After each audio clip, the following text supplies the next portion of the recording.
Dedication to Nico. Introduction.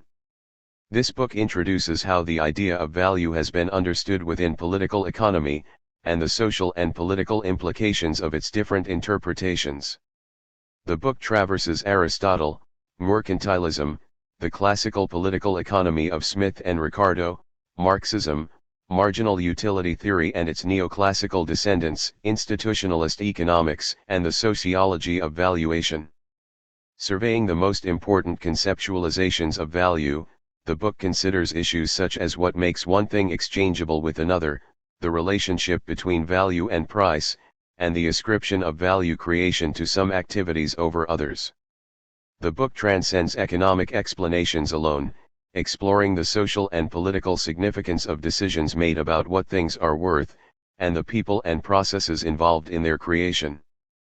A closed case for much of mainstream economic thinking, the issue of value is a pressing one because it exposes the tension at the heart of the social and political processes that render all things equivalent and comparable under the single measure of price. These processes are increasingly at stake politically. National populists content to sacrifice economic rationality for an emotional politics of belonging, anti-globalist protectionism's fencing value back within borders, anti-austerity social movements protesting the hunger for gold of high finance, the establishment of so-called real economies centered on alternative currencies and business models that purport to keep wealth within localities, all lay claim to a critique of the social and political processes through which capital, states and other actors value and price the world around us.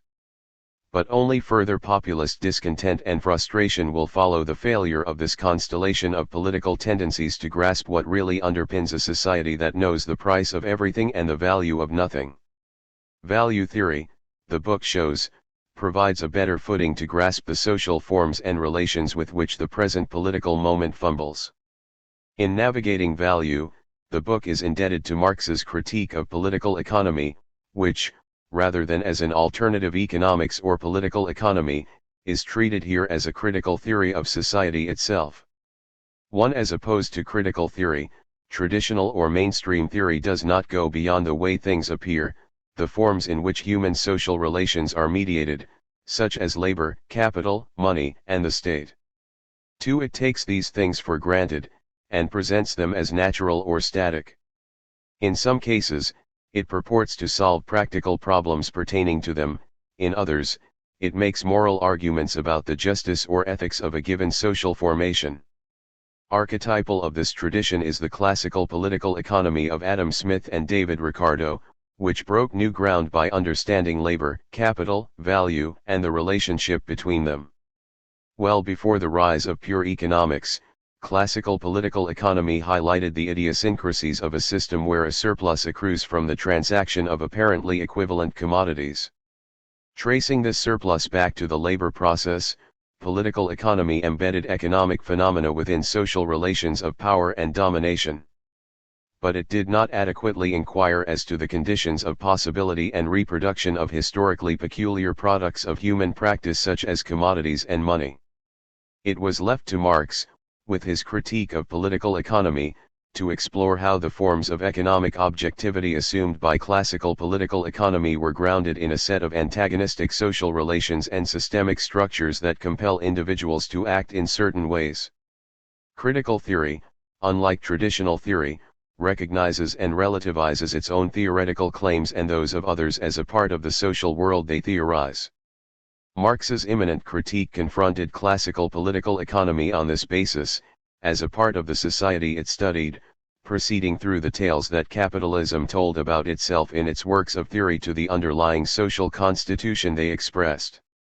The rebranding of economics as a science introduced a separation between politics and economy unthinkable to the political economy that preceded it, and this has colored the reception of value theory since. The intellectual historian Philip Morosky, whose work we return to throughout this book, acerbically observes that economists presume an impossible ability to model the reality of economic life from a safe scientific distance, but are themselves implicated in the cultural movements of their time or the metaphors used to rationalize the physical and social worlds. 3. As Marx captured, Even the most seemingly objective ideas about society are themselves part and parcel of that society and its reproduction. In this sense, value theory is no mere academic exercise. The objective theories of value that reigned supreme until the late 19th century stressed labor's role in production, and policed a boundary between productive and unproductive sectors of the economy that had real impact on decisions made about investment, policy, and income distribution, as well as the politics of social division in ascendant capitalist societies. For later, subjective theories of value in neoclassical economics centered on preferences, including those of workers in choosing labor over leisure depending on the right incentives. Whilst freeing value theory from productivist principles centering solely on the sphere of production to capture better the relational character of value in the sphere of consumption, valid substantialist insights, which highlight the role of the employment relationship in the constitution of value, were cast aside. The persuasiveness of subjective theories of value was aided by the claims to scientific status inherent in neoclassical economics. One of the great misfortunes of subjective theories of value, Mariana Mazzucato notes, is how, in the intellectual world, economists wanted to make their discipline seem scientific, more like physics and less like sociology, with the result that they dispensed with its earlier political and social connotations, while economics students used to get a rich and varied education in the idea of value, learning what different schools of economic thought had to say about it. Today they are taught only that value is determined by the dynamics of price, due to scarcity and preferences. 5.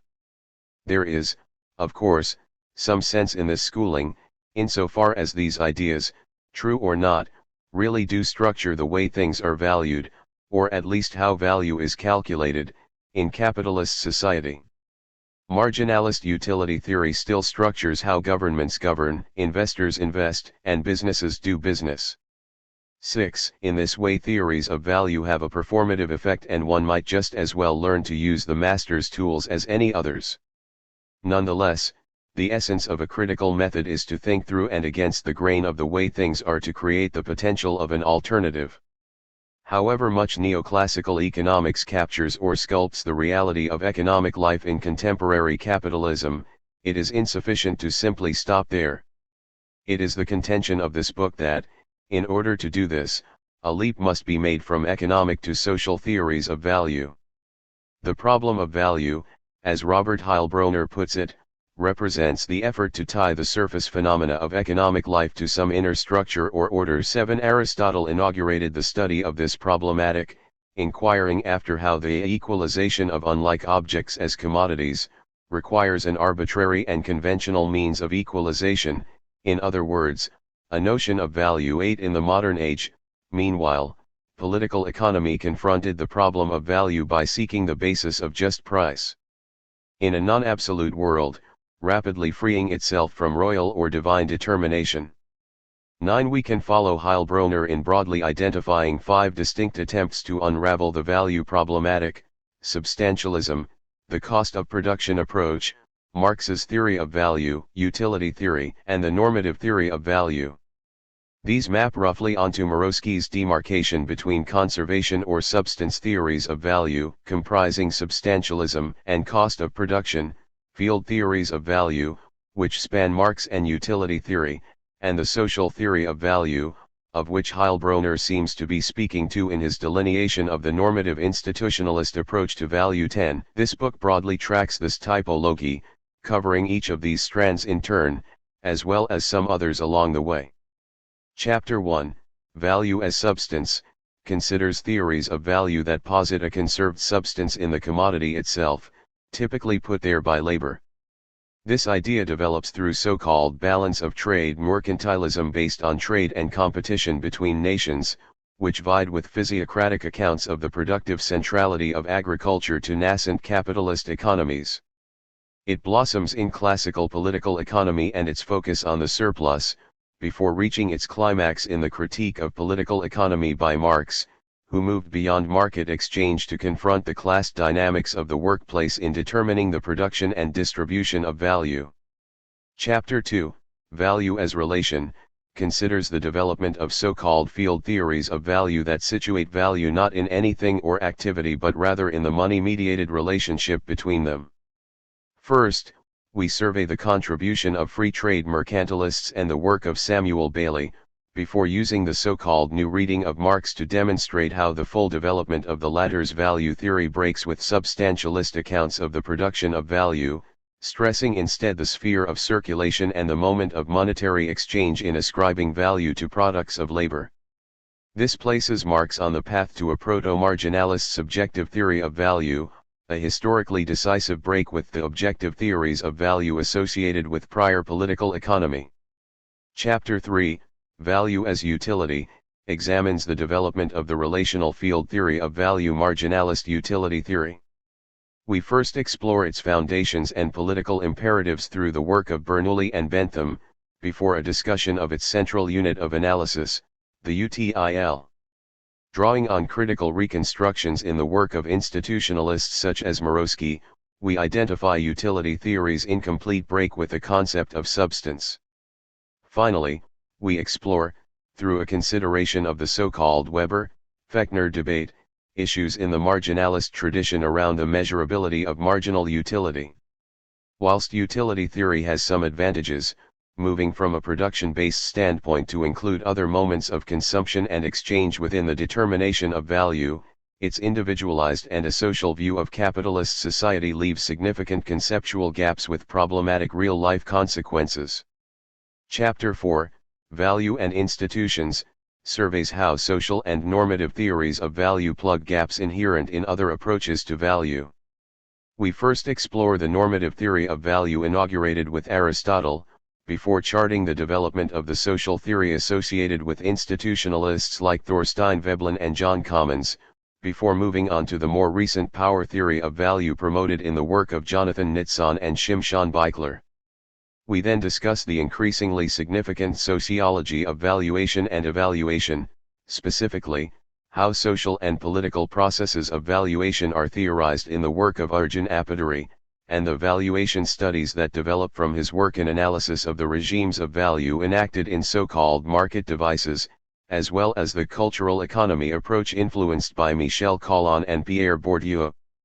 Continuing a focus on the performativity of both value and theories of it, we use the work of Mazzucato to explore the past and present politics of productiveness and unproductiveness that both influence the development of different theories of value and represent their real-world outcome. Chapter 5, Value as Struggle, revisits aspects of both the substantialist and the relational Marx introduced in the first and second chapters, using open Marxism and autonomist Marxism to delve deeper to unfold the historical constitution of value in a set of classed, gendered, and racialized social relations based on the separation of individuals from the independent means to reproduce the conditions of living, and how the dual character of labor as concrete and abstract within the production process itself represents the terrain for class struggle over the form and content of work and value in capitalist society. Chapter 6, Value in Crisis, closes the book by considering the possible futures of value in a financialized economy based on modes of immaterial production. The post-operaist school of Italian post-Marxism proposes a crisis in the law of value, wherein the value produced by contemporary digital labor exceeds the capacity of capital to capture it through means such as financialization. We conclude by insisting on the persistence of value in spite of its purported crisis, if not as an economic category, then as a subject of social and political struggle that will rage into a new decade of populism, technological change and, now, at the time of writing this introduction, pandemic. Finally, some acknowledgements. This book brings together threads from a decade-long empirical and theoretical interest in value, but the initial spark for much of the work represented here was a project led by Lee Marshall of the University of Bristol on the value of music in the digital age, funded by the Faculty of Social Sciences and Law. My thanks go to Lee for his input and support with the original mapping of, and early work on, the book that followed. I have also learned a great deal from conversation and collaboration on the topic of value with other colleagues and friends over the past years, in particular, Matt Bolton, John Cruddas, Anna Dinerstein and Patrizia Zanoni. Sincere thanks are also due to George Auers at Polity for suggesting that I write the book in the first place, and the excellent editorial support received thereafter from him and his team. In particular, I would like to thank two anonymous reviewers for their incredibly generous and helpful comments on the manuscript at an earlier stage. All the usual disclaimers apply, especially seeing as I did not have the space to respond to their recommendations in full. The book is dedicated to my youngest daughter Nico, funnily enough, not the first baby in recent family history to be born in the breathing space between submission and revision of a book I was writing. With that in mind, I would like to thank my partner and children for bearing with me in the final throes of writing and revising the book amidst the strange and slightly crazed lockdown days of the first half of 2020. The book was written before the pandemic hit, but the debates raging in its wake, about the value of previously undervalued forms of work, or the value of human life and health versus the value of continuing economic activity, will only intensify in the inevitable crisis to come, sharpening the political and material significance of the issues discussed in the pages that follow. Notes. 1 W. Bonefeld, 2014. Critical Theory and the Critique of Political Economy, on Subversion and Negative Reason. London, Bloomsbury, R. Bellofiore and T. R. Riva, 2015. The Nui Marx Lecture, Putting the Critique of Political Economy Back into the Critique of Society. Radical Philosophy, 189, pages 24-36, F. H. Pitts, 2015. The Critique of Political Economy as a Critical Social Theory. Capital and Class, 39, 3, pages 537-45. 2 M. Horkheimer, 1976-1937. Traditional and Critical Theory. In P. Connerton, ed., Critical Sociology. London, Penguin, pages 206-24. 3 P. Morosky, 1991. Postmodernism and the Social Theory of Value. Journal of Post-Keynesian Economics, 13, 4, pages 565-82, p. 578, P. Morosky, 1989. More Heat Than Light, Economics as Social Physics, Physics as Nature's Economics. Cambridge University Press, p. 265. 4 M. Mazzucato, 2019. The Value of Everything, Making and Taking in the Global Economy. London, Penguin, p. 7. 5 Mazzucato 2019, p. 8. 6 Mazzucato 2019, pages 7, 22. 7 R. L. Heilbronner, 1983. The Problem of Value in the Constitution of Economic Thought. Social Research, 50, 2, pages 253-77, pages 253-6. 8 Aristotle, 2000. The Politics. Transaction T. A. Sinclair. London, Penguin, Aristotle, 2004. Nicomachean Ethics. Transaction J. A. K. Thompson. London, Penguin, Morosky 1989, p. 145, Eamon Rowe, ed., 1924. Early Economic Thought. Cambridge, Ma, Harvard University Press, p. 27. 9 A. Dinerstein and M. Neary, 2002.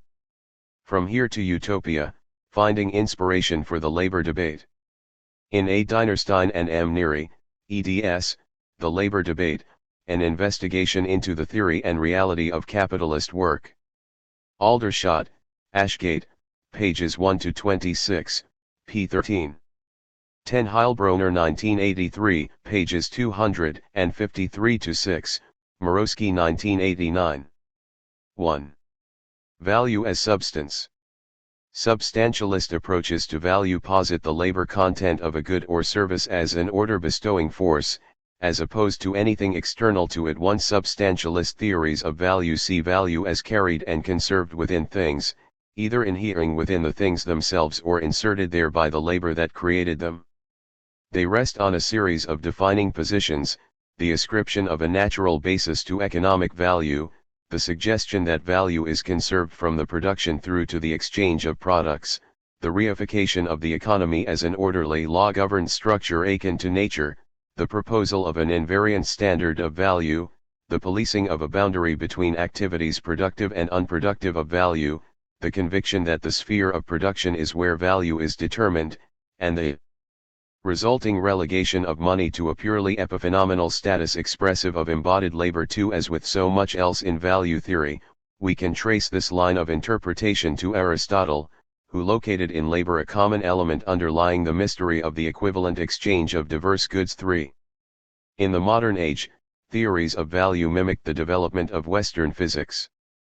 For when the physics of energy conservation was the only science available, the first stirrings of substantialism in balance of trade mercantilism took on the Cartesian insight that motion is an embodied substance, passed about from body to body by means of collision, reifying value as a substance conserved in the activity of trade to provide structural stability to prices and differentially specified in the process of production. 5. Taking this analogy forwards, where the substantialist approach really comes alive is in the work of the physiocrats and, later, the classical political economists.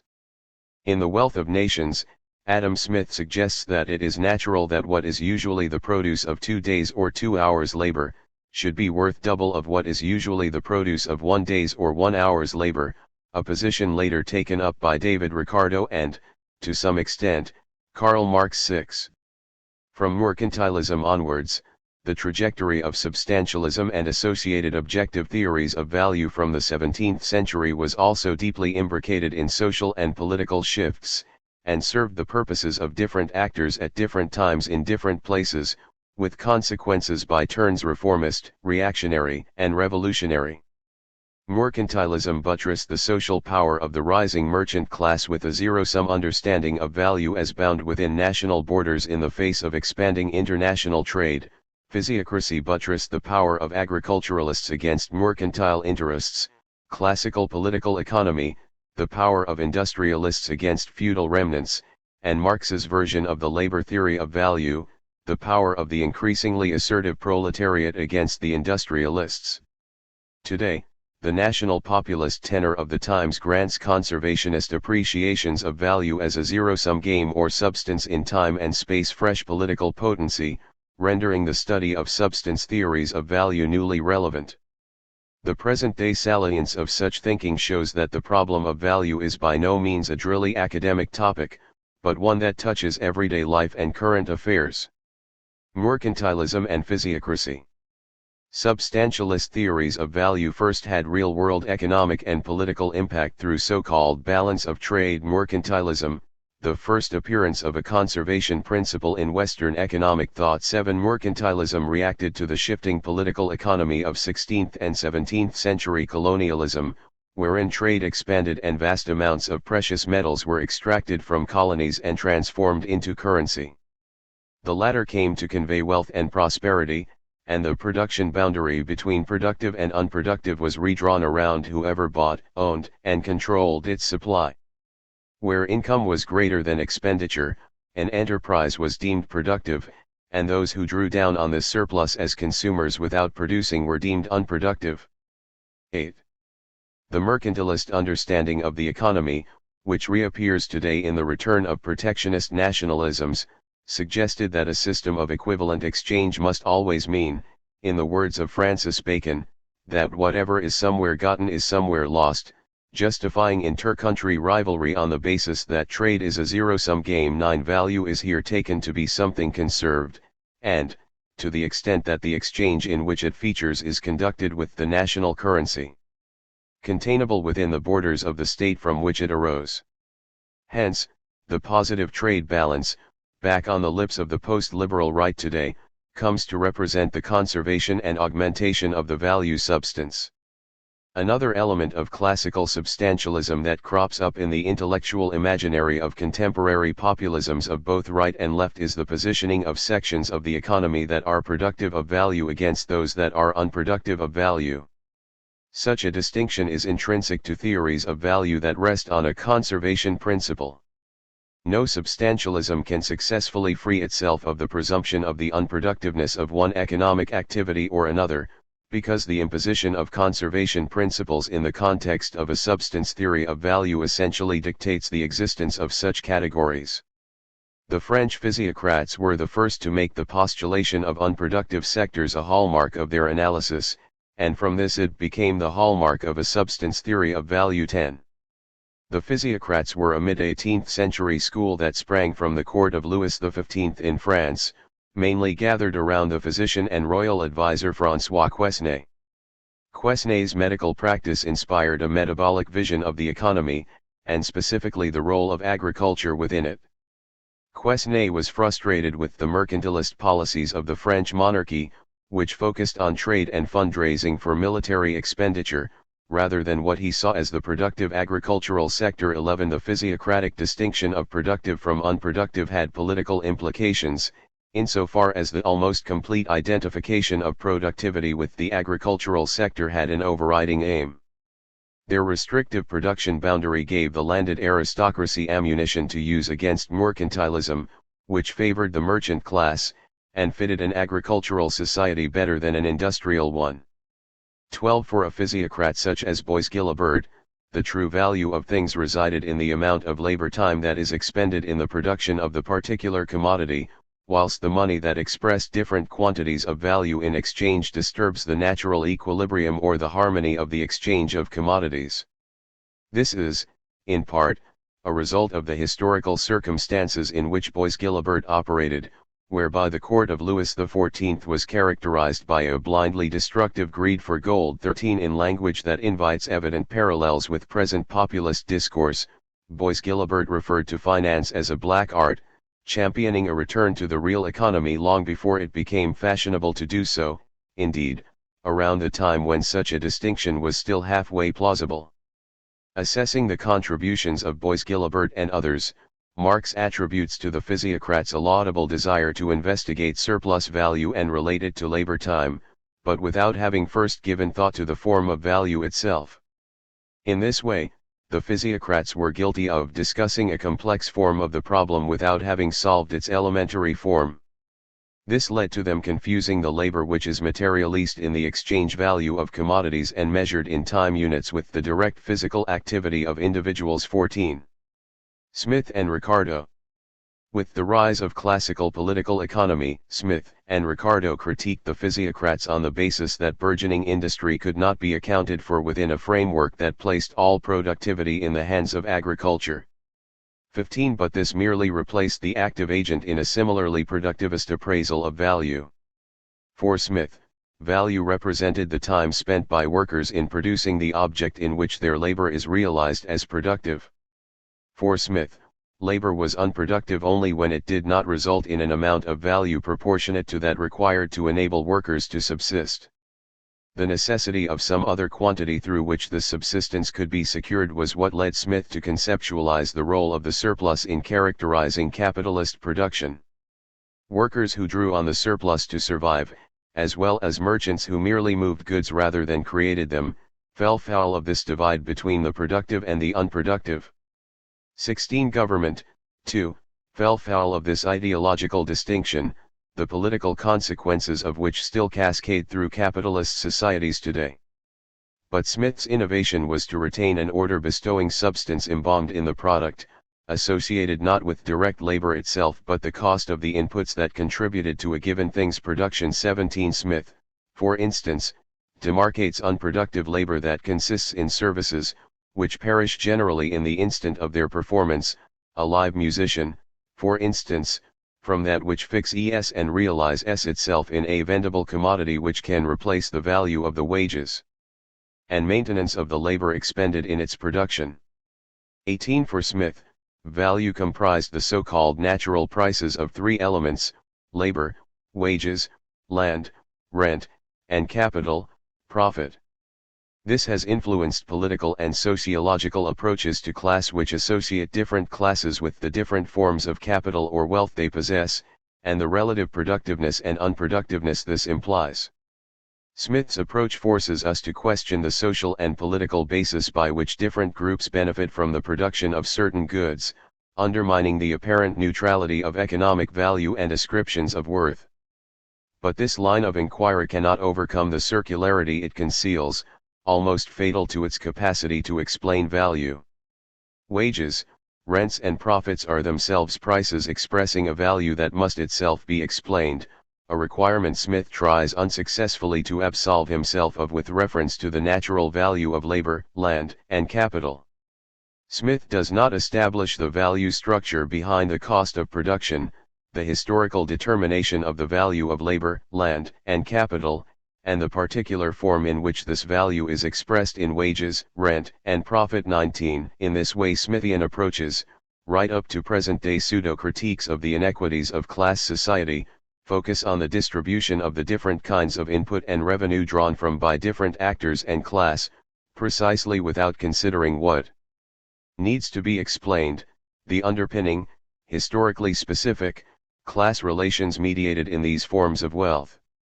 20. Whilst Smith captured the class-oriented character of the constitution of value, the underpinning relations were situated not in any social or historical specificity, but rather in a state of naturalized and ahistorical eternity. 21. Moreover, whilst acknowledging the stratification of society necessary to the system of commodity production, and recognizing the significance of labor in his theory of production costs, Smith incorporated labor only insofar as it cast producers as simple owners of commodities who enter the marketplace eager to exchange commodified portions of their own embodied, objectified labor with others. This process was not contextualized within capitalist society, but seen as an expression of direct barter, the spontaneous form of exchange intrinsic to the human experience. 22. In this ahistorical and asocial fashion, Smith's analysis centered on the commodity as its key principle, labor's significance relating only to its role in commodity production and exchange. Hence, it is not as simple as saying a labor substance determines value in exchange, but rather there is a two-way process in which the one depends upon the other. This introduces a profound ambivalence in Smith's value theory. 23. The value of a commodity expresses the labor embodied in it, whilst at the same time positing the amount of labor its production commands from the labor marketplace, an apparent exchange of equivalent amounts of objectified labor Smith took at face value.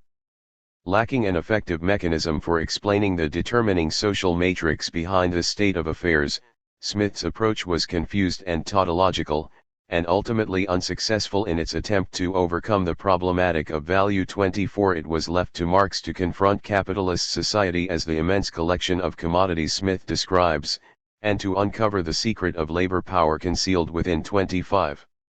Smith's contradictions constituted productive contributions to the emergent field of political economy by spurring others to step in and solve them. The circularity of the cost of production approach acted as an effective heuristic for Ricardo, who was more successful than Smith in highlighting the potential political and social factors and consequences behind the appearance of value in price. Just as Smith's value theory was based on an ahistorical natural propensity to truck, barter, and exchange on the part of humanity, Ricardo also established a naturalistic basis for his theories in the eternal exchange value-producing character of labor itself. As Marx writes, Ricardo's primitive fisherman and primitive hunter are from the outset owners of commodities who exchange their fish and game in proportion to the labor time which is materialized in these exchange values. 26. But, in viewing industrial capitalism as a qualitative realization of these eternal tendencies, Ricardo at least recognized the historical specificity of how a surplus is produced at the level of the employment relationship. Whilst Ricardo holds to the conceptualization of labor as the source of value, by conceding to capital a systematic influence on price, irreducible to labor, he introduces an antagonistic class basis to the value of the things around us, where Smith had only offered harmony. 27. Later, Marx picked up this thread and ran with it. What Ricardo highlights is the analytical potential of the cost of production approach once its circularity is broken. The cost of production approach posits no metaphysical abstract order behind value, its virtue is that it takes at face value the price of inputs and relates them to the value of their output. By leaving open the huge logical blind spot of how the inputs acquire their value to begin with, This perspective leaves the field free for inquiries into the constitution of the value of inputs through historical, social, political, and ethical processes and modes of contestation, including hierarchies, tastes, laws and customs. The value of the cost of production approach, therefore, lies in its circumvention of abstract inquiry in order to root value in a skeptical empiricism that looks no farther than those social relationships of power, morality, and perhaps even reason as the basis on which social continuity is grounded and persists. 28. Ricardo, more so than Smith, held to a labor theory of value whereby the value of a commodity was strictly proportional to the amount of labor time necessary to produce it. Around this central position, Ricardo, like Smith, set up a productivist divide between nascent industrial production and apparently anachronistic rent-seeking activities, much along the lines of those today who criticize the purportedly false economy of the finance sector in favor of the so-called real economy represented by industry, or the rentiership of platform firms upon the commonwealth of online sharing and cooperation. 29. For Ricardo, rent-seeking noblemen did not produce or reproduce value but merely acted as an unproductive drain on the surplus, or, at best, where merchants and financiers were concerned, redistributed existing value between themselves. 30. On this point Ricardo is a good example of where value theory has a real political impact. His critique of unproductive sectors of the economy was influential in the transformation and development of the British state away from aristocratic remnants of the feudal mode of production towards the increased power and dynamism of industrialists. The substantialism of Smith and Ricardo is open to critique on several fronts. Well-worn objections note how the value of old furniture and old masters is entirely independent of labor. 31. Indeed, even freshly manufactured products on the market cannot have their value read off from the amount of embodied labor time expended in their production, because otherwise the capitalist who employed the most workers and the least machinery would make the most profit. 32. A similar argument is wagered on the basis of utility theory. If twice as much labor contributes to the killing of a beaver than that of a deer, then the beaver will exchange at twice the price of the deer. But this can only hold in the presence of maximizing behavior in the first place, whether imposed by scarcity or social conditioning, and the necessities of social reproduction inherent in this behavior impose certain structures of value regardless of the labor expended in the production of the good at hand. Moreover, for the deer-beaver exchange rate to function at all requires a prevailing disutility of labor, insofar as labor is experienced not as a positive pleasure but an onerous task that must be rewarded in exchange. 33. Searching deeper into the foundations of embodied labor theories of value, institutionalist Thorstein Veblen associated the flawed conservation principles that informed substantialism with the role of scientific developments in the intellectual life of contemporary society. Veblen sees substance as akin to a kind of economic energy that underpins the ascription of equivalence and equilibrium to the ratio between the expenditure of force in production and the return achieved in the market. This rests on the inappropriate assumptions that the orderliness of natural sequence bestowed by energy conservation in the natural sciences can be applied seamlessly to the social world, and that the scientific principles in themselves capture the reality of the natural world, when they themselves were in fact surpassed by a relational field understanding of energy. 34. The flaws of applying conservation principles to the relationship between value and embodied labor as an order-bestowing force become clear when one considers the issue of price. For substantialist theories of value, labor acts as a means by which things are moved from the natural sphere of pure use value to the market sphere of exchange. But the price its products attract in the market is the only means by which the purported order that labor grants becomes clear. This price can only become apparent with the buying and selling of the goods labor transforms as commodities. Thus, the basis of value in labor is revealed only through a sequence of circumstances that have little to do with labor itself and everything to do with the adventitious circumstances of relative scarcity and utility, in which labor plays no role. 35. Whilst, according to this reasoning, Ricardo was correct to exclude from his considerations of the labor theory of value scarce, rare, and non-reproducible items, the wider substantialist tradition has tended to advocate a metaphysical approach to value as something embalmed in objects, regardless of price. 36. But the notion of labor somehow embodied in an object is itself an abstraction, a mental convenience that renders labor homogeneous when plainly it is not. In this way, Ricardianism, in common with all substance theories of value, imposes upon empirical facts theoretical models that bring order, coherence, and plausibility to the immediate appearances of phenomena, rather than engaging in the theorization of real-world processes themselves. 37. In so doing, the surface appearances are taken to represent the entirety of the phenomena itself. This is not to diminish the considerable impact of substantialist approaches to the labor embodied in commodities. The calculation of exchange ratios and rates of profit using input-output figures owes its conceptual foundations to some notion of a substance of value embodied in things themselves. Such a mathematics of value relies upon the judgment that the value of a commodity is determined by the physical data relating to methods of production rather than vice versa, focusing on the determination of value rather than the determination by value. But, ultimately, this fundamentally misinterprets the directionality of the relationship between labor and value, insofar as it is only through the exchange of products that individual labors are commensurate and the labor times socially necessary for their production established. The substantialist embodied labor perspective, when channeled through the formulas of input, output, understand S values as mere derivatives of physical quantities required for production. However, as we will go on to see, the social quantification of production requirements is in actual fact posited in the value abstraction itself. 38. Marx himself is often thought of as advocating precisely such a substantialist or embodied position, in his labor theory of value, as that found in the political economy that preceded him. In this account, a commodity's value always stems from the labor time necessary in production, and labor performed under the command of capital likewise always produces value, regardless of what later happens to the product, the commodity's value differing from its underpinning value substance only due to the artificial fluctuations of supply and demand. 39. From this perspective, Marx holds to a similar set of conservation principles, insofar as labor time extracted in production reappears in the commodity, where it subsists independent of other activities such as trade and circulation, which can only transfer commodities and their values.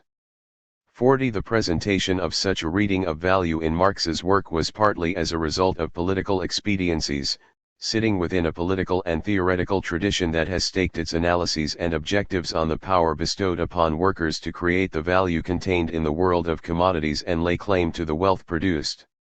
Regardless, the substantialist approach to value that we find in Marx represents the culmination of the substance theory tradition, and, we might add, its most sophisticated and forceful rendition. 41. In his masterwork, Capital, Marx starts from the simplest form of the product of labor in the society under study, which is that of capitalism. 42. In capitalist society, this product is the commodity.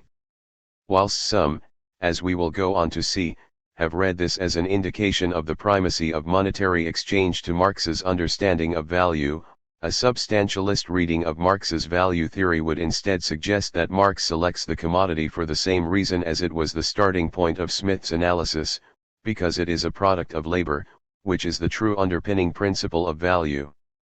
43. Marx suggests that the commodity is the simplest social form in which the labor product is represented in contemporary society. 44. The commodity matters because labor matters. On this account, instead of looking at prices and seeking an explanation of why they are as they are, the aim for Marx was instead to understand the forms that labor takes and what the consequences of these forms might be. 45. Marx stated the importance of a perspective rooted in labor in his engagement with Smith, suggesting that as individuals express their life, so they are. What they are, therefore, coincides with their production, both with what they produce and how they produce. 46. Commodities, for Marx, possess a use value and an exchange value. On the market, commodities are equalized where their exchange values are concerned, and differentiated with regard to their use values. The former is what allows the commodity to be exchanged with others, the latter is what makes the commodity attractive as an object of utility or desire.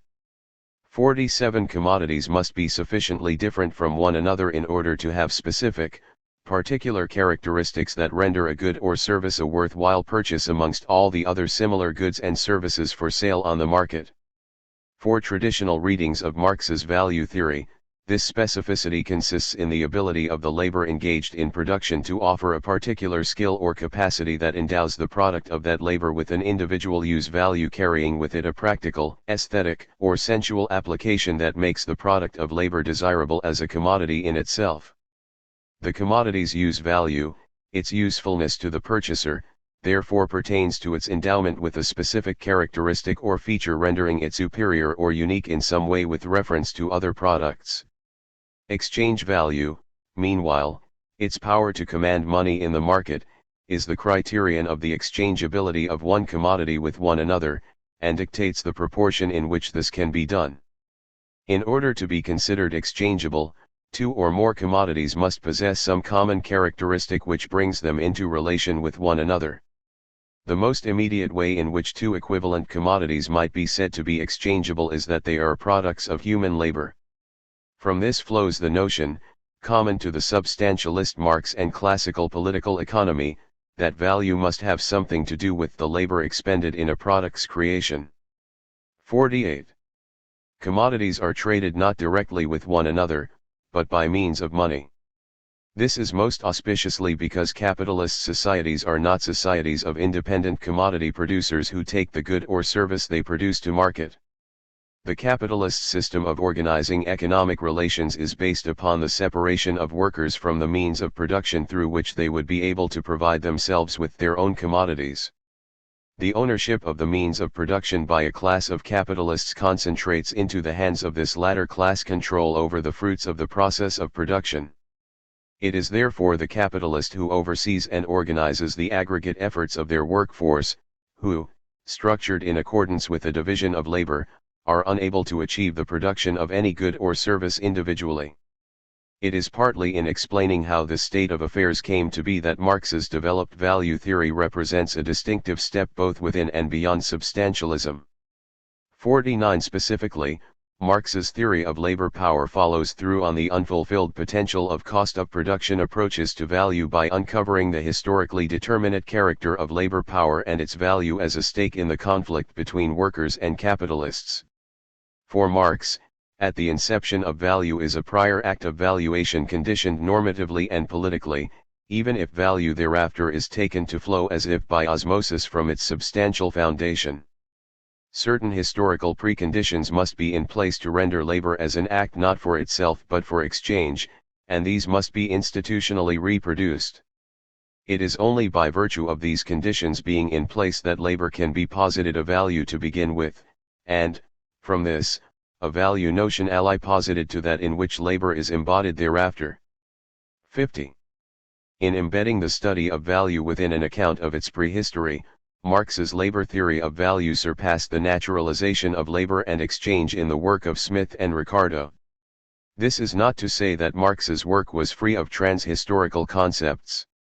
Marx saw work, in the sense of the human metabolism with nature through which the world around us is transformed into useful things for us to use, wear, eat, and so on, as a necessity specific to humans alone, in that we exist, unlike the animal kingdom, at one remove from nature. 51 Unlike the bee which acts upon nature as a matter of instinct, building its hive, humans conceive of designs upon the world before executing them. 52 Nature does not give over easily to human purposes but, with sometimes disastrous consequences, must be made to bend to our will. This is not a natural state of affairs but expresses the development of humankind as a specific sort of social animal that defines itself through its domination and objectification of nature as a means to establish its own subjective presence in the world. 53 Thus, the need to produce the world around us is a constant part of human life. Humans require means of production, tools, machines, to use to do this, and the application of human effort, in the form of work, to accomplish the transformation of nature. What differentiated Marx's account of the trans-historical character of the human intercourse with nature from Smith and Ricardo's naturalization of human economic life was its critical confrontation with the contemporary mediation of this essence in the historically specific form of wage labor. The selling of one's capacity to labor for a wage, Marx suggested, was the result of a social and political process characterized by violence, struggle, and the unintended consequences of movements for reform and liberty. Feudalism, in most cases, the mode of production that preceded capitalism, was characterized by a direct relationship of power and dependence between feudal landlords and their tenant serfs. The serf relied on the landlord for the land that they in turn farmed to subsist, with a payment to the landlord as rent.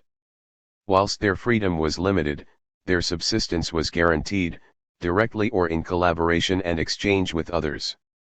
With the bourgeois revolutions of the 17th century in countries like England, France, and the Netherlands, these relationships were restructured. 54 From a relationship of mutual interdependence and personalized power with the feudal landlord, tenant serfs were cast free, with nothing to call their own but their capacity to work for pay. Deprived of the independent individual or collective means of producing the things they needed to live directly, the rising proletariat were therefore doubly free, free of feudal domination, and free to dispose of their capacity to labor in the labor market for a wage in order to subsist. 55. For most, the selling of labor power for a wage became the dominant means of reproducing the conditions of life. In order for them to deploy that capacity to labor, means of production were needed, which a combination of new regimes of property and the rule of law, and brute force and violence, had placed in the hands of a rising merchant and industrial class at precisely the time their technological sophistication was accelerating. The ascendant bourgeoisie was therefore placed in a position to acquire the capacity to labor, the labor power, sold by the new proletariat on the newly created market for labor. The consumption of the commodity labor power enabled the bourgeoisie to reproduce the conditions of their business operations, whose success workers depended on in turn, in order to continue being employed. The things produced were the property of the owners of the means of production. The results of production were sold as commodities on the market by means of money. The producers of these goods, the workers, in turn survived by purchasing their means of living with the wages paid for the disposal of the labor power they sold.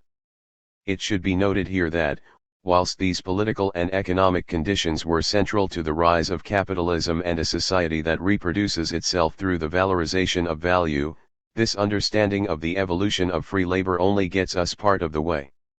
For Marx, at the same time as freeing labor, capitalism is historically and continuingly constituted in various states of unfree labor, including, notably, slavery. 56 Rather than seeing these as a remnant of pre-capitalist modes of production contravening the intrinsically free character of labor in capitalist society, Marx recognized that the revolution in social relations that paved the path for the rise of capitalism implied the exploitation and appropriation associated with plantation slavery and colonialism. 57 Marx observed that without slavery you have no cotton, without cotton you have no modern industry, and that the veiled slavery of the wage earners in Europe needed, for its pedestal, slavery pure and simple in the New World. 58 Likewise, Marx contended that slavery was itself capitalist insofar as it was driven by the valorization process and the pursuit of profit through productivity gains. 59 Unfortunately, this has not stopped subsequent Marxists neglecting or relegating not only the importance of slavery to the analysis of capitalism, but also the racial domination around which slavery was and is organized. 60 Marx's analysis, then, has also been used to locate, as well as class, racism, and specifically anti-blackness, not as an epiphenomenal consequence or superstructural distortion of capitalist social relations, but as a constitutive factor in its development. 61. In Marx's account of the violence and subjugation at the origin and basis of capitalism, then, the development of labor, exchange, and value looks very different than it does in the work of the classical political economists. Marx improved upon prior political economy by explaining how a society in which subsistence is mediated by wage labor came about. As we have seen, he did so through an explanation based outside the workplace itself, taking in broader changes in juridical, political, and transactional relationships between class actors in the legal sphere, the market and society at large.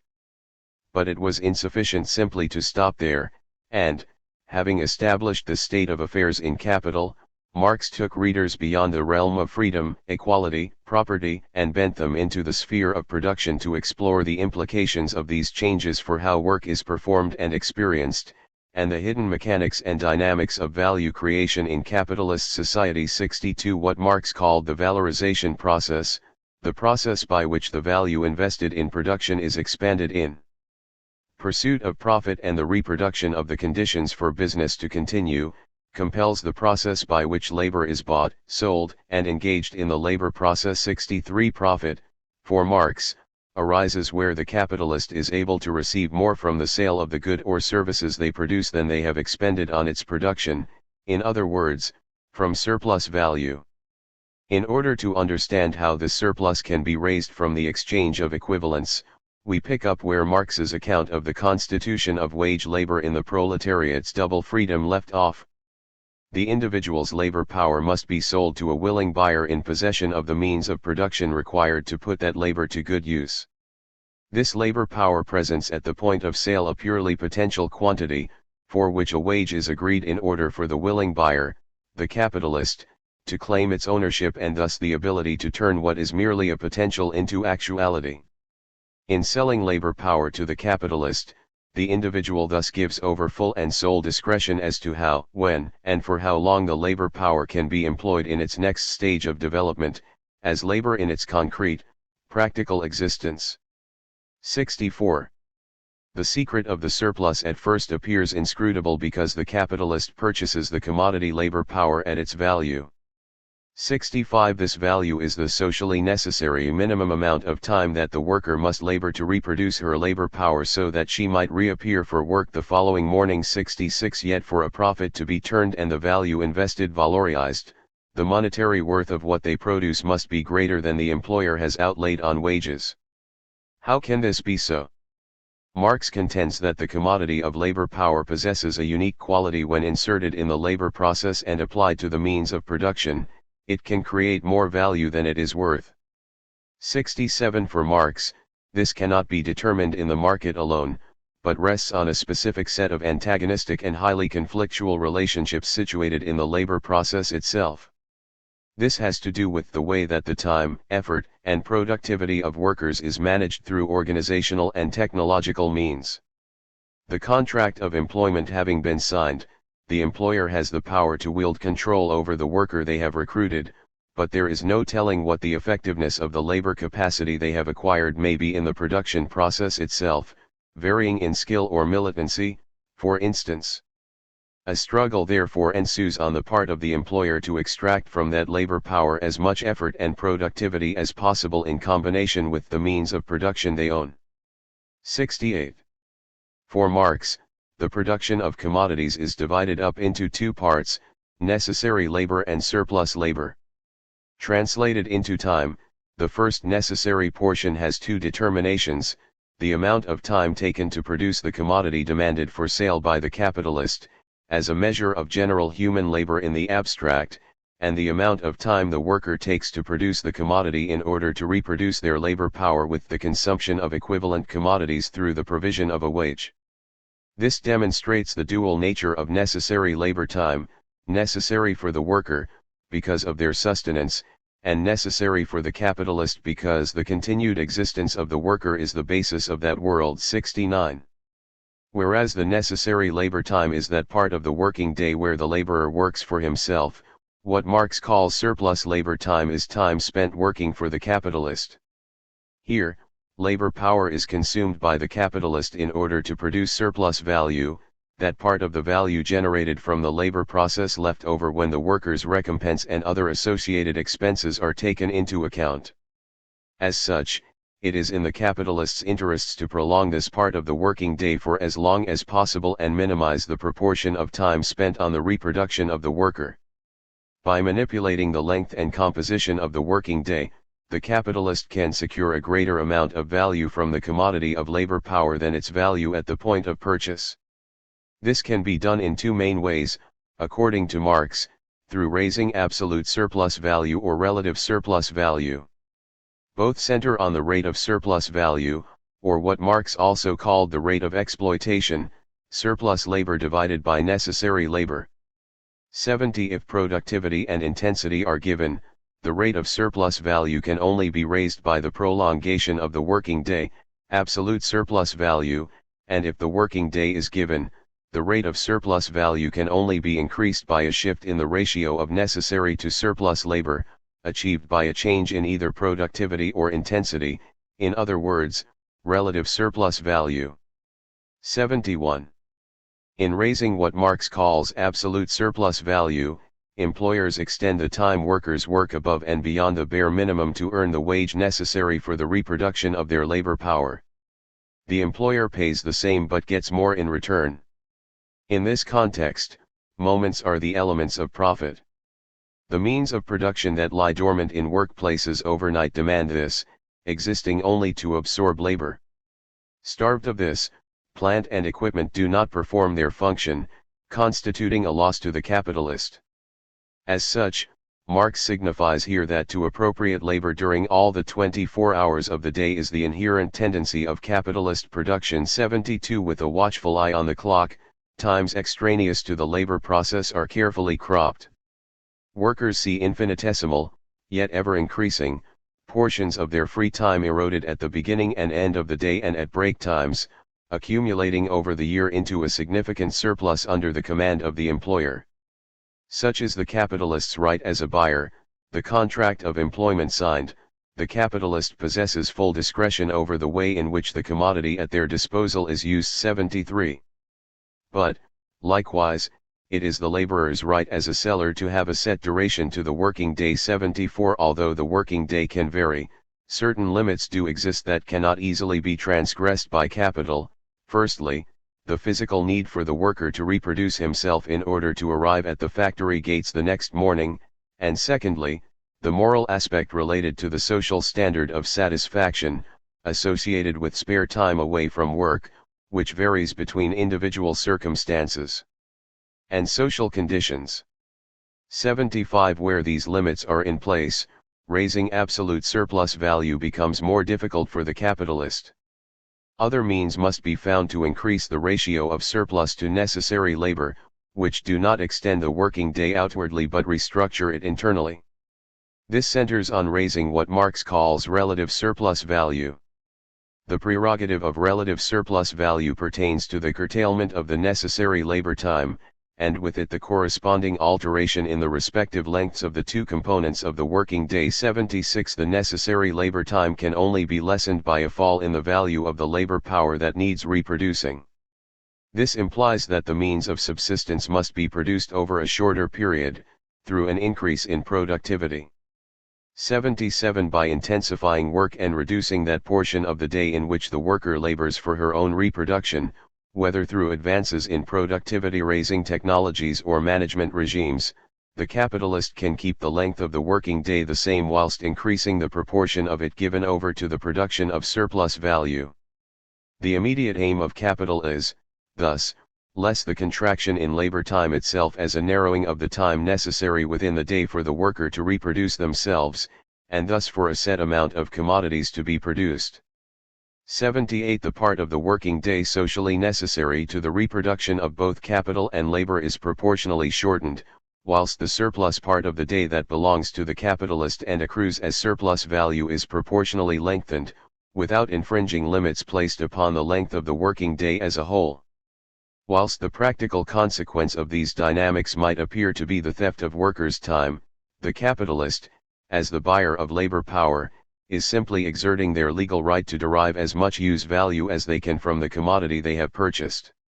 79. And, in deriving use value from one commodity, they hope to profit from the exchange value in which it results, in the sale of another. Time, thus, represents the means by which all else is calculated in Marx's substantialist schema, and the basis for the surplus that accrues to the capitalist in the form of value. Commodities, for Marx, are to be understood as congealed labor time, and, where the substance of value is human labor, the measure of its magnitude is nothing other than labor time. However, it might be said that, if this state of affairs were really the case and labor time directly determined value, then work conducted at a relaxed pace would be represented in a greater amount of value than more fastidious and efficient efforts. 81 To clarify, Marx himself forewarns against the substantialist pitfall of regarding labor time as the measure of commodity value, whilst in the same instance confusing the labor which is materialist in the exchange value of commodities and measured in time units with the direct physical activity of individuals. 82 This has implications that, as we will see in subsequent chapters, cannot be neatly contained in a substantialist approach to the value problematic. Scholars like Jean Baudrillard have suggested that Marx's critique, in its continuation of themes from classical political economy, remains too close to its object in assuming the standpoint of one of its conceptual poles, labor. 83 Indeed, partly owing to the political expediencies of the time in which Marx was writing, in places he did endow production and labor with the revolutionary title of nobility. This productivism, Baudrillard argues, exhibits a tendency to ascribe to production the status of the active moment in the determination of value, and to other moments, such as consumption, a relative and absolute passivity. This conceptually subordinates ethereal wealth or language, meaning or value, sign or phantasm to some kind of production at the hands of one or another type of labor. This productivist logic, Baudrillard suggests, mimics that of capitalist society itself in subordinating everything, all human material and every contingency of desire and exchange, to the ends of value, finality, and production. 84 Delving into the realm of production brings us no closer to the truth of the matter, Baudrillard asserts, for, instead of the shadows of the marketplace, we are sent to an equally obscure underside of the system, the place of production. 85 The latter cannot be understood in isolation from its contradictory unity with the sphere of circulation, just as use value has no existence independent of its contradictory unity with exchange value, the each being the precondition of the other, and concrete labor no existence independent of its contradictory unity with abstract labor. 86 However, Baudrillard argues that this did not stop Marx positivizing the first term of each over the other as the underpinning principle of a wider social transformation. Remaining mired in the repressed side of the concepts of classical political economy and the capitalist society it sought to describe. 87 As such, in basing itself in the perspective of production, a part of Marx's critique was left incomplete, and, at its best, it merely served to interiorize and complete its object, substituting one naturalization, of Homo economicus in Smith and Ricardo, for another. 88 In this way Marx's theories are taken in by the same socially produced appearance, shine, of economic objectivity that Marx's critique itself attempted to decipher. 89 In taking for granted the appearance of value as having been created by a substantial, physical, concrete brand of labor, Marx adopted a part of the object he sought to critique, namely Ricardo's labor theory of value. Since then, over the course of its reception, Marx's theory of value has been mistakenly identified with the classical, or Ricardian, labor theory of value, and not, as we will go on to see, the study of the specific social form of labor that we find elsewhere in Marx. 90 Part of the difficulty arises from the fact that Marx left behind no finished version of the labor theory of value.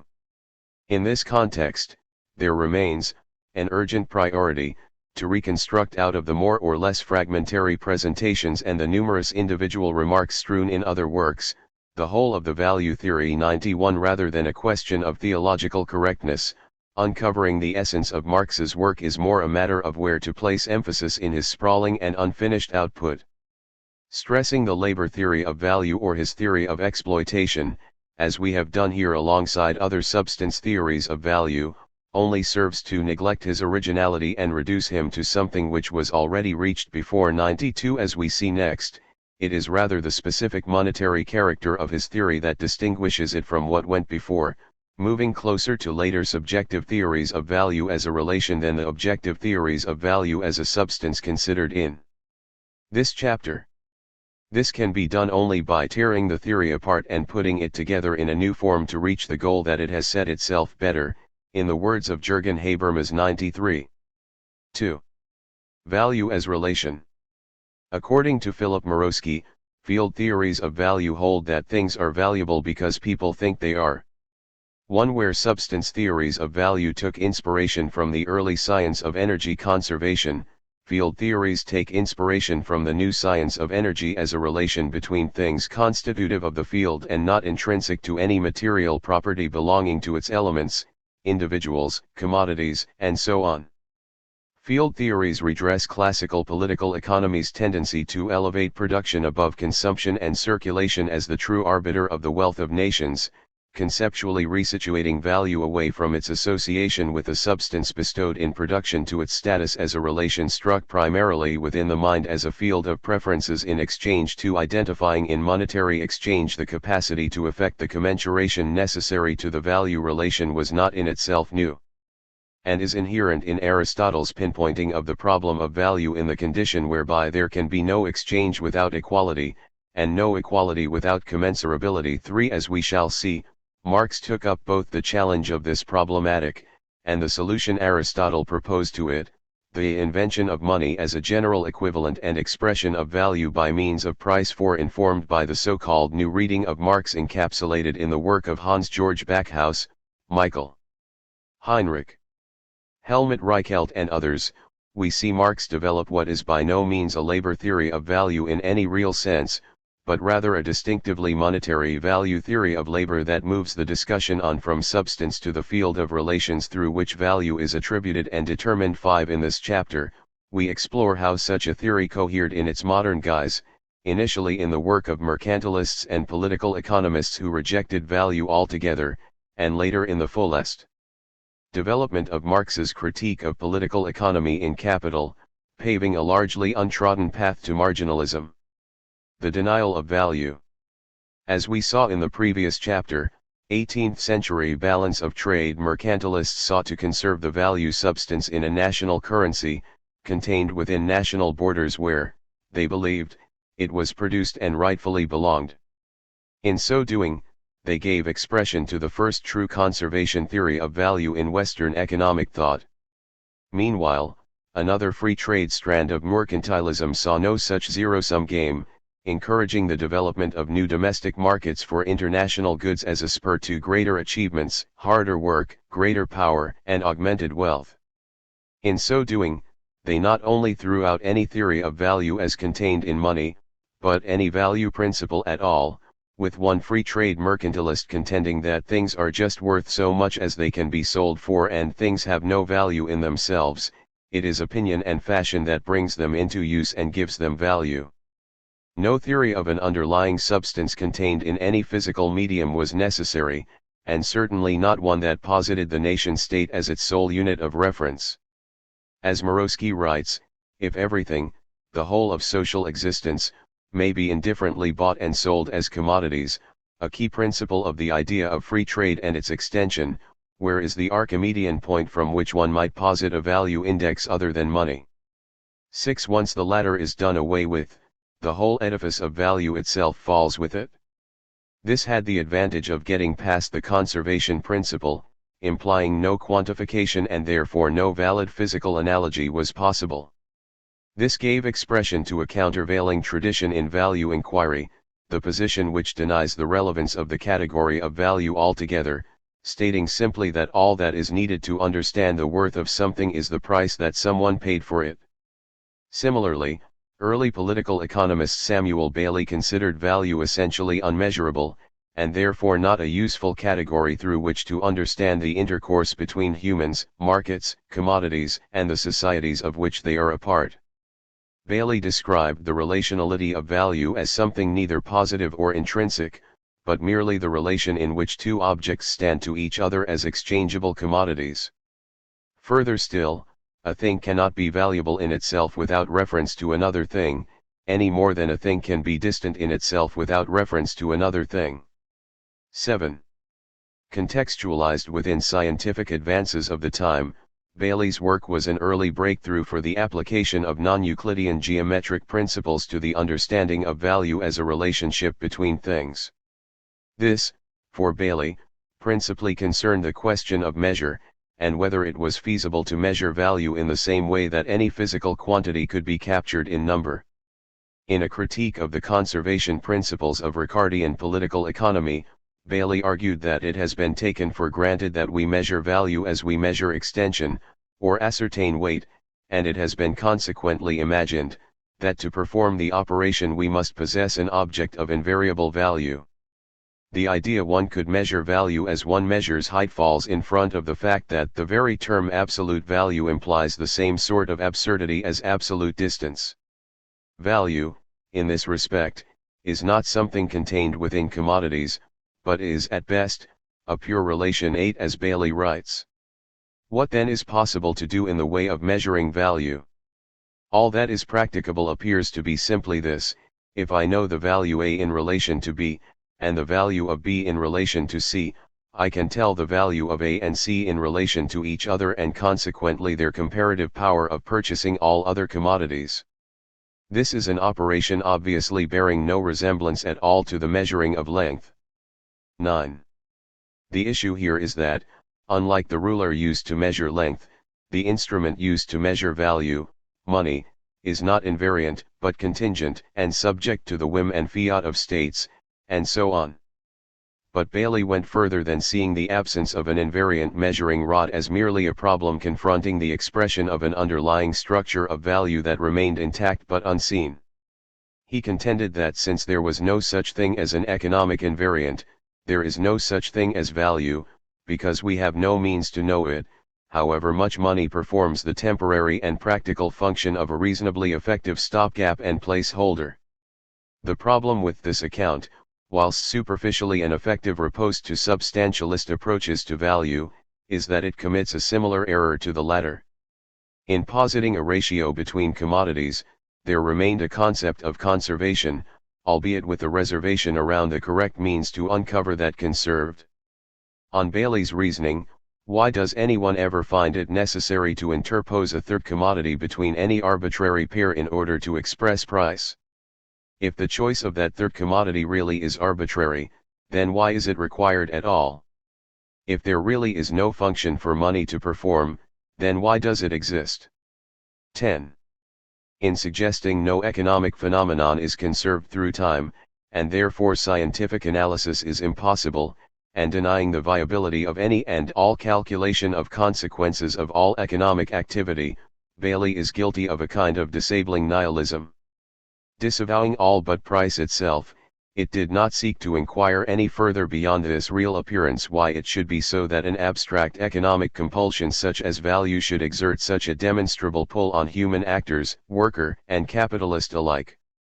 Eliding the real-world structuring effects of value upon everyday life under capitalism, it trips up on the reality that we do, day by day, trade in such calculations and consequences. Indeed, our capacity to eat and live at all is counted in them. Even if imperfect, it is money that denominates whatever it is we can call value or price in the first place, so much so that an act of exchange unmediated by it has no analytical implications for price or for anything else. 11. It is from this principle of brute reality that Marx criticizes Bailey. 12. Marx sees that one cannot free the world of value in thought without reckoning with the fact that it is a day-by-day factor in our lives, taking the appearance of money.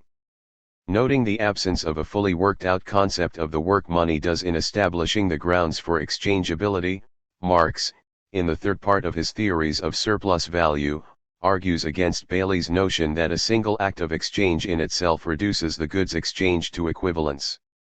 Marx argues instead that reduction to equivalence depends upon the general exchangeability, through the market, of every commodity with every other commodity. 13. In this respect, an operationalizable theory of the comparison of values through time, regardless of its objective basis, is a condition for the continued reproduction of the capitalist and of society itself, and thus also of any theory of political economy designed to comprehend this process. 14. In this way, Marx thought that Bailey had simply transferred the fetish from a reification of labor to that of pure relationality.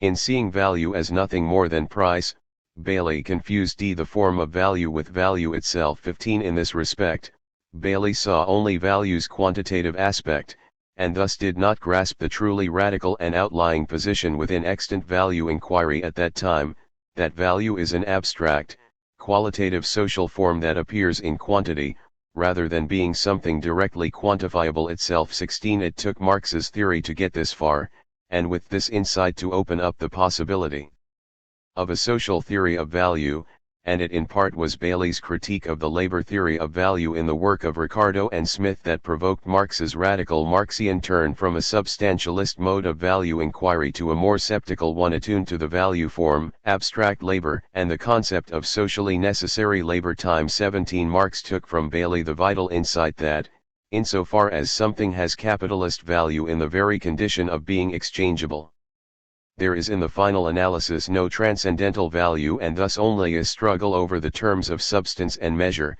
unique to each historical moment, the contesting of which challenges the logic by which something becomes a bearer of value in capitalist society. 18 From this insight flowed a new mode of value inquiry in Marx's later works, probably impossible without Bailey's bold denial of the concept as it had appeared up to that point in the work of the classical political economists.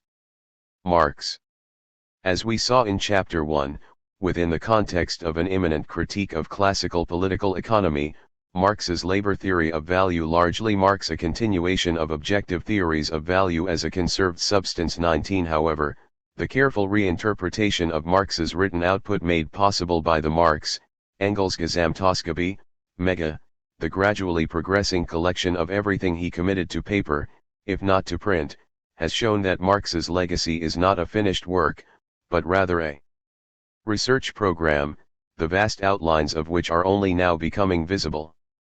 20 This new reading of Marx reveals a second version of the value theory that we can reconstruct from Marx's work, which is much closer to a subjective theory of value, as a relation between, and not within, things arbitrated in exchange. 21 In this account, Marx's theory of value constitutes a value theory of labor that starts from money and commodities in order to explain labor, and not the Ricardian labor theory of value that represents the reverse. 22 Rather than a simple descendant of classical political economy, then, this value theory of labor might better be thought of also as an antecedent of neoclassical economics and the subjective theories of value on which it centers, although not without producing a radical theoretical remainder irreducible to and irreconcilable with such binaries. The significance of this shift and the force of Marx's assault on existing theories was blunted by a residual commitment to conservation principles in how he presented value in his mature economic work.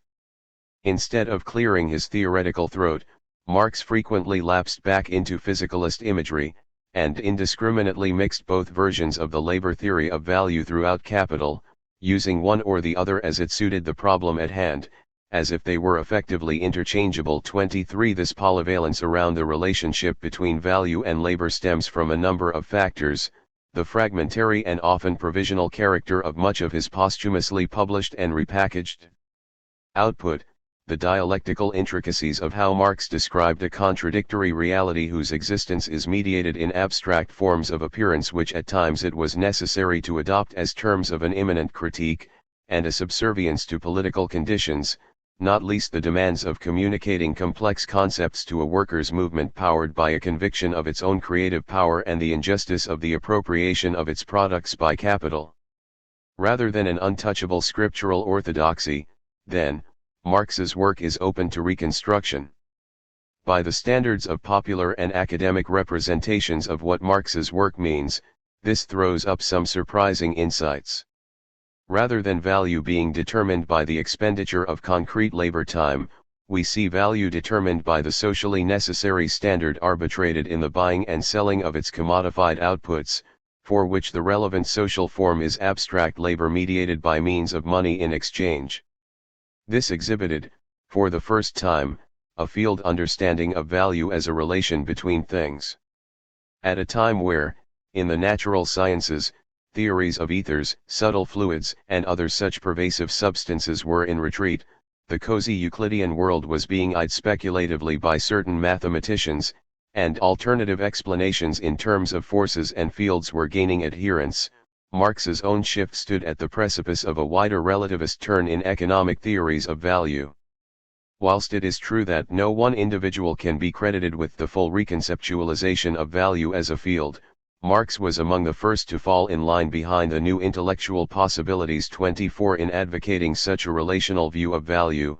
Marx violated almost every precept that he had seemingly wished to champion concerning the importance of history, the primacy of production, the continuity of classical economics, the exchange of equivalents, and the inevitability of the fall of the capitalist rate of profit. 25 At its best, then, his work represents this wider epistemic break between classical and neoclassical economics. 26 Indeed, this shift in Marx's value theory repositioned him as a proto-Austrian, foreshadowing what would later become marginalism, rather than as a post-Ricardian trailing in the wake of the classicals. 27 Whilst classical political economists took labor and the costs of production to determine value, and discounted finance as an unproductive leech on the forces of the real economy, Marx, even whilst remaining politically indebted to substantialism, took a much more subtle approach that avoids some of their productivist pitfalls. 28 This is because of a crucial, key concept that stole a march on Marx's forebears, the significance of which has seldom been recognized by either his critics or his advocates. 29 This is the distinction between concrete labor, as a waged performance of labor taking place within the time and space of the production process, and abstract labor, labor in general, lacking practical existence in the production process, but brought into being in its representation in the commodity and expressed in money. The concrete labor that goes into the production of a given good or service will be characterized by specificities of skill, intensity, standardization, and so on. In the exchange of commodities for money, this concrete specificity is abstracted from in the equivalence posited between products, which empties the labor that produced them of content and establishes an undifferentiated measure of homogeneous human labor, given form in money as a medium of exchange.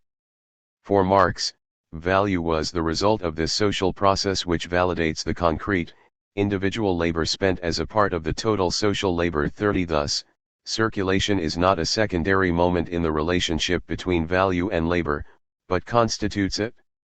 In its concrete form, labor does not yet directly enter the social economy. Labor becomes social in a commodity economy only when it acquires the form of socially equalized labor, namely, the labor of every commodity producer becomes social only because his product is equalized with the products of all other producers on the market, through sale.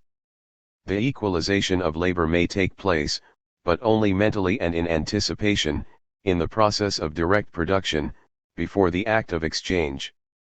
But in reality, it takes place through the act of exchange, through the equalization, even though it is mentally anticipated, of the product of the given labor with a definite sum of money. 31. This non-substantialist way of understanding Marx's value theory appears to link value with demand in a style suggestive of the future course taken by marginal utility theory. Certainly, there is a focus on the role of exchange that seemingly sets it on such a road. There is a tendency within traditional Marxism to see use value as an opposing principle to exchange value, replete with an idealized vision of post-capitalist society as a retreat into use value pure and simple, freed of the abstraction of exchange. But use value is not some pre-existing essence over which exchange value rules. 32 For Marx, use value and exchange value must be seen as mutually implicated appearances of the same process, whereby the latter becomes the form assumed by the first. 33 Marx's work suggests that it is precisely the fact that use value can only exist in specific forms that provides the reason for exchange in its most basic form of one commodity for another, i.e. because use value is specific, commodities differ from each other as use values and this provides a reason for exchanging them. 34 Likewise, use value in turn depends upon the relationship of exchange, because something that is not useful cannot be sold, a cheese which has gone off cannot be sold. The opposite is also true, a commodity that is not sold cannot be used, unsold food is thrown into lock skips. 35 As Marx writes, Only the act of exchange can prove whether that labor is useful for others, and its product consequently capable of satisfying the needs of others. 36. Hence, monetary exchange plays a pivotal role in securing the equivalence of goods and services as commodities. Of course, there are numerous examples whereby the act of exchange does not entail commensurability, such as the exchange of Christmas gifts or household chores.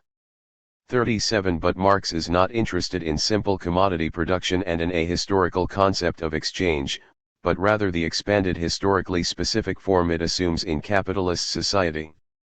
Indeed, examples used by Marx in his writings, such as the exchange of basic commodities like corn and iron, should be taken as an indication that exchange so described refers not to the individual act of trading corn for iron in a direct way, but rather to the whole process of exchange from which this one example has been abstracted. 38. In exchange, money expresses the almost infinite interchangeability of all commodities with one another, an interchangeability from which no individual commodity can be isolated and allowed to stand on its own specific value.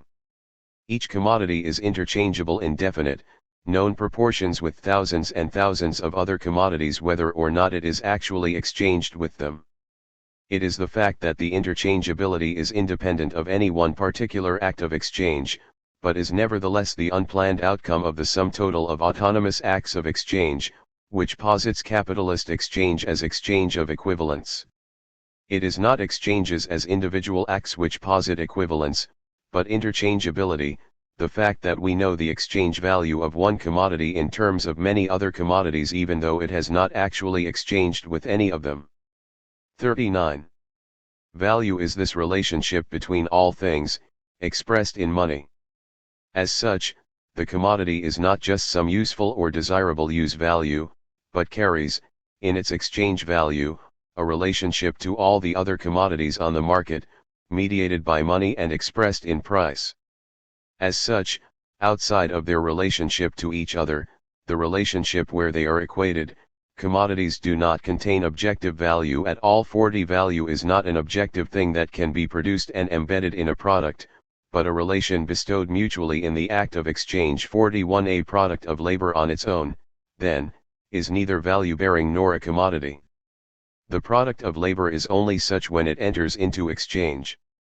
42. For Marx, the commodity enters the market in its natural form as a material product, but the materiality of its use value is lost as soon as it acquires an exchange value in the marketplace, its value form. 43. The chain of equivalences into which the commodity enters posits what Marx calls the abstract objectivity of human labor that treads the line between a thing of thought and a thing-like reality in the world itself. Whilst it must reveal its thing-like materiality to be consumed, the product of labor simultaneously transforms itself into a fantasy in the form it assumes as a commodity. As a commodity, the product owes nothing to any property of the natural form in which its component parts entered the world. 44. The commodity is, rather, the form of appearance of the value the product of labor represents, in other words, the value form. 45. The concept of abstract labor and the discovery of the value form is decisive in enabling Marx to surpass the classical political economists, who posited a direct link between concrete labor and value. To the extent that Smith considers the equalization of labors at all, it was in the subjective equality of the labors of individuals struck in the exchange of commodities by their owners, independent of specific social or historical context, whereby equal quantities of labor, at all times and places, may be said to be of equal value to the laborer.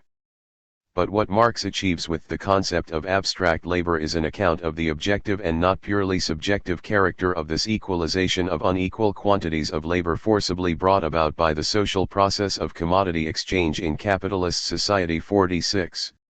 Similarly, the development of a concept of abstract labor enables Marx to surpass the achievements of Ricardo.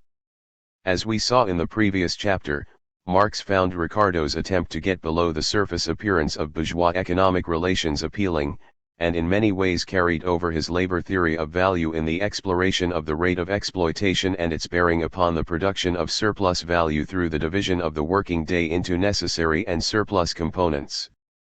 but the development of the concept of abstract labor reveals how Ricardo's approach is hamstrung by his focus upon the quantitative magnitude of surplus value determined by the expenditure of portions of direct physical human labor, rather than the qualitative form this labor assumes in the exchange of its production, in other words, how the valorization process mediates the results of the labor process. Having said this, Marx himself has been subject to criticism centering on the perception that a continued substantialism characterizes the concept of abstract labor, of which Eugene von Baumgart's is one of the earliest and most challenging. 47 Baumgart's criticism of Marx begins from the principle that commodities must contain and represent different types of laboring activity. As such, labor in the first instance must always assume the guise of concrete labor, the specificity and character of which grants the particular commodity its use value. Abstract labor abstracts from this concrete labor.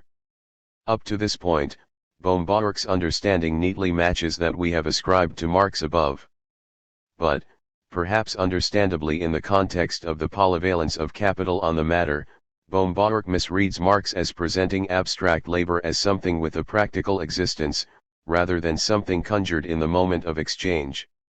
It is this that makes possible what has stood the test of time as a particularly debilitating assault on the sophistication of Marx's value theory.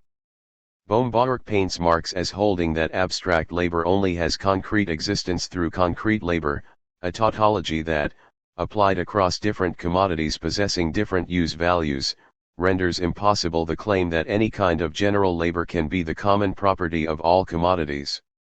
Baumgart suggests that the diversity of labor, such as that between skilled and unskilled labor, precludes the existence of abstract labor as a valid category.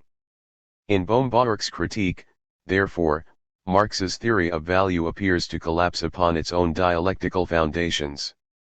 Put simply, if abstract labor exists only as concrete labor, it can have no mode of existence apart from concrete labor in all its various forms. 48 But, in these respects, Baumgart's critique hits its target only by attributing to Marx a belief in an eternal human labor in general that, embodied in commodities, determines their value, a position closer to Ricardo than to Marx himself. Marx's own work had already answered Baumgart's by surpassing conceptions of embodied labor, whether concrete or abstract, for a relational one that attributed the sole responsibility for the drawing of equivalence between commodities, and thus the social mediation of abstract labor, into which the concrete labor expended in their production enters, to exchange rather than production.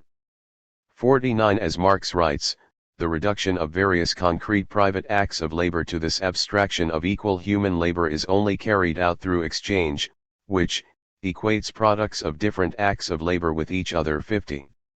Marx and marginalism.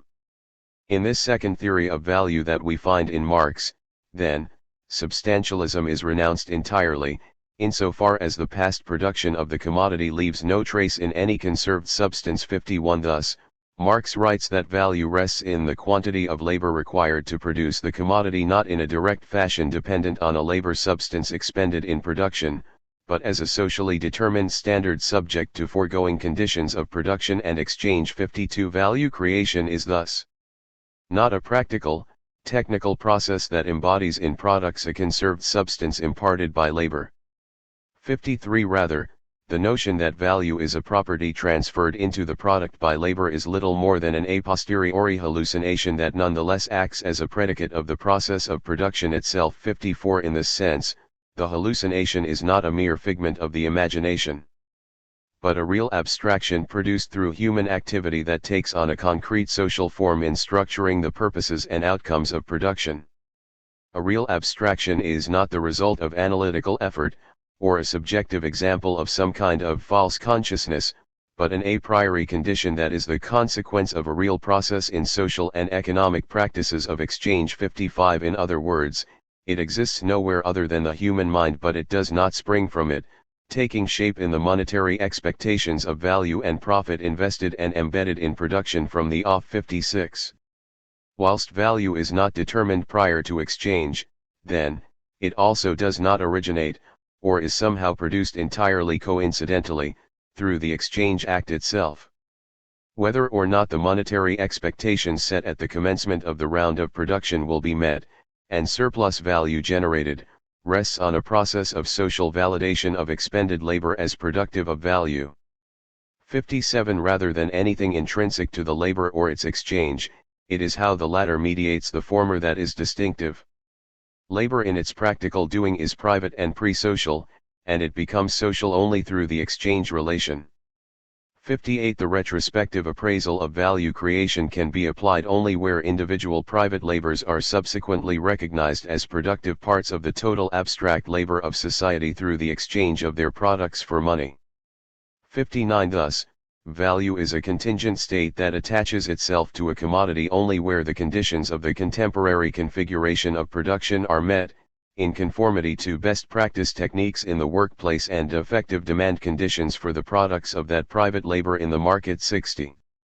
The conditions that must be satisfied in the workplace relate to the criterion of what Marx called socially necessary labor time, SNLT, which differs from direct labor time embodied in the commodity insofar as it represents the amount of labor required to produce a good or service under average conditions of production and in line with the requirements for the reproduction of that labor. 61. Unlike in classical political economy, then, for Marx value does not consist in the amount of labor time expended in production by any one laboring individual, but in the amount of time socially required for its production. 62. This abstract measure of the time taken for the job is not predetermined in production itself, but set by a process of social averaging achieved through the mediation of labors in the exchange of their products as commodities in the market. 63. The conformity of a given round of production with SNLT is also validated only by exchange in the market.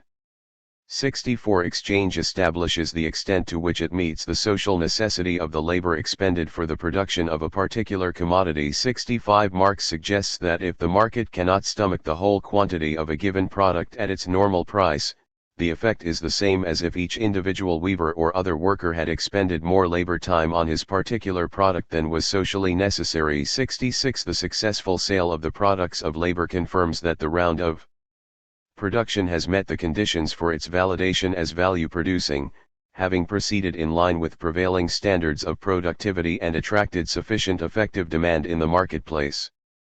The products are thus validated as commodities possessed of exchange value, and the concrete labor that went into their production is abstracted from as part of the total social whole.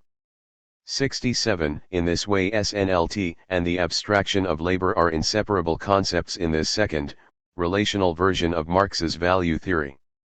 The concept of validity is central here, and acts as a means by which the relationship between human conceptuality and abstract labor is articulated whilst carefully walking the line between the objective and the subjective sides of value. In early versions of Capital, the appendix on the value form, later integrated into the main text of the second edition, contains more than 30 mentions of validity in its various lexical derivations. Whilst situated in the wider context of Marx's continuing appeal to a substantialist conceptualization of the relationship between abstract labor and value, the treatment of validity shows a certain degree of desubstantialization, a move from substance to subject, in the development of Marx's value theory. 68. Perhaps owing to the necessity of cleansing the text of such metaphysical subtleties for a wider audience, the references to validity are retained to a lesser degree in the second edition. Take this passage from Capital in its English translation: the total labor power of society, which is expressed in the values of all commodities, counts guilt, is valid here as one homogeneous mass of human labor power. 69. The translation of guilt as counts is here crucial. As with so many other issues in Marx, much clarity can be gained by a return to the German in order to render transparent the theoretically deliberate choices made by translators. The translation of guilt as counts suggests a purely quantitative and objective dimension and diminishes the claim being made. The translation of guilt as is valid possesses a different implication altogether. This is because validity in its strict sense is tied to subjects, for whom something has validity, without subjects no validity. 70. In this sense, the centrality of social validity to the determination of abstract labor, and, therefore, value, brings Marx's developed value theory into the sphere of a subjective theory of value, edging towards a position whereby a thing's value derives from its being incorporated into a system of discriminations, rather than anything intrinsic to it. 71. This also implies a reconciliation with the category of price, resonating with later neoclassical theories of value. Marx's monetary theory of value is distinguished from the classicals by the insight that money is the necessary form of appearance of value.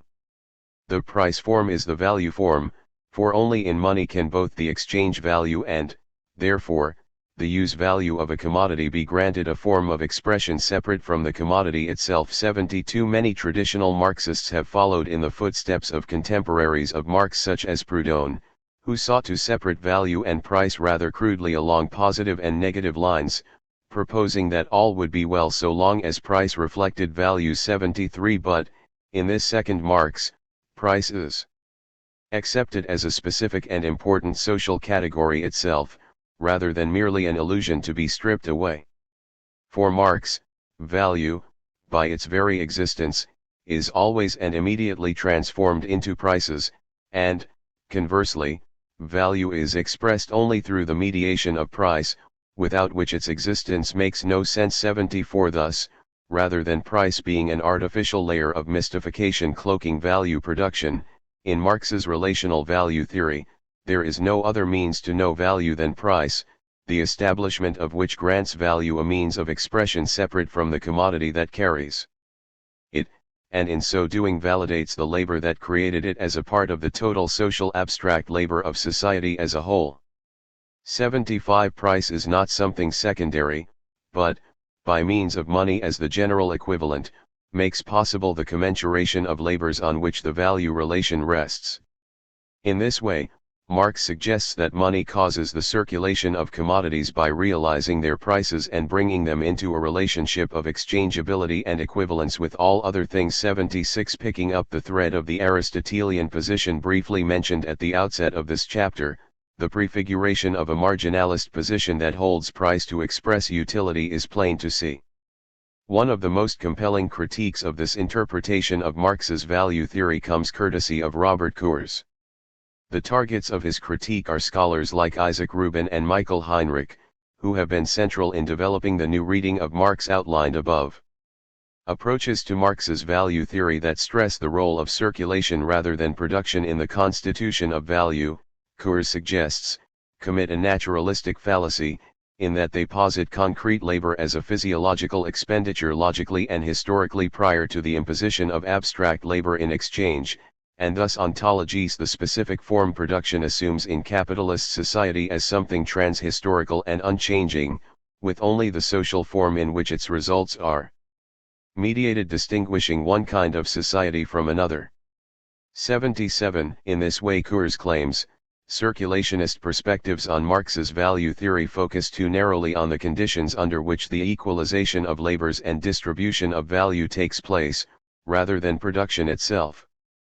Coors characterizes those approaches that situate abstract labor in commodity exchange as perceiving the problem with capitalism to pertain only to the juridical relations that govern the buying and selling of labor power, the sphere of freedom, equality, property, and Bentham that Marx sought to escape, leaving production pristinely untouched. 78. This, Coors argues, leaves it no better or wiser than productivist traditional Marxism. The external relation the new reading of Marx presupposes, between concrete production and abstract circulation, mimics, Coors proposes, the traditional critique of capitalism offered by labor movement Marxism, insofar as production is left untroubled by critique, and the problem of capitalism is instead seen to pertain to circulation alone. On this basis, he charges it with a naturalism of production similar, in some sense, to that which might plausibly be leveled against productivist substance theories of value, with their suspicion of the money form as an unkosher imposition on the production of useful things. 79. The main difference, for Coors, is that, where traditional substantialist readings of Marx posited the working class as the producer of all wealth, the value of which was then determined in circulation, the new reading of Marx removes labor and the laborer from the equation, stripping class subjectivity from the process of value creation.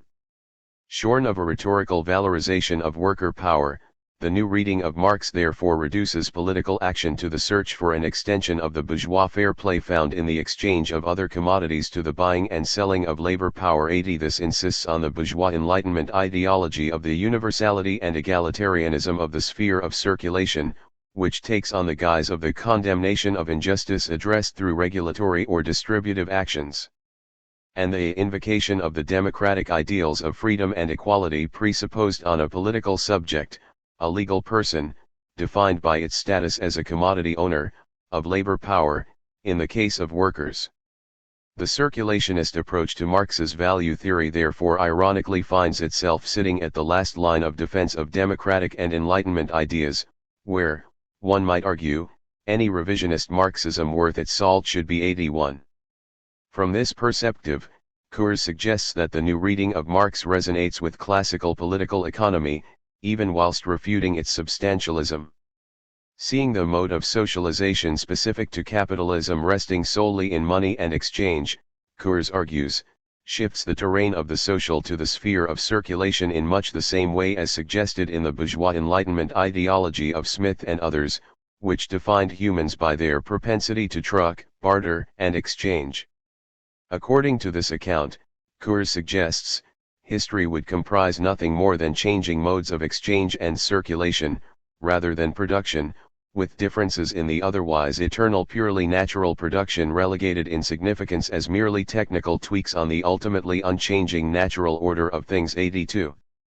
This lapse into bourgeois basal ideology, Coors contends, lights the passage of anti-substantialist, relational readings of Marx's value theory into the subjective theories of value associated with marginalism. 83. The theoretical priority granted to circulation in the concept of the exchange abstraction breaks with any concept of substance underpinning value theory, in precisely the same way, Coors suggests, as the subjective value theory of bourgeois economics. 84. There is something in this, as we have seen. However, as we will go on to see, what distinguishes the new reading of Marx from a purely subjective bourgeois economics of psychical processes such as utility estimations and preferences is the social objectivity that value, as a real abstraction, attains as a form of mediation between things. 85. As we shall see in the next chapter, whilst it is undoubtedly true that the second relational Marx presented here set in train a field theory of value that was taken forward by marginal utility theory, and that there persist vital commonalities between Marx's developed value theory and marginalism, there are also fundamental differences.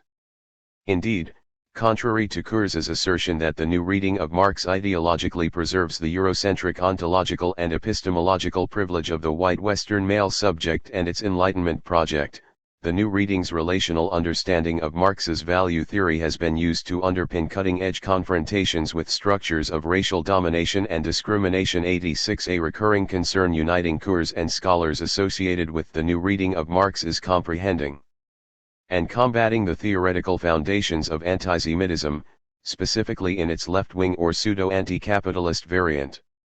87. With reference to the fetishistic appearances assumed by capitalist social forms, this literature has sought to critically explain some kinds of left and right anti-Semitism as foreshortened or truncated attempts to articulate critiques of the abstract character of social domination in a world ruled by the value form. The literature suggests that, seeking concrete agents to hold responsible for an agentless system of social domination, conspiracist critiques of capitalism incorrectly and dangerously personify abstract wealth in the individual and collective figure of the Jew, whether directly or indirectly through association with other guilty parties like specific states, bankers, or financial institutions. 88. In a brilliant recent example of the capacity of this literature to confront rather than reproduce capitalist structures of racial domination, Hilton White expands this analysis of the relationship between fetish forms and anti-Semitism to address anti-black racism, drawing from the work of Moishe Postone and Franz Fanon. 89. White relates the antisemitic personification of capital in the figure of the Jew to the racist association of blackness with a feral bodily power that can be socialized only by taming it, a brute biological force that lacks self-governing will and is thus in need of socializing violence to make it useful to civil society. Depicted by turns as both potent and recalcitrant, this essentially biological body can be deployed as a force of production only when harnessed with dominating power. In this, anti-blackness personifies in the black body abstract labor as a social force abstracted from individual or willful action, a visceral human capacity. In other words, how abstract labor in general appears in the mystified fetish form it assumes in capitalist society. This personification is the dialectical mirror image of how, owing to a pre-capitalist legacy of anti-Jewish racism centering on the identification of Jews with commerce and usury, some forms of anti-Semitism personify in the figure of the Jew abstract wealth or dematerialist value 90.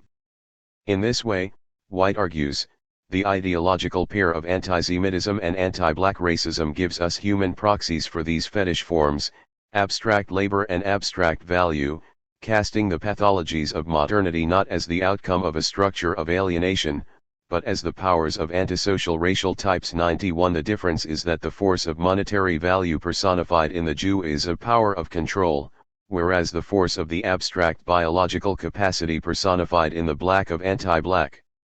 Racism is a power that requires control 92. This plays out in the practical form these racisms assume. As Fanon notes, where anti-Semitism associates Jewishness with an intellectual and abstract wealth or will to power of a whole race, which is persecuted on this totalizing basis, the bodily power of black racialized subjects is dominated in its specific concrete corporeality 93. Anti-Semitism is the paranoid fear of a people engaged in conspiracies of will guided by an invisible, untraceable intelligence, the racist imaginary of which invites a violence that seeks to flush out and destroy an entire people, as a people. Blackness, meanwhile, is associated by anti-black racism not with control but with its precise opposite, an uncontrolled bodily energy that is dominated and destroyed not in the search for and prosecution of a whole race but in its individual concrete, corporeal, visible instantiations. For Fanon, this is the key generic difference between the industrialist mass murder of the Holocaust and the ritualist destruction of the individual black body by a lynching mob. In both cases, a concrete culprit for abstract forms is identified, located, and either destroyed or dominated. Moreover, each carries its own dangerously misleading form of emancipatory fantasy, anti-Semitism as resistance against a fetishistic representation of capital, and anti-blackness against abstract labor as an expression of human unfreedom under capitalism 94. Like the association of Jewishness with valorization, anti-blackness thus expresses an opposition generated repeatedly within the forms of capitalist society, wherein human practice as a matter of structural necessity produces fetishistic representations of its own functioning that feed upon and reproduce existing prejudices in a new form. This is because the valorization of capital is the outcome of an extraordinarily complex social process, and that complex social process unfolds in a way that obscures its social conditions 95. As we shall see in Chapter 5, other Marxian approaches have accompanied the new reading of Marx to dig down deeper into the social conditions obscured behind the fetish forms of a society ruled by the abstract force of value. This is necessary work as the world continues to reckon with the causes and consequences of its constitution in and through fetishism. 3. Value as utility. After Marx, it was neoclassical economics, and specifically utility theory, that, notwithstanding its own flaws, followed through in a more full-throated way on the promise of field theories of value. Where the reconceptualization of value as a relation is something that must be reconstructed from Marx's critique of political economy, utility is characterized by a bold and open attack on the idea of value as an intrinsic embodied substance.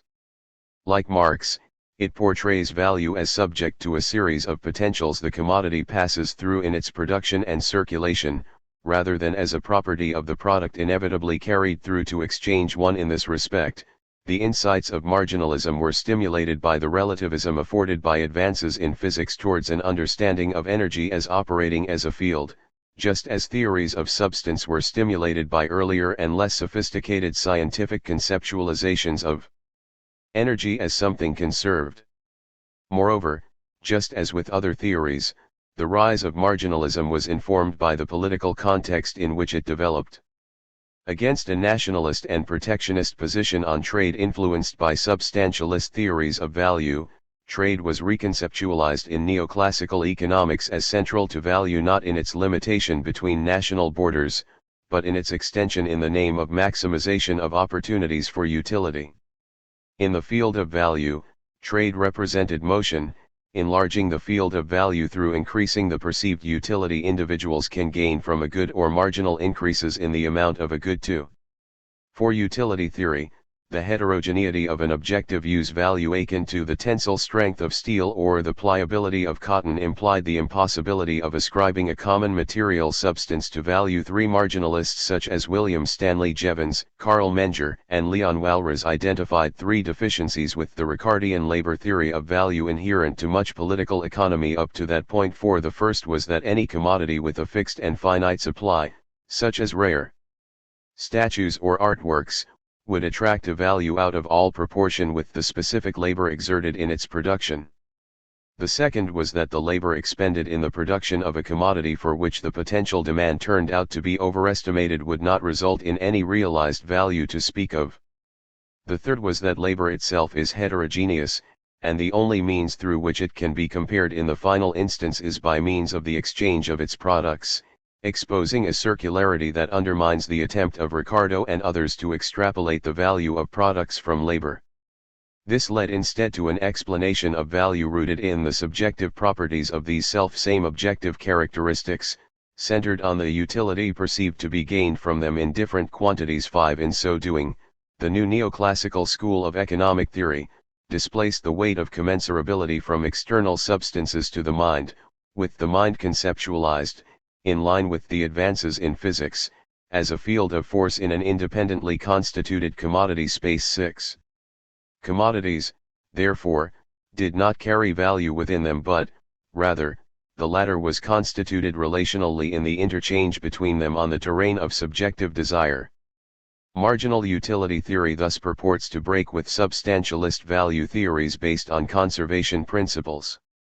As a consequence, rather than drawing a productivist divide between productive and unproductive activities based on a substantialist understanding of labor inserted, as if by osmosis, into the commodity, marginalism and its theory of marginal utility refrain from moral judgment and states that all income is reward for a productive undertaking, insofar as what sells has value. 7. The corollary of this is also that prices represent all there is to know about the value of a good, expressing the balance of supply and of demand for a good in the context of conditions of scarcity. Price is thus a direct measure of value, rather than something potentially divergent or obfuscatory. The relativity of value made possible by price in the model of marginal utility renders impossible absolute measures of concrete labor and its productive contribution to value creation. 8. But the extent to which utility theory achieves this decisive break with conservation principles is open to question. Exploring its foundations and key thinkers, this chapter will begin from utility theory's apparent break from substantialism, before exploring the extent to which, by positing a quantity common to all commodities, the UTIL functions as a similarly substantialist principle to that espoused in classical labor theories of value. Foundations. Whilst marginal utility theory carries over aspects of Marx's monetary value theory of labor to pose a radical alternative to the labor theories of value that dominated classical political economy, it does partake in common problematics running through modern value theory. Most significantly among these continuing preoccupations, the theory of marginal utility helps to ground conceptually the paradox of how use value and exchange value diverge, which was uncovered by Adam Smith. Nothing is more useful than water, but it will purchase scarce anything can be had in exchange for it. A diamond, on the contrary, has scarce any value in use, but a very great quantity of other goods may frequently be had in exchange for it. 9. For the lack of a theory of utility, Smith left this paradox largely unexplained. 10. Ricardo made further work of it, establishing of this paradox that value in use cannot be measured by any known standard, it is differently estimated by different persons in the price they are willing to pay. 11 Later, the marginalist Alfred Marshall would read into Ricardo's presentation the presence of a notion of limited supply reducing total utility and increasing the marginal utility of a good, although there is scant basis for such a reading. 12 Overall, however, in the classical political economists, the theory was not quite in place to explain the paradox of value on the terms marginal utility would later attempt. But in the focus on demand as an important element of value, Smith and Ricardo made a vital contribution to the development of marginalism, in combination with insights gleaned from the utilitarian philosophy. In its development, marginal utility theory drew upon the earlier work of Daniel Bernoulli, who, contending that evaluations of worth circulated around the expected degree of utility an individual could gain from a given thing, defined the law of diminishing marginal utility from which marginalism came to take its name. 13 Focusing on dilemmas faced by gamblers, Bernoulli suggested that small upwards variations in winnings reduced their marginal utility and thus the amount one might wager in their pursuit. This could be applied across to the amount one should be prepared to pay, for instance, for insurance against certain risks. However, there was no evidence given for the existence of either the utility on which this rested or the curve it was taken to operate along. As such, other theorists of similar issues writing around the same period, such as Cournot, rested their assumptions within market appraisals, or demand functions, rather than any quantity subsisting behind price. 14 This is a divergence of focus that recurs across the literature on this topic, as we shall see. Between what Stigler calls demand theory and utility theory, the latter posits utility as a measurable force behind the appearances of market price, discernible in the artificial settings of an experimental method, and some among adherents of the former suggest that actual market behavior is the best way to ascertain the value or utility placed upon something by means of the price paid, rather than the price a participant expresses a willingness to pay in abstraction from the moment of exchange itself. Either way, Bernoulli's theorem was structural to the development of marginal utility theory. Marshall, for instance, extrapolated the theorem to the much wider potential field of socially grounded analysis that marginalism, by focusing on value as something relative as opposed to absolute, displays an often unfulfilled capacity to open out upon.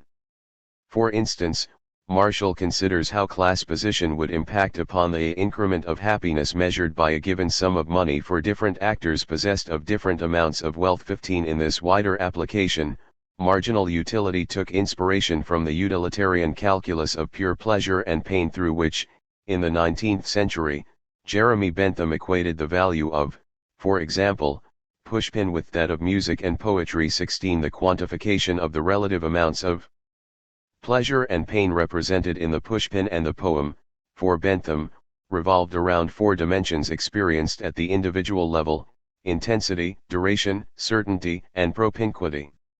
Whereas the first two were taken to measure pleasure directly, the latter two were taken to influence the individual response to a given pleasure. Bentham set out the social and human character circumscribing the exact dimensions of this sensibility, depending on no less than 32 circumstances, such as age, sex, education, and firmness of mind, that must be taken into account in carrying out such a calculation. 17. In common with much subsequent theory in the tradition, Bentham withdrew from the interesting methodological issues this raised. Differences of character are inscrutable, Bentham wrote, and such is the diversity of circumstances, that the sensibility around which assessments of utility may be made are never the same for two individuals. But this qualitative heterogeneity did not prevent the making of propositions around the utility of a given good. Indeed, the making of propositions and policy around utility retrospectively justifies its methodological ascription, on the basis that they approach nearer the truth than any others which can be substituted for them and can be made the basis of legislation. 18 This rests on some faulty thinking, insofar as its interpersonal comparisons were little more than question-begging assumptions justified by their expected results, with no scientific evidence base, save for the fact that the perspective represented a convenient alibi for the production of social policy at a given point in space and time. 19 Indeed, This issue is woven within the theory, a crude empiricism around people's stated or revealed preferences taken to be sufficient to explain the theoretical principle that lies behind them, without reference to social relations and so on. For reasons good and bad, then, Bentham was central to the development of the theory of diminishing utility, specifically, for example, in the statement that the quantity of happiness produced by a particle of wealth, each particle being of the same magnitude, will be less and less at every particle 20 and, moreover, Bentham promoted the possibilities of a leap beyond substantialist theories of value that sought a secret substance behind the social appearance of value by rooting the expression of utility solely in price, in that we may measure pleasures through the prices they command, and through this relate one pleasure to another. 21 That said, the placing of an emphasis on price as the expression of utility is by no means a constant in the development of the theory, however. Jules Depuit, an adherent of the nascent theory in the mid-19th century, posed precisely the opposite relationship, in that utility of any product is at a maximum when the toll or the price is 0.22, but, in general, the trend was towards an understanding of utility as something positively and not negatively expressed in and through price. Bentham, in his persistently stated belief that money was the best measure of pleasure or pain, sums this position up. 23. The question remains as to why it was necessary to compose the Baroque taxonomies of which utility theory consists if money already provides an accurate basis for the understanding of pleasure. Where money is posited as a simple and unmediated reflection of value, a theory of value becomes almost redundant, in spite of the apparent statements of its proponents otherwise. This leads proponents to fill their theoretical imaginary with other elements, such as the moral arithmetic which, for Bentham, was merely a convenient fiction and a didactic artifice with no relationship to any real value theory in the sense of seeking the conditions of commensurability between things. 24 This highlights how inherent within post-substantialist approaches to value that reject conservation principles is a tendency towards a denial of value along the lines of that put forward by Bailey, with which we might also associate the monetary value theory of labor espoused in Marx. In its most empiricist mode, utility theory accepts wholesale the appearances of value in money or stated and revealed preferences, rendering redundant any underpinning value theory capable of explaining how the different levels relate. It was Jevons, after all, who proposed that the word value merely expresses the circumstance of a commodity exchanging in a certain ratio for some other substance. Value will be expressed, like angular magnitude and other ratios in general, by abstract number.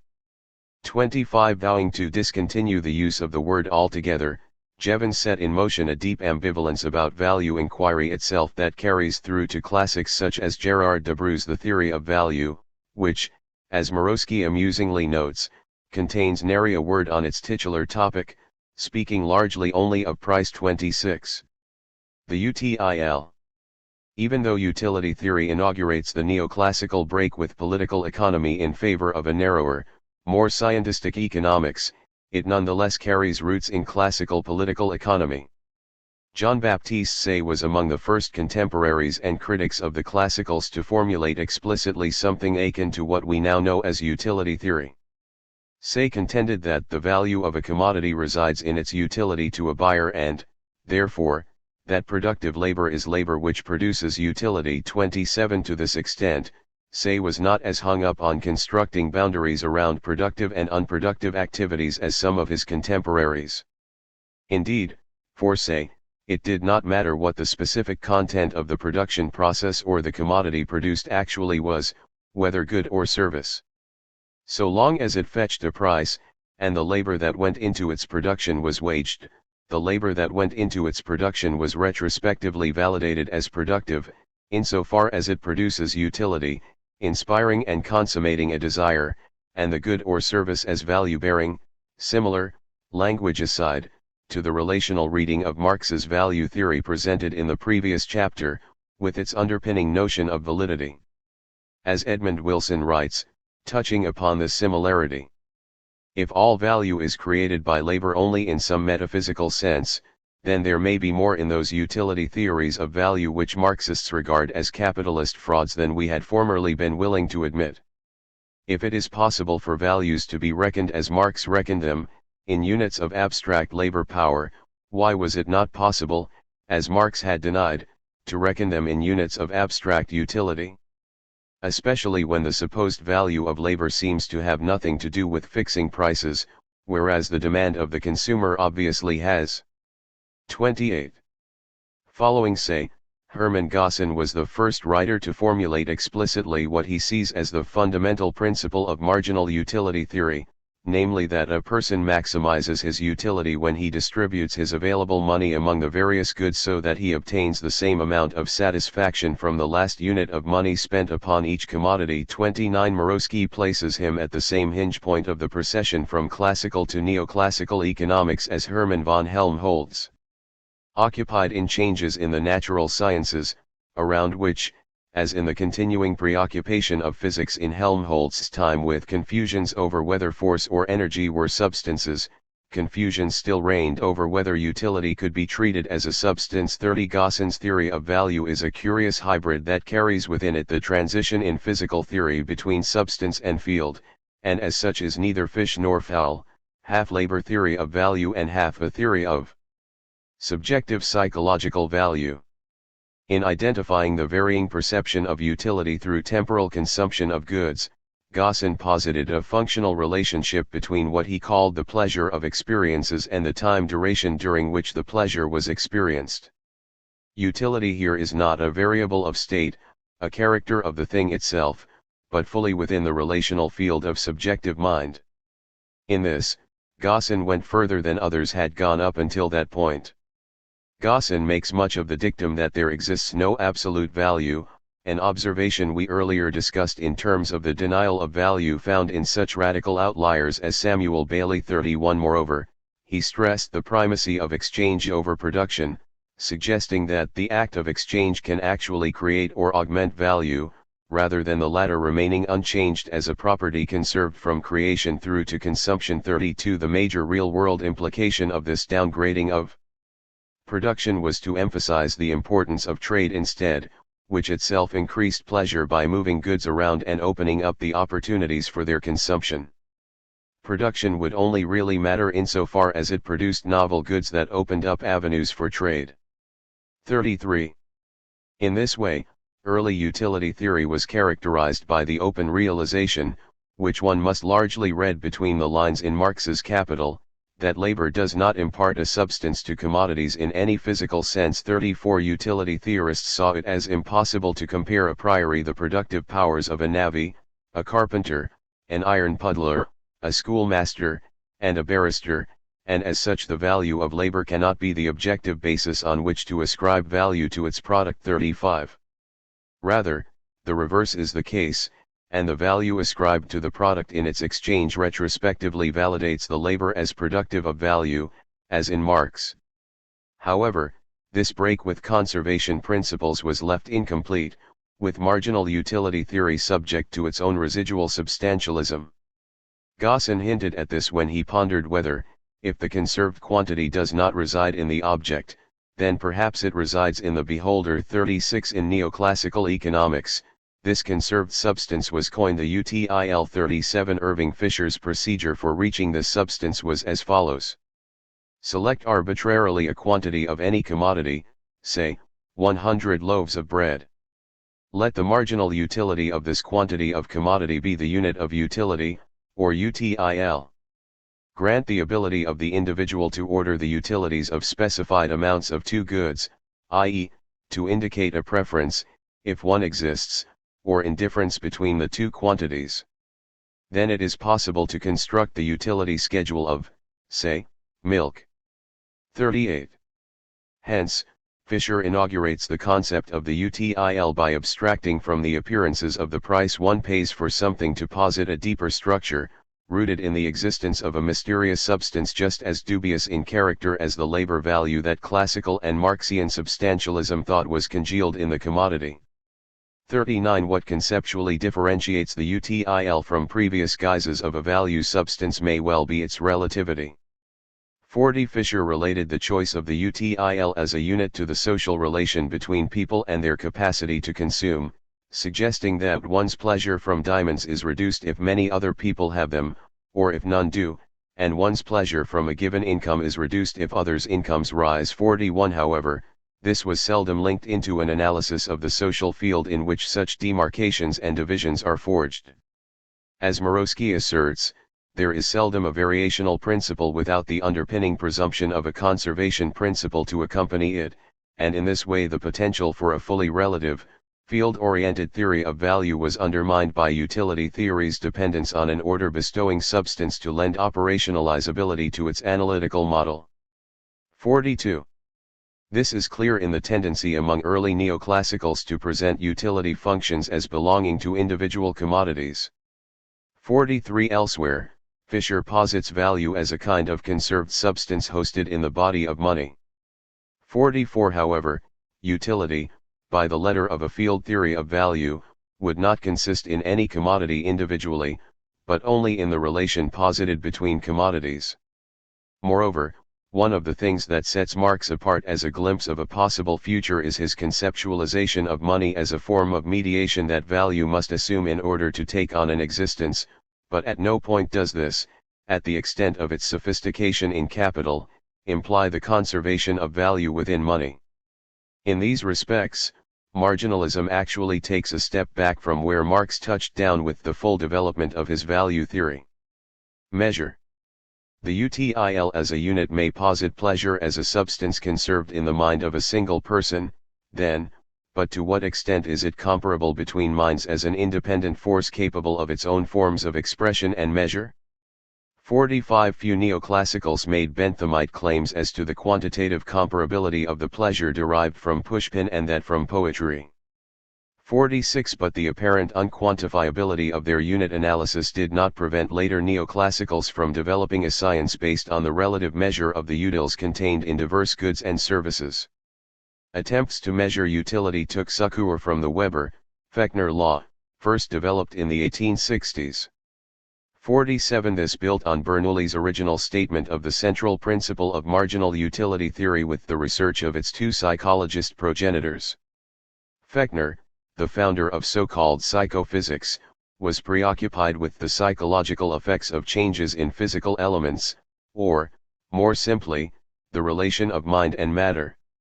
What appealed so much to those seeking a theory of marginal utility was Fechner's concern with the situation whereby on one side there is a physical quantity that can vary, such as the energy of a light, the frequency of a tone, or an amount of money, and on the other side there is a subjective experience of brightness, pitch, or value. 48 Meanwhile, Weber would conduct experiments along similar lines, blindfolding participants who were then handed ever heavier amounts of weights and asked to indicate when they felt an increase. Weber found that participants sensed added weight proportional not to the absolute increase but the relative increase, such that if the weight the participant held was doubled, so would the threshold for noticing the difference. For those already holding a large weight would be required to create a perceptible difference. For those with a small weight, an additional small weight would suffice. 49. Mysteriously, writes Daniel Kahneman, their inquiries found that variations of the physical quantity cause variations in the intensity or quality of the subjective experience. 50 Moreover, this finding was not just limited to physical characteristics such as weight, but to perceptions of visions and sounds as well. 51 The project was therefore to understand the psychophysical laws that relate the subjective quantity in the observer's mind to the objective quantity in the material world. 52 Resonating with Bernoulli's theorem a century after it was first set out, this suggested that the subjective effect of an objective change was logarithmic, its intensity varying according to the proportion by which it differs from the initial amount.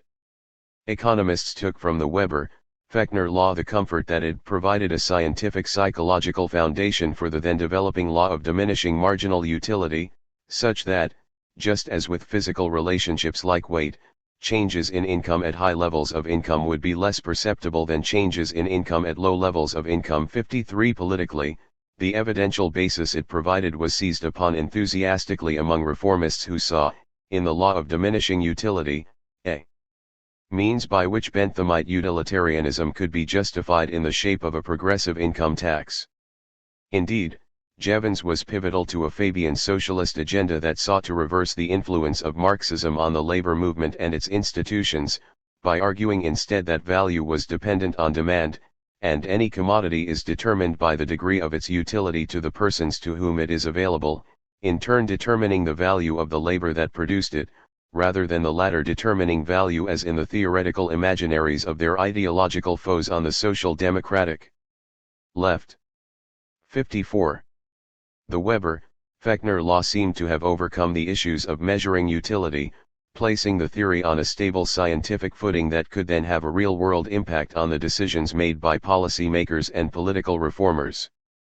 As Francis Edgeworth contended, whilst atoms of pleasure are not easy to distinguish and discern, the new law showed the possibility of observing that there is here a greater, there a less, multitude of pleasure units, mass of happiness.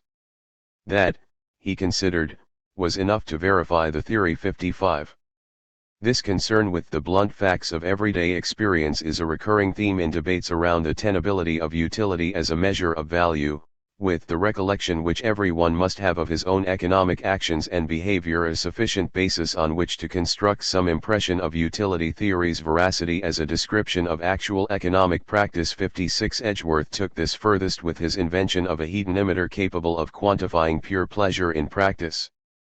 Edgeworth drew upon the Weber-Fechner law to suggest that physiopsychology, the psychophysics of Weber-Fechner, would permit the development of tools to ascertain the physiological underpinning of utility in such a way as to render the latter directly measurable. 57. The hedonimeter was the result.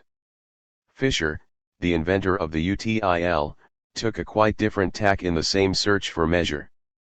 Whilst he was concerned with the rigorous and scientific measurement of utility, he contended that it was not possible to do this using physiological measurements that sought a direct measure, but only by means of an indirect approach that worked backwards from individual choices to measures of utility, a backward induction from observed behavior to measured utility. Fisher argued that economics does not need a psychophysical foundation for utility because individuals reveal their utility through their actions.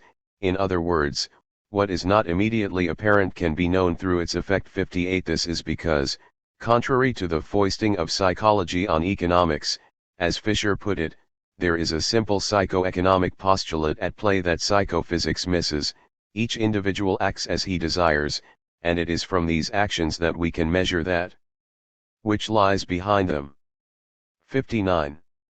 This standpoint was informed by philosophical pragmatism, insofar as it was guided by the intuition that, in actual practical human life, we do proceed on just such assumptions as those of value and utility, and, in the face of academic doubt, the problems of life cannot, and do not, wait. 60. It was this devil-may-care empiricism, solving the issue of value's non-empirical reality with reference to the concrete effects it takes in the day-to-day, that won out in subsequent neoclassical graspings at the measurement of the UTIL.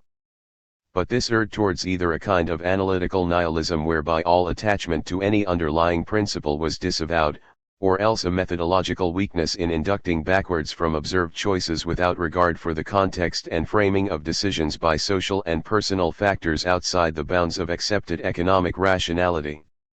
Attempts to measure utility continued apace with the development and popularization of marginalist economics.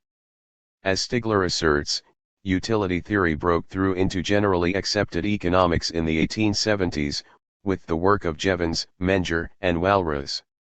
With this came a different approach to the question of value's measurability that drew more directly on the field metaphor derived from contemporary physics. Jevons was one of the first to make explicit the relationship of neoclassical economics with the burgeoning field theory in natural sciences. 61. Jevons wrote that the notion of value is to our science what that of energy is to mechanics, comparing utility, as an attraction between a wanting being and what is wanted, to gravity, insofar as the latter related bodies occupying different positions and distances in the energy field. 62.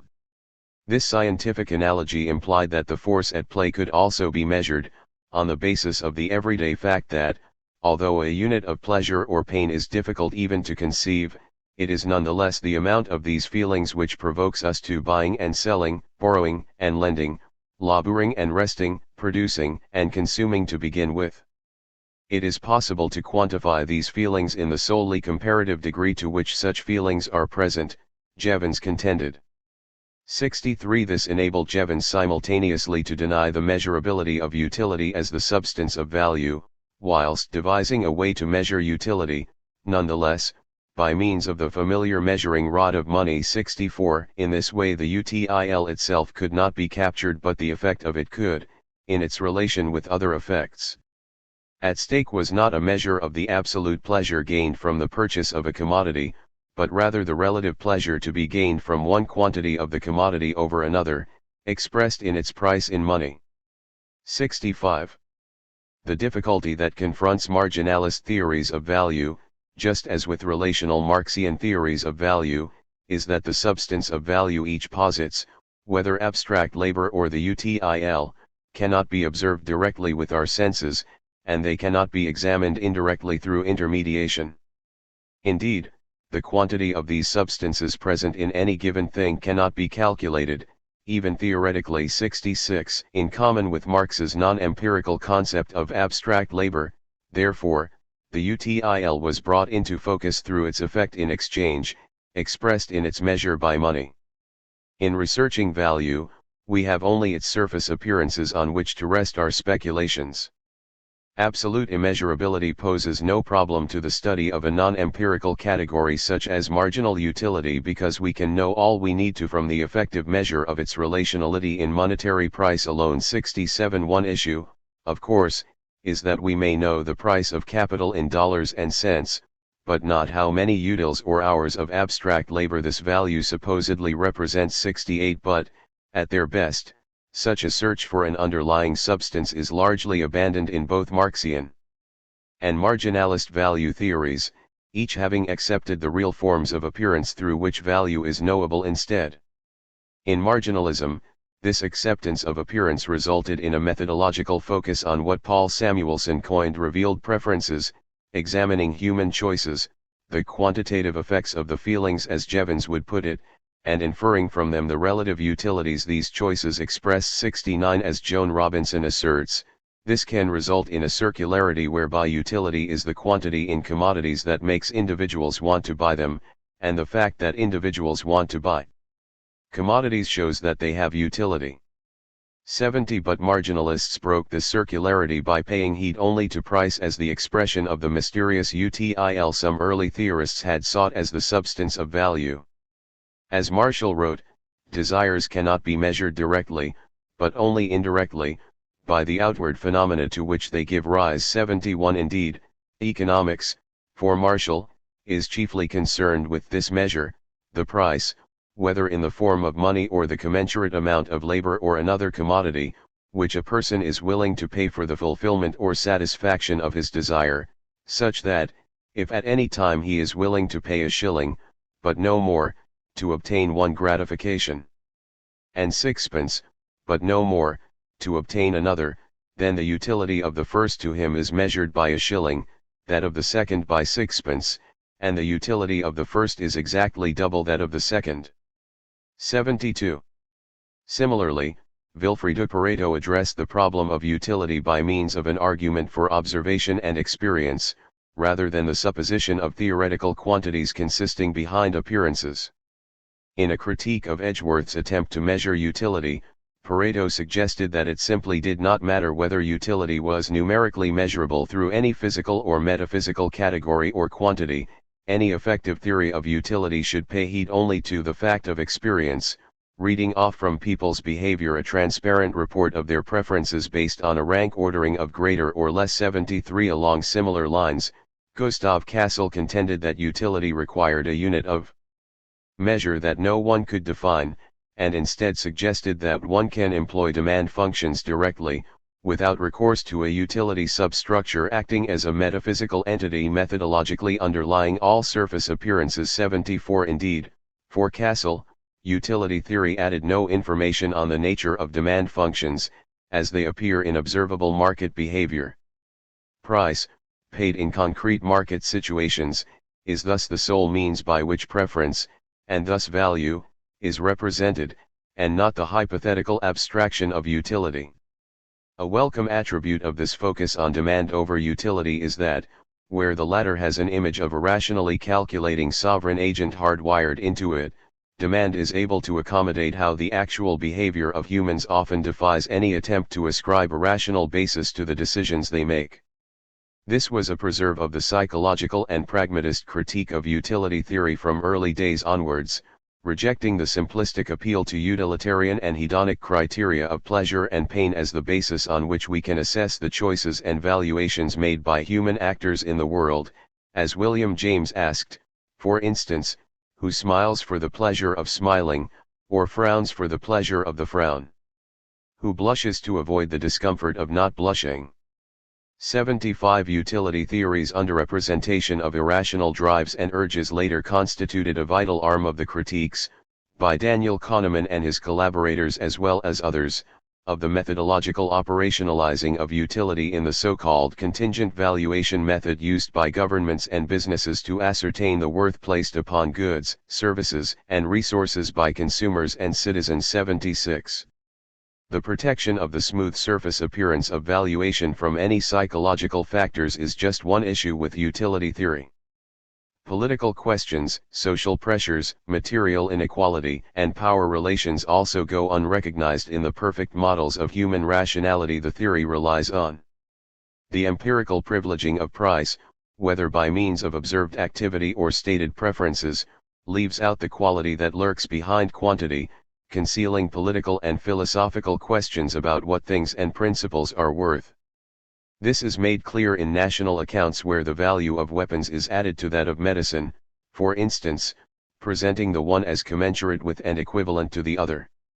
77 Neoclassical utility theory rests on the notion that, in perfectly competitive equilibrium, $1 worth of the former improves our lives just as much as $1 worth of the latter, for the sole and simple reason that, by virtue of having been bought and sold, they each carry a price that reveals the preference each attracts. But the conditions of equilibrium this equivalence implies are not to be found in reality.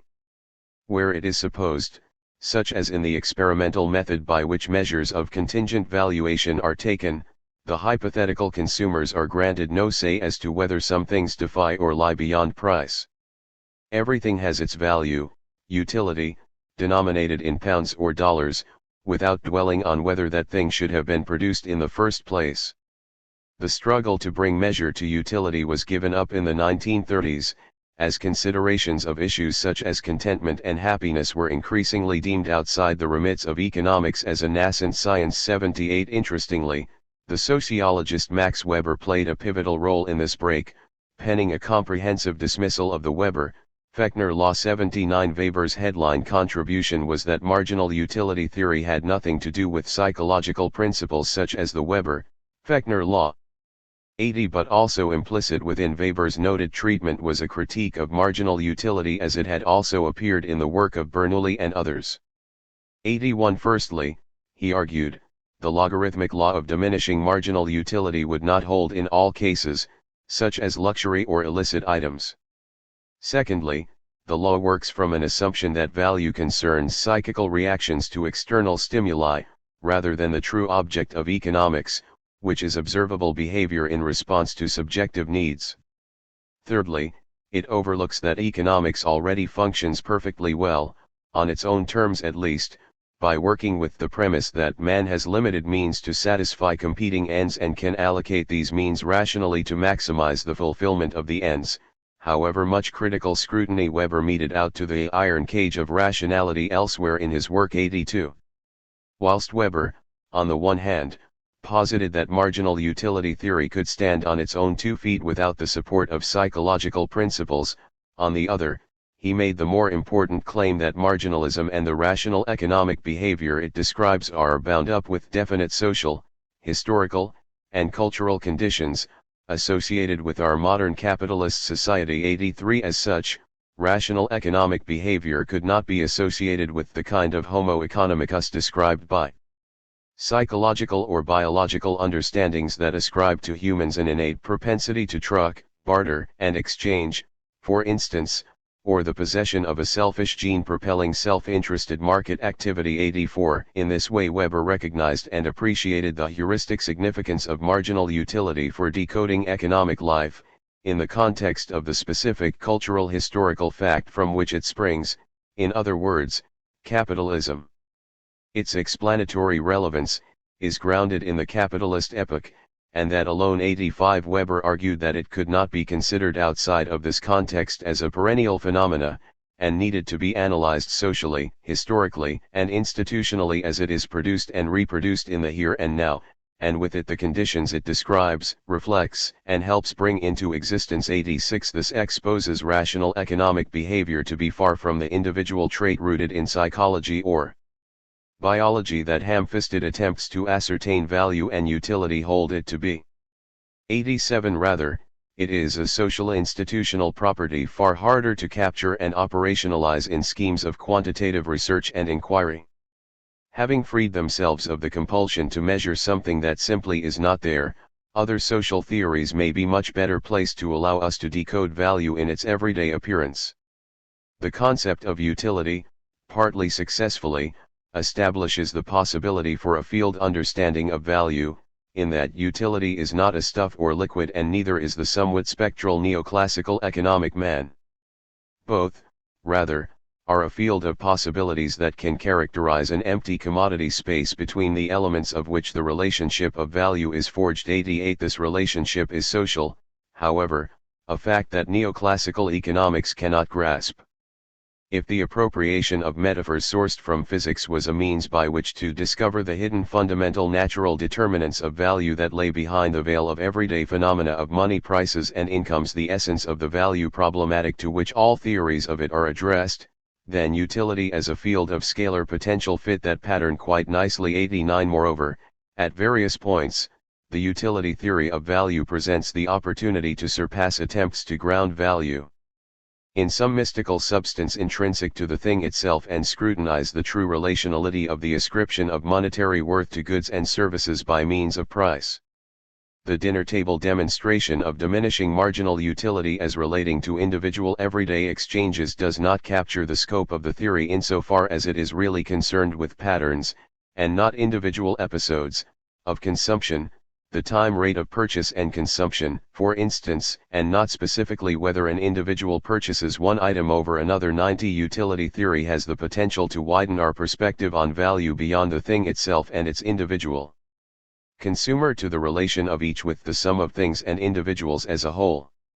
Moreover, neoclassical economics commendably freed itself of productivist illusions, thinking it a fallacy to indict any economic activity as simultaneously necessary but intermediate and yet unproductive, as, we might add, traditionalist Marxism is wont to do with fields such as the circulation of goods by means as diverse as marketing and transportation. 91. In this, there is a certain intellectual liberation in the fully fledged attack on productivism launched in utility theory. Only what legally retails on the market bears value. The burden of productivity falls not upon anything intrinsic to the production process itself, least of all upon workers held accountable for their lack of productiveness and subject to all the intensification Marx describes. Rather, whether something has value or is productive or not is determined solely in the setting of prices in the marketplace. The distinction between productive and unproductive is abolished in anything other than an abstract and retrospective sense insofar as since every sector that produces for the market exchanges its products, there are few definitively unproductive sectors, or even none at all. 92. It is far harder to force the divisive politics of productive and unproductive into the conceptual framework of such a laissez-faire way of understanding value. However, it should be noted that this potential has not prevented free market economies underpinned by neoclassical notions of value from harboring a politics of austerity populism, based on the celebration of wealth creators and the suspicion of so-called benefit scroungers and other purportedly unproductive groups. 93. This highlights how, where Marxist theories of value had attributed to labor all powers of value creation, partly out of political expediency, marginalism has a tendency to do much the same but in the other direction, wary of granting to labor a right to the whole product and celebrating the capitalist instead. Thus, Whilst utility theory casts off the baggage of productivism to some extent, it is not without some sizable issues of its own. In this and other respects, the potential of marginalism fared better on paper than it did in practice. In the steps it takes towards uncovering the social determinants of value, marginal utility theory falls victim to a circularity as debilitating as that found in other theories of value. The tastes and capacities of actors incorporated in the constitution of value are conditioned by initial endowments of income and preference that are themselves the result of previous valuations and demarcations of income into wages and profits arbitrated in the struggle of competing conceptualizations of value held by different actors. As a consequence, this endless regress deprives the array of simultaneous equations of the very thing needed to establish order, namely, a knowable, objective starting point or premise. What is more, the antagonistic class basis through which value is a thing at stake at all in capitalist society is consciously elided, preventing any means of understanding or explaining the differential social conditions and circumstances that impact upon tastes and capacities in the first place. Indeed, this is perhaps one of its selling points to its advocates, insofar as the utility approach to price recommends itself because it avoids troublesome considerations of class conflict and cooperation as the fundamental problem of social order, and puts in their place a view of social order as the outcome of individuals contending for pleasure or avoiding pain in an environment of scarcity. 94. Marginalism thus possesses an asocial and overly individualistic way of understanding the world. Taking price at face value as a measure of what things are worth stifles the capacity for contestation over value as a socio-political and normative category. This social and political dimension is absent in a theory that sees no value-creating role for government, for instance, a denial that itself has had tremendous real-world efficacy in political projects of the center and right. 95. Such a view is incapable of capturing the active role of the state and other institutions in the determination and regulation of value and price, as well as the constitution and maintenance of the social conditions that make possible and reproduce a society based on the rule of value. The incapacity of marginalism to allow adequately for this antagonistic context owes to the idealistic and rationalistic assumptions core to its peculiarly scientistic approach to economic phenomena. For price determination to work in the way it proposes, humans are cast as one-dimensional utility calculators capable of seamlessly rationalizing their best interests. Moreover, these actors must operate in conditions of perfect competition and equilibrium where supply and demand exist in a perfect harmony untroubled by interference from monopolies or states. 96. The difference with Marxism, in this sense, rests less in how value is understood as a determined phenomenon, than in the constitution and determination of value as a historically specific social form assumed by a similarly historically specific set of antagonistic social relations that sit well beyond the purview of utility theory and its individualistic, atomized understanding of human life. In this sense, new readings of Marxian value theory, such as those covered in the previous chapter, combine an appreciation of the subjective aspects of value with a more rigorous conception of the objectivity that grounds them and into which they disappear. 97. Such approaches, unlike marginalism, suggest that value is imbricated in other social forms expressing the same relations, the state, money, labor, which exceed the capacity of a narrowly economic frame of reference to capture them adequately. In this way, a fully social relational vision of value would take in society and its institutions as a whole, the implication of value within which is not exhausted in economic explanations alone. 4. Value and institutions. Having considered the strengths and limitations of the leading currents of value inquiry, this chapter will chart the search for a value theory free of physical metaphor, whether field or substance, and for a social theory that situates value in its imbrication within institutions. Instead, we consider how a social approach to value provides an alternative to prevailing approaches rooted in the humanities and social sciences too. The oldest social theory of value is the normative approach, which establishes a political or moral standard or basis for the ascription of worth to things or principles. Schumpeter wrote that preoccupation with the ethics of pricing, is precisely one of the strongest motives a man can have for analyzing actual market mechanisms. 3. This approach can be associated with Aristotle, who stands at the inception of a subterranean tradition of value inquiry that holds up value to scrutiny as subject to political or social contestation. 4. In his conceptualization of value as centering on equivalence in exchange, Aristotle suggested that value was not intrinsic to commodities themselves but derived from a relational sphere, what in ancient Greece was called the nomos. This was rooted not in the material sphere of consumption and production, but in the broader social legal historical institutions of society. This exposes value to scrutiny not as an objective substance secreted in quanta that cannot be shown to exist, and of which no one, not even those who need to know them in order to set prices, has the slightest idea, but rather as the outcome of social struggles and cooperation itself. 5. In this sense, in Aristotle, we find not only the embryo of the Western value concept noted earlier, but also that of its alternative.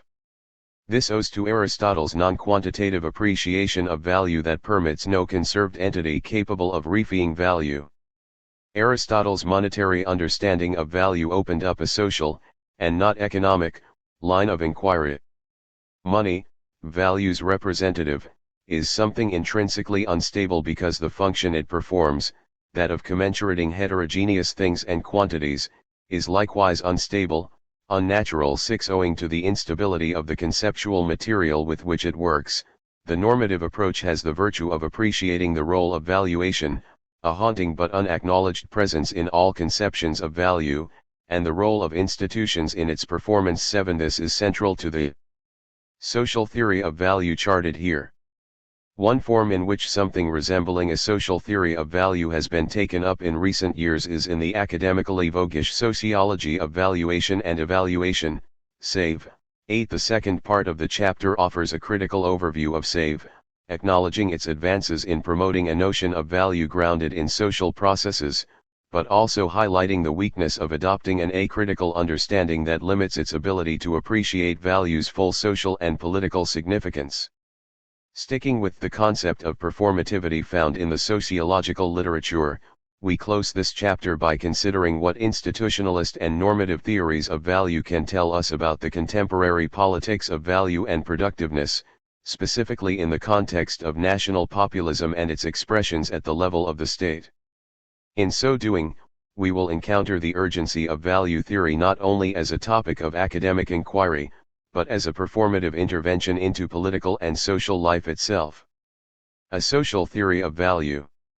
As we have seen so far, the rise of both substantialist and relational theories of value reflected changes in natural sciences, positing underpinning principles based in the idea of energy as either something conserved or something occupying a field of forces. A social theory of value, meanwhile, avoids all such scientific analogy, locating the principles that underpin value not in science or nature but in social institutions.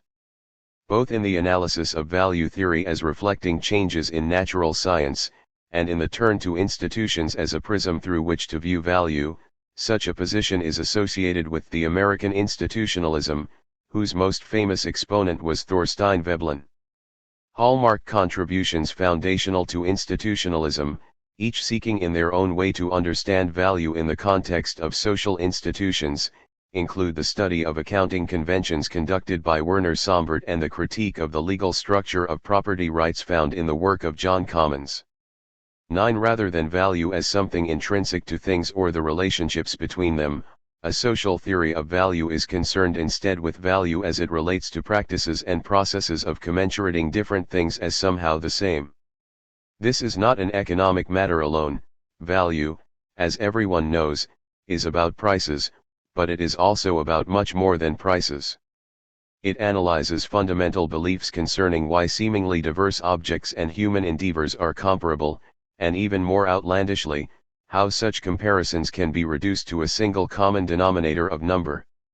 10. The sameness that facilitates comparison and commensuration is not a property of things themselves, nor exclusively a mere operation of human reason allowing us to make our way through the world and meaningfully assemble the chaos of reality, but also a process whose underpinning assumptions about sameness and difference are assigned by human institutions that are themselves simultaneously stabilized by the same classificatory assumptions. 11 From this perspective, theories of value that attempt to root themselves in natural metaphors are both a result of the institutional shaping of our expectations of sameness and difference, and a stabilizing component of those self-same institutions, telling a story to sell their timeless and asocial existence.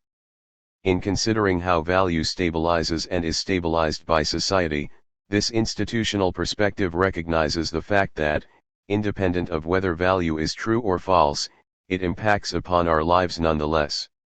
By seeking an explanation of value as part of the stabilization and reproduction of society itself, not always functionally, but in contradiction of the needs of that society, the social theory of value captures that value may not be something we can see or touch, but it persists nonetheless, through the effect it wields on us at work in the wages we are paid, at home in the things we buy to eat and subsist, and in the wider economy as a whole, in everything from the welfare system to the pension funds on which we depend to live long and fulfilled lives.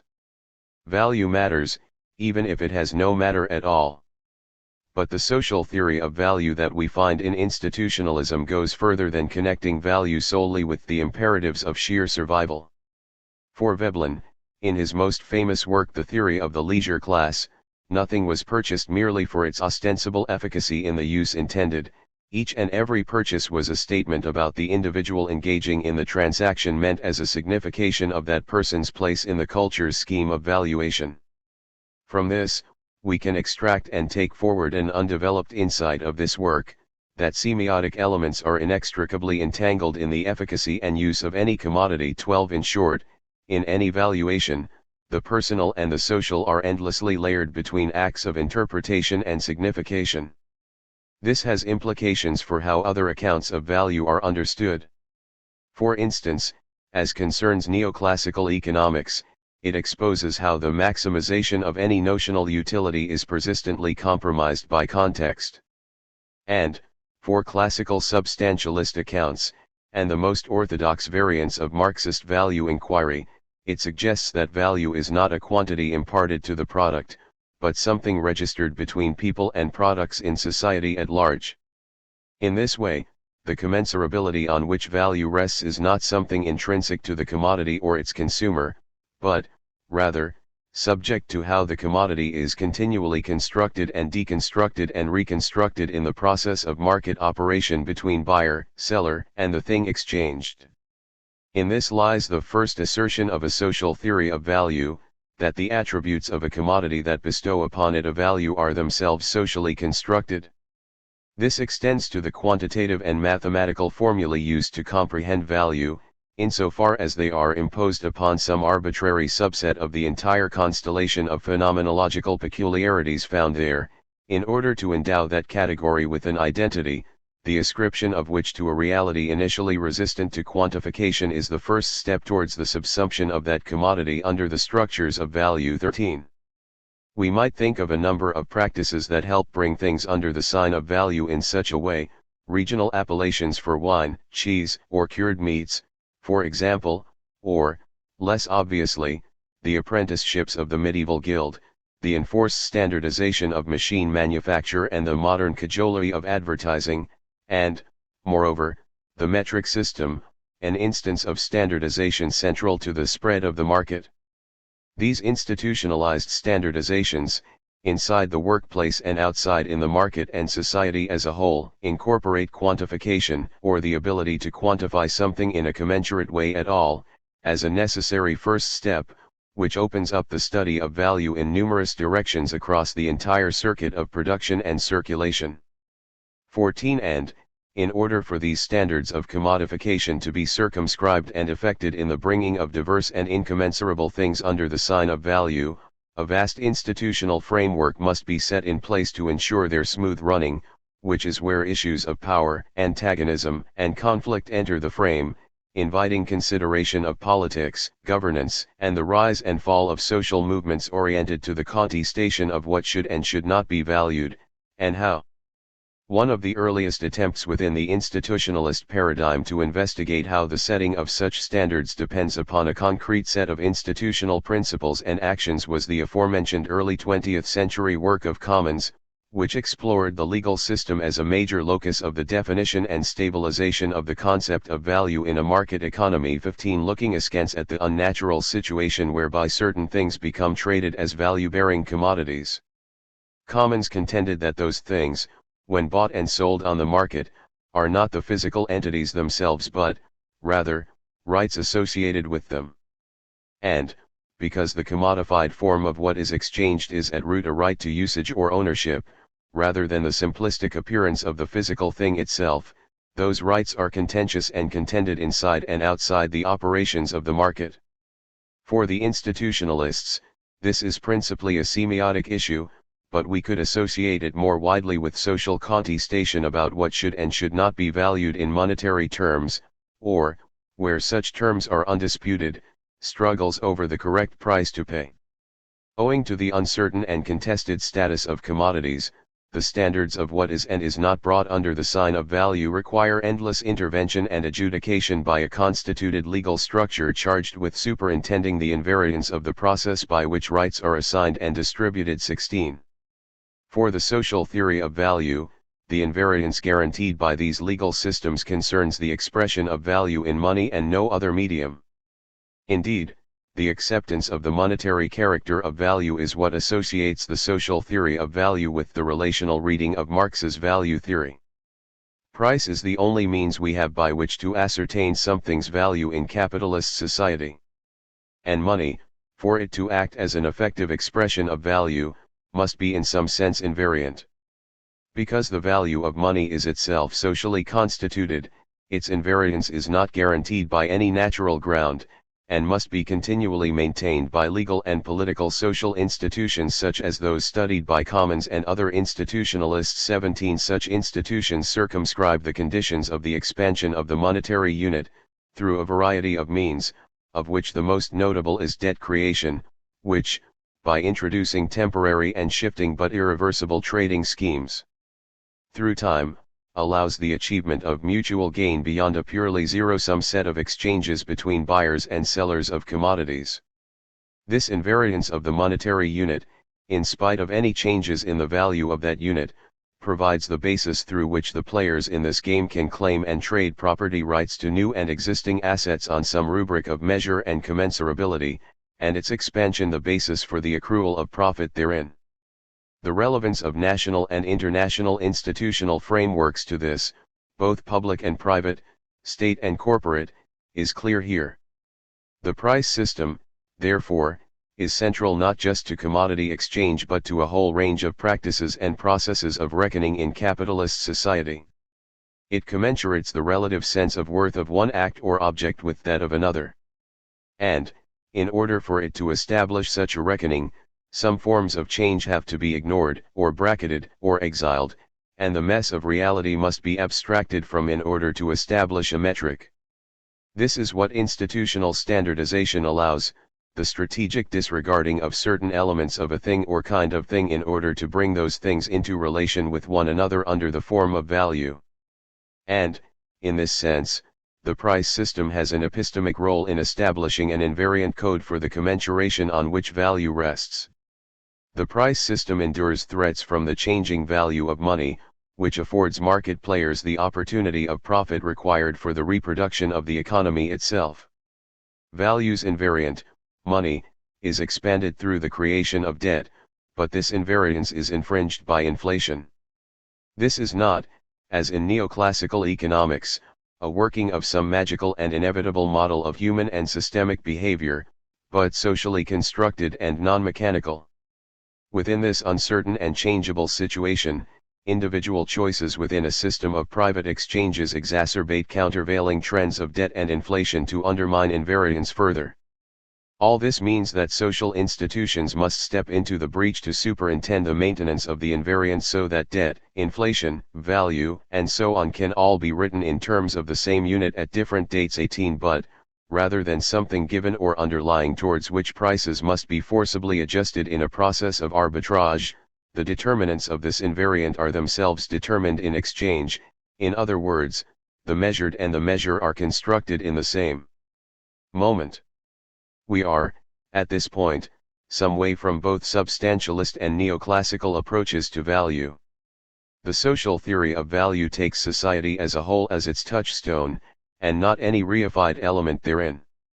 As an example of the possible directions in which such an analysis can be taken, one of the most provocative and elaborate extrapolations of the institutionalist approach to value in recent years is that of Jonathan Nitzan and Shimshon Beikler, a theory that might best be described as the power theory of value. For Nitzan and Beikler, value represents the accumulation not of any variable determined in the production of goods and services, but of power.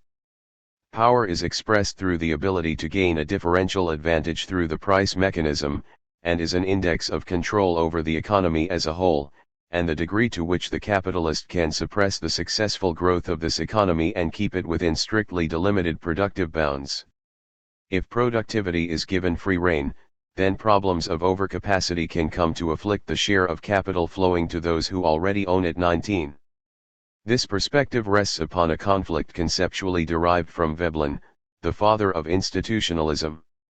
This is the conflict between, on the one side, business and power, and, on the other, industry and creativity. 20. Veblen placed the conflict between creativity and power at the center of his analysis of human society.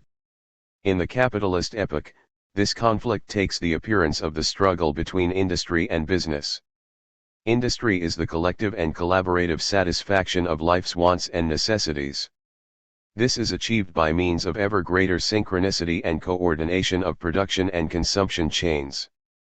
Business, however, thrives on antagonistic relationships of conflict, tension, and struggle. These antagonistic relationships are between capitalists themselves and between capitalists and society. Most of all, it thrives on the conflict between itself and industry. 21. In the context of this conflict, Veblen suggests that business earnings do not arise from greater efficiency or productivity. Rather, they arise from the sabotage of the creativity of industry and other businesses. 22. In Nitzan and Beikler's extension of Veblen's work, accumulation of capital is simultaneously the accumulation of power. It thus represents the ability of capitalists and corporations to control, shape, and transform society. This is attempted in and against a context of conflict and opposition. This accumulation is therefore relative and, crucially, differential. It does not rely upon growth in the economy as a whole, as is usually imagined. Rather, it depends upon the sabotage of growth in the name of competitive advantage.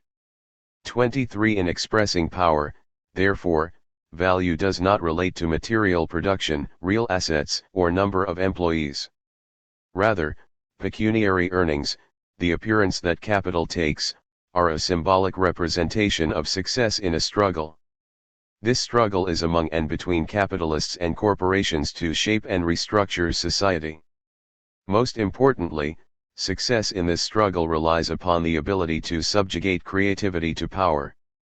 This latter ambition actively militates against material, productive activities and assets. 24. Value stands as a referent for itself and no other, sheer political, social, and economic power that makes clear the link between the semiotic, the social and the material at which the institutionalist social theory of value grasps.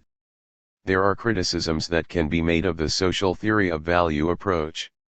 The political content of social or normative approaches suggests that, say, the value of the wage can be contested and reconfigured, whereas marginal utility theory would argue that the setting of a value is simply the sum of subjective choices made by rational actors in the market. 25. Meanwhile, substantialist approaches, which seek to locate the source of value in a fixed moral element or substance discoverable within the economic world, would see in the normative approach an untenable appeal to shifting principles subject to change and overhaul.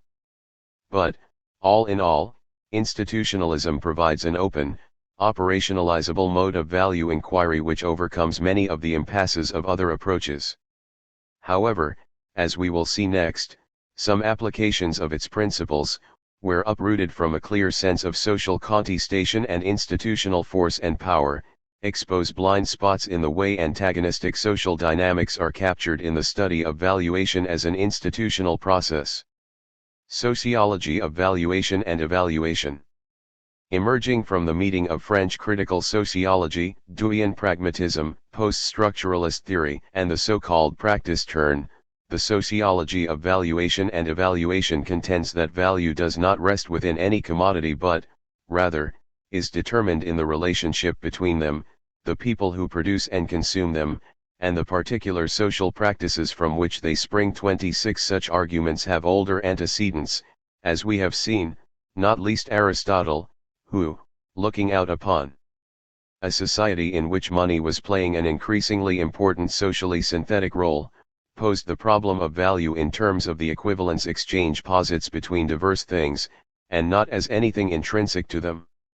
The most fully realized vision of Marx's Critique of Political Economy, the first volume of Capital, arrives at a somewhat similar social and exchange-oriented perspective.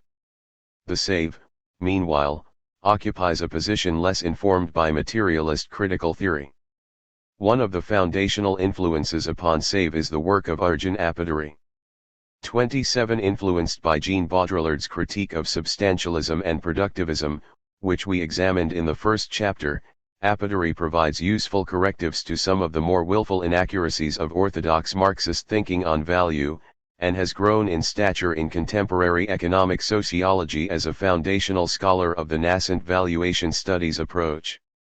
In setting forth this conception of value as something socially ascribed, Apaturi draws upon George Simmel's philosophy of money. 28 Like the subjective theories of value explored earlier, Simmel considered value to be a subjective judgment made about something, rather than an inherent property. This subjectivity is provisional, contingent, and inessential, but it is its nature as such that renders it worthy of study. In line with this, and what Apaturi attempts to do, and where his approach is most useful, is to explore how the relationship between commodities, exchange, and value operates in practice as a lived social process. For Apaturi, the thing that functions to render an exchange productive of value is politics, enacted through the social lives of commodities. 29 As Apaturi writes, politics, as the relations, assumptions, and contests pertaining to power, associates value with the mundane, day-to-day, small-scale exchanges of things in everyday life, constructing frameworks that govern what is desirable, the proportion in which things exchange, and who is permitted to exercise effective demand. In what circumstances? The politics here concern the relations of privilege and social control on which such decisions rest, and over which conflicts arise, reshaping the existing frameworks of pricing, bargaining and so on. 30. It is therefore the way in which economic objects circulate in different regimes of value in space and time that constitutes the focus of this strand of value theory. 31 The economic objects, the things themselves, must be followed through society in order to uncover the meanings they assume at different points in time. In this way, Apaturi contends that it is necessary to break with productivist approaches to the creation of material things and their value, and instead focus on the total trajectory commodities follow from production, through exchange/distribution, to consumption. 32 By tracing the trajectories of economic objects through society, we can most clearly see the way in which human subjective judgments, transactions and calculations, apply themselves to these objects at different junctures and, as Apaturi puts it, enliven things. Apaturi suggests that this approach is informed by a dual perspective. From a theoretical point of view, the determination of value is taken to occur solely in the domain of human social activity. But from a methodological point of view, this determination can only be ascertained by a focus upon the specific things in motion to which it is applied. Temporarily fixed in place as a lens on the relations that constitute them, the things in motion therefore illuminate their human and social context. 33. In order for this to happen, we must approach commodities as things in a certain situation, a situation that can characterize many different kinds of thing, at different points in their social lives. For Apaturi, This specifically requires looking at the commodity potential of a given thing. Thus, the method seeks snapshots of objects in their social context at the time of what Apaturi calls the commodity situation, that juncture in the social life of the thing in which its exchangeability, past, present, or future, for some other thing is its socially relevant feature. This situation can be broken down into three elements, consisting of a processual model of commoditization inspired by Simmel's Aristotelian presentation of things moving in and out of the commodity state. 34. The first is the commodity phase, into which a thing enters over the course of its social life. The second is the commodity candidacy of that thing, which refers to the standards and criteria, symbolic, classificatory, and moral, that define the exchangeability of things in any particular social and historical context. It is these exchange conventions to which parties comply that Apaturi refers to as regimes of value. 35. The third element is the commodity context into which the thing enters. 36. Stimulated in part by Apaturi's work on the social lives of commodities and regimes of value, the field of valuation studies represents a growing body of research which offers considerable overlap with the aims and aspirations of some of the relational, field theories of value covered elsewhere in this book, although not without important differences. Valuation studies has as its focus the practices and processes by which things are rendered valuable, as part of a wider pragmatic turn in the study of economic activity. 37. Pragmatism, here, alludes to the work of John Dewey, specifically, his work on value. 38. What renders this orientation pragmatic is its refusal to apply ex-ante explanations and a stance of anti-essentialism towards the uncertain social phenomena studied, in which the agency of actors renders meaningful the reality in which they move.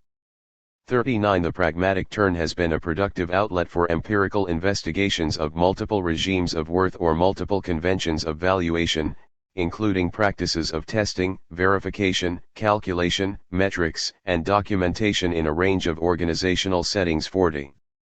Specifically, focus has fallen upon the materiality of economic settings and devices. 41. This is exemplified in the conception of the market device, which is taken to refer to the material and discursive assemblages that intervene in the construction of markets.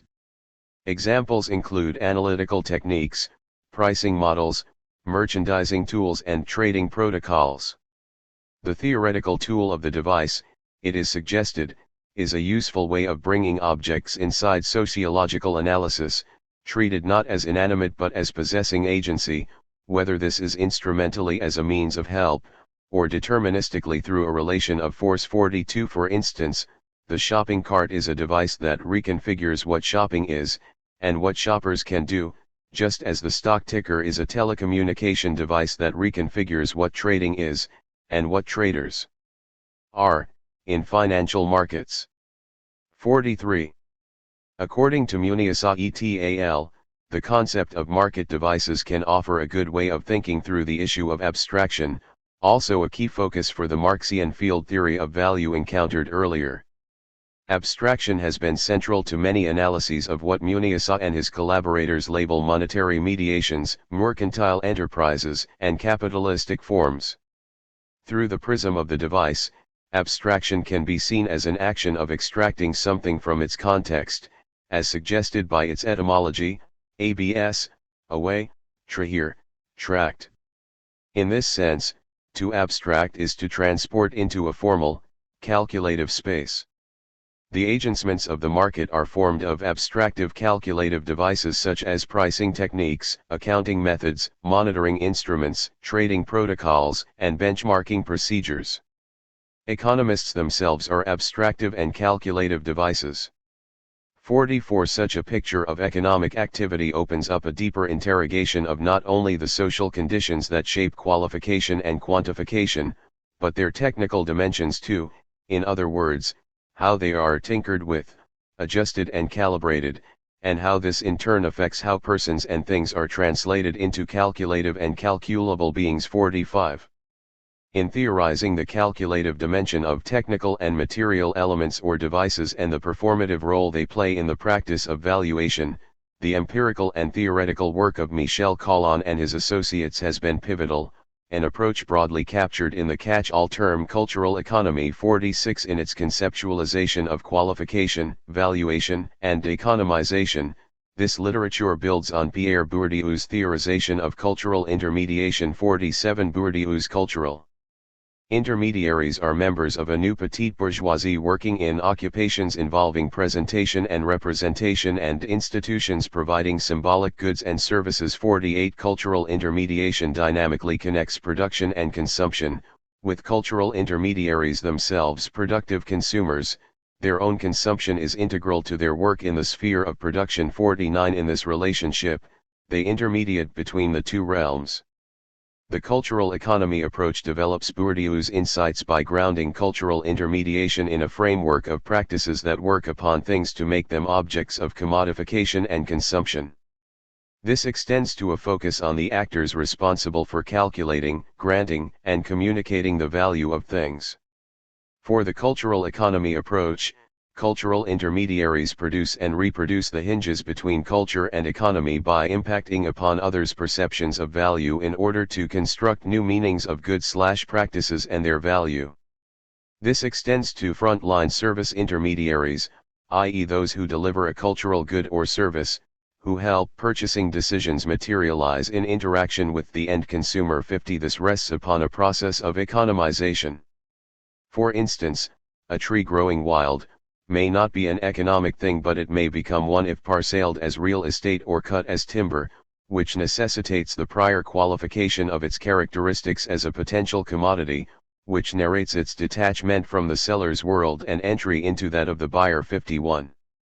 Value is thus seen in the cultural economy approach as a matter of perceptions and meanings. 52. Noting the insufficiency of a purely discursive or technical approach to value, a string of critiques of this set of approaches center on their lack of engagement with any structural forms of power, their reluctance to consider the possibility of societal alternatives, their deterministic erasure of human contestation from social change in favor of non-human actors, and their elision of abstract processes of capitalist social mediation in the constitution of markets. 53. In these respects, the approach tends to leave unchecked the social relations that make value as a social form possible. In combining the acritical theory of value of Colon et.al., which focuses on the practices and devices of valuation, with the conceptualization of social composition found in Bourdieu's theory of cultural intermediaries, the cultural economy approach deprives itself of a theoretical basis to articulate social antagonism and contestation in and around value. Bourdieu's class theory charts a path to nowhere in this respect. One of the central insights of Bourdieu's theory is that the productive identities of cultural intermediaries draw upon and make use of their identities as consumers. Cultural intermediaries accomplish the objective orchestration between production and consumption. 54. This occurs not only in work but in life. Their class position within what Bourdieu calls the new petite bourgeoisie requires them to assuage subjective anxieties about class mobility.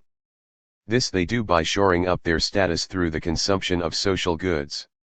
At the same time as reproducing themselves as class actors, they reproduce the consumer economy on which this tradition of value theory focuses. Thus, class is not a critical concept for Bourdieu, destructive and to be destroyed, but a Weberian matter of status and position, to which new petite bourgeois social agents aspire. 55. As in Weber, Bourdieu's theory focuses on the way in which a given set of workers achieve a favorable market situation as traders of their own labor power. 56. The situation is seen as uncompromised and unproblematic. For Weber, class collectivities form around shared lifestyles, ethics, and a sense of status honor. 57. This sees class position as in some way positive, and value as imbued with a kind of spirit stemming from this positivity. Indeed, Bourdieu's redefinition of contemporary class structure around the ownership of different kinds of economic, social, and cultural capital is akin to the substantialist sleight of hand through which Smith associated different productive and unproductive class interests with their relationships to kinds of economic revenue. 58. Notably, the Great British Class Survey drew upon Bourdieu's differentiation of different kinds of capital, social, cultural, economic, to compile its breakdown of the contemporary British class system.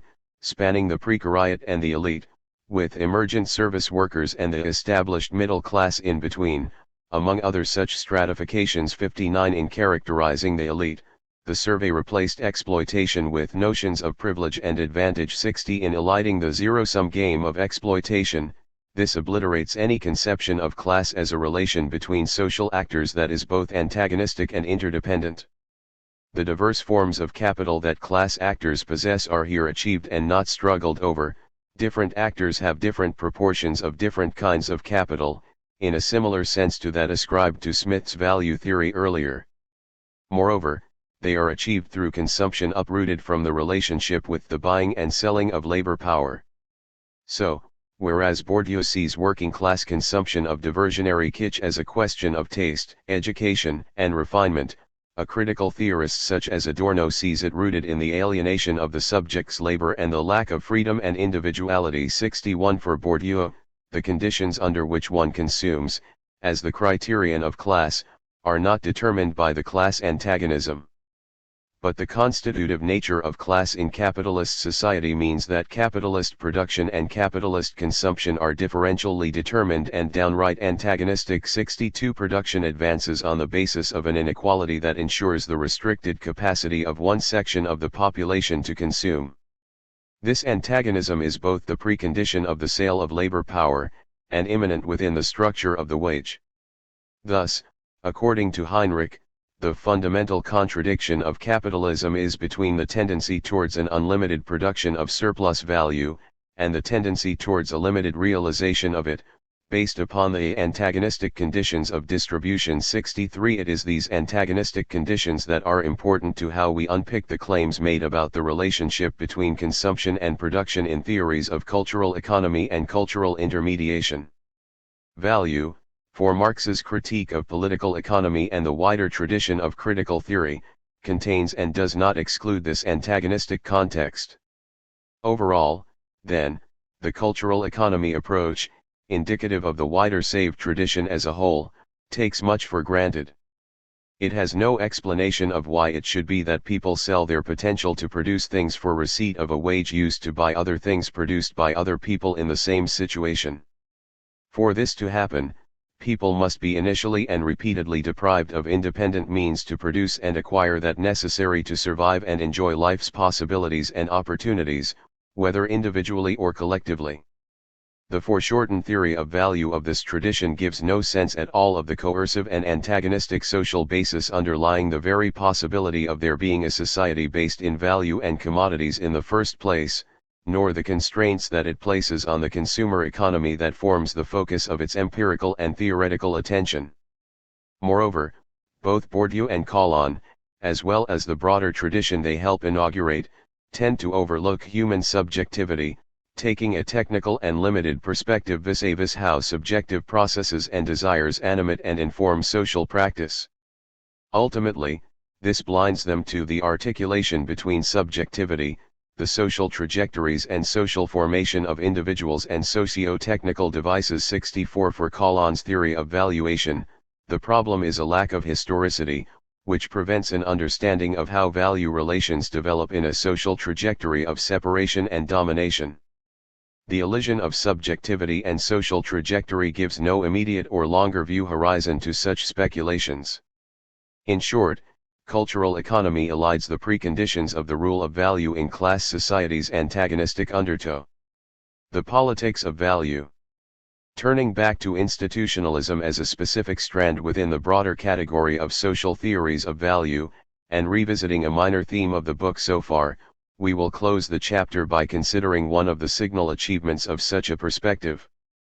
This is the attempt to situate theories of value not only in historical context according to scientific discoveries and so on, but within their political context, focusing on precisely what different theories of value do for and in the hands of different institutions, and how they respond to different institutional imperatives.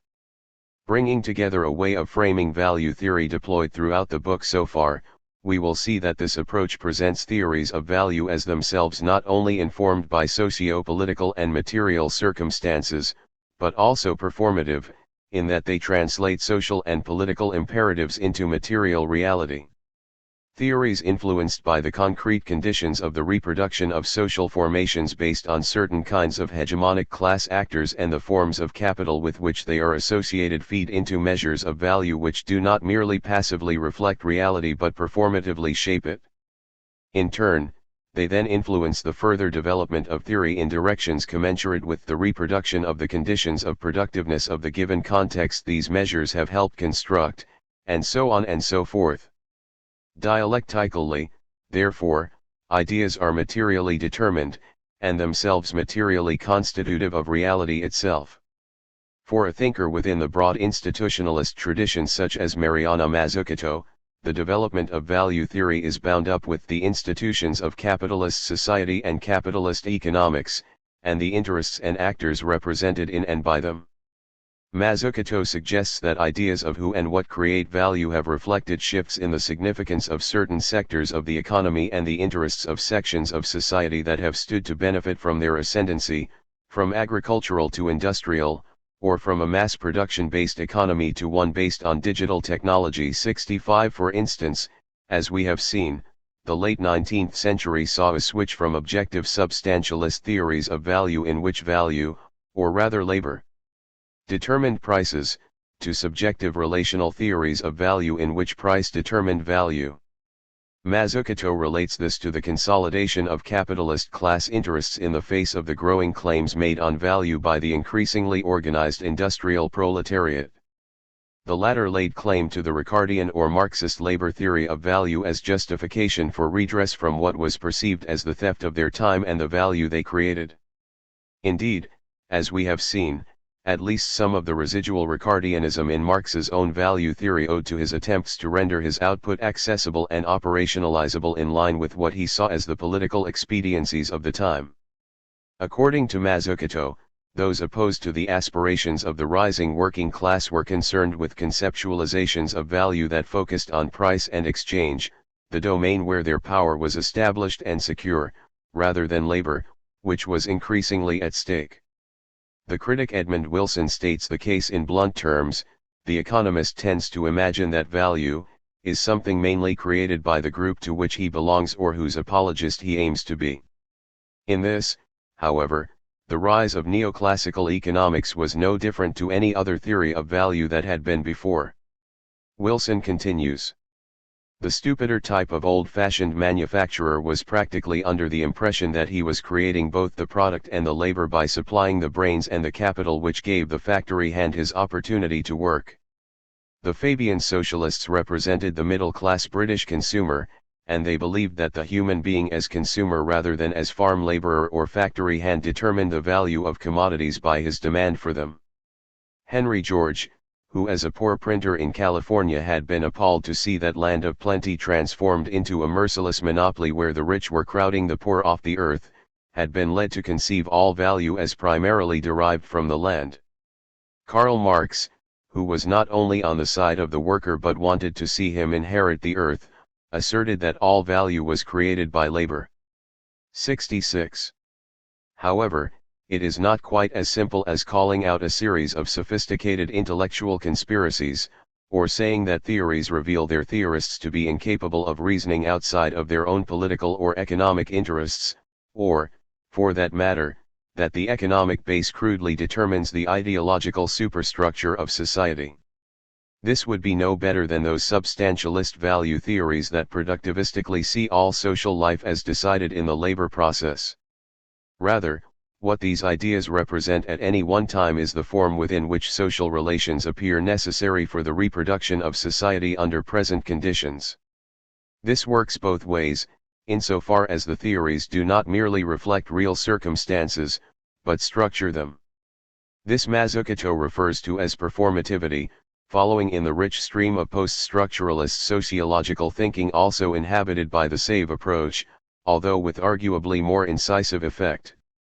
Measures of value and what is and is not productive and unproductive of it cascade from theory into practice and back again.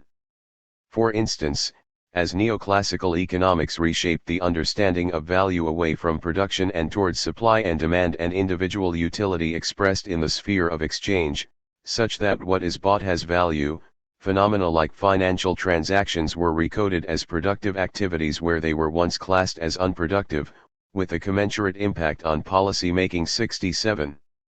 Likewise, substantialist theories of value presupposed on wage labor, and subjective theories presupposed on price, each translate into measures such as GDP, which exclude the vast amount of unremunerated or poorly remunerated caring, cooking and cleaning work that plays a pivotal, but often gendered and racialized, role in ensuring the social reproduction of society itself.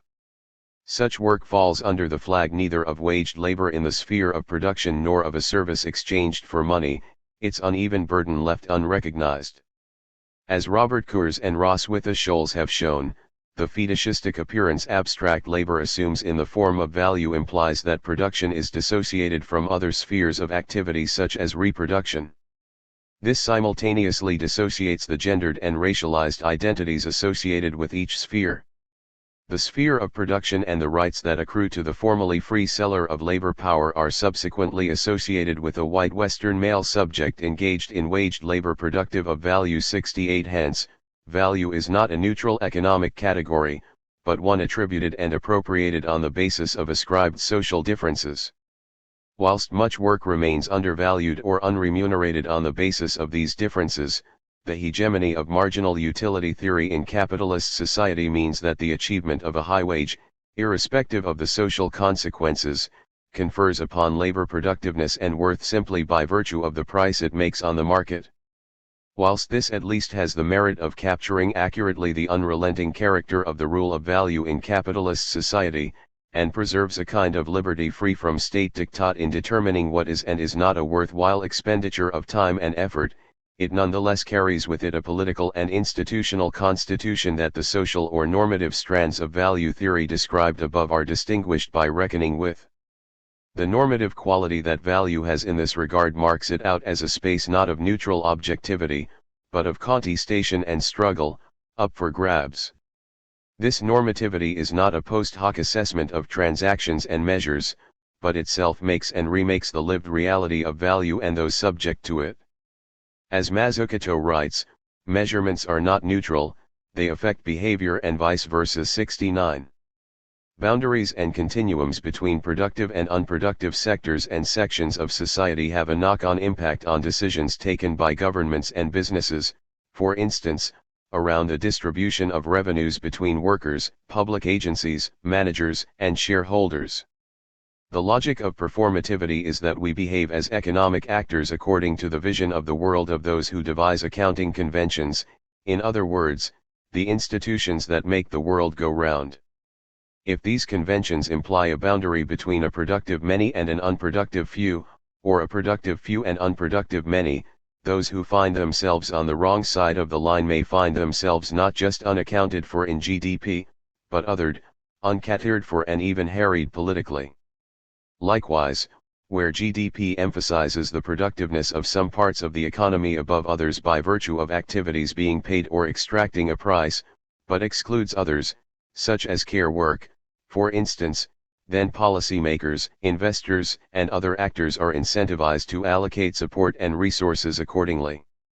70. As Mazzucato asserts, this can have the effect of sending out mistaken signals that lead the economy astray. The institutionalization of a certain narrow array of normative ideas about productiveness and unproductiveness, Mazzucato suggests, has become much less explicit and largely uncontested in the wake of the neoclassical ascendancy. In some ways, the latter potentiates a neutralizing effect on the divisive politics of productivism by moving its determination into the sphere of monetary exchange alone. Similarly, it has a depoliticizing effect on decisions over what should be produced and how, casting such questions out to the market. This, at least on paper, avoids criteria of productiveness being wielded by states to persecute outside groups for their lack of contribution to the productive community of the nation. Likewise, on paper at least, marginalism closes down debate about reward for contribution by displacing the determination of rewards to the market, where all income is earned income because it is only what sells that counts. Moreover, and again on paper, This way of framing value does not make a hospitable home for anti-rentier politics that poses rent-seekers against supposedly productive, profit-making enterprise. Theoretically, this escapes the substantialist suspicion of semi-parasitic behavior that extracts value from value-creating activity without itself contributing. For marginalism, rentierism is merely a suboptimal constraint on an impossible state of perfect competition. 71. But the permissive political environment made possible on paper by neoclassical economics does not pan out in practice, not least for those whose contribution is not valued to the same degree as those who stand to benefit most from the current state of things. Moreover, the hegemony of a market and price-oriented view of value has not made any less persuasive the productivist politics of substantialist theories of value for those who seek to make political gain by building electoral and governmental programs targeting a succession of unproductive groups and individuals, rich and poor, whether benefit claimants, migrants, or imaginary globalist elites. 72. These ideas persist in spite of, and sometimes in service of, the economic consensus. Meanwhile, Mazzucato argues, the false neutralization of the issue of productiveness, and its obscurity as a topic of formal economic debate, creates the space for rising industries and economic actors to engage in sustained lobbying to persuade policymakers, regulatory bodies, governments, and other parties to quietly place them on the right side of the production boundary, with all the advantages this confers. 73. It is fair to say that the politics of productiveness have returned with a vengeance in recent years. A recurring theme of the accounts offered by populists and their followers for industrial and economic decline is the unwanted presence of unproductive groups, individuals, and practices draining the moral and financial reserves of the nation and its people. The people and their leaders are posed as productive and virtuous, making and building things and profiting from hard work that creates goods endowed with identifiable material value, rather than simply speculating or skimming value off the top. Classically, this posits a unity between industrialists and real estate magnates and workers involved in certain industries or activities. Those who fall outside this rapidly eroding, if not already lost, industrial unity become the culprits of conspiratorial critiques of capitalism in the name of the nation and the people. Rubbing against the grain of the neoclassical embrace of free trade, this has brought back into play substantialist notions of value harking back to the balance of trade mercantilism that saw value as a zero-sum game between nations, to be policed with tariffs and protectionist stimulus to domestic industry. 74. This politics builds walls to keep value within the nation, where, we are led to believe, it belongs. Indeed, substantialism of one kind or another permeates the new populist politics of left and right alike. This is partly through a foreshortened class analysis that owes more to the general will of Rousseau than it does to Marx. 75. Instead of seeing class as a negative relation to be abolished, it casts one partner in the relation as synonymous with the people itself, to which the world is owed, having sprung from its creation. Where the triumph of the proletariat has historically been seen as inevitable, here the people steps in to receive its rightful inheritance by vanquishing the 1%. Indeed, across the spectrum today, the Occupy idea of the 99% translates into a formless but virtuous and productive people against an unproductive 1%. In its appeals against Wall Street bankers and political elites, this rhetoric unleashes a valorization of the national community of hard-working people as a productive base over which the unproductive financial or political class rules. 76. The central idea is that wealth is something the 99% create, appropriated by the 1%.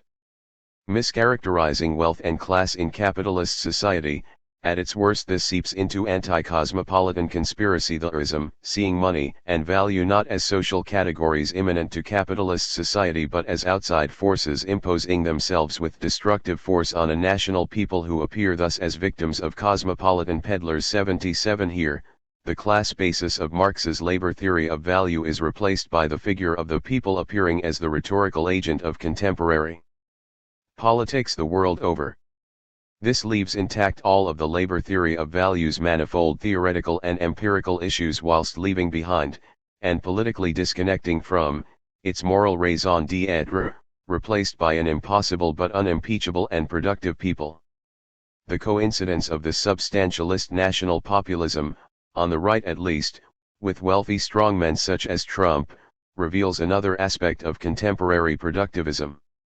As Frankfurt School critical theorists noted of the rise of Nazism in Weimar Germany, current events show that, rather than the exploitation of wage labor by capital, populist antisemitism and fascism portray wage labor and capital as productive allies in the struggle against parasitic politicians and bankers. 78 Workers and industry combine against unproductive outsiders associated with global forces threatening the productive nation.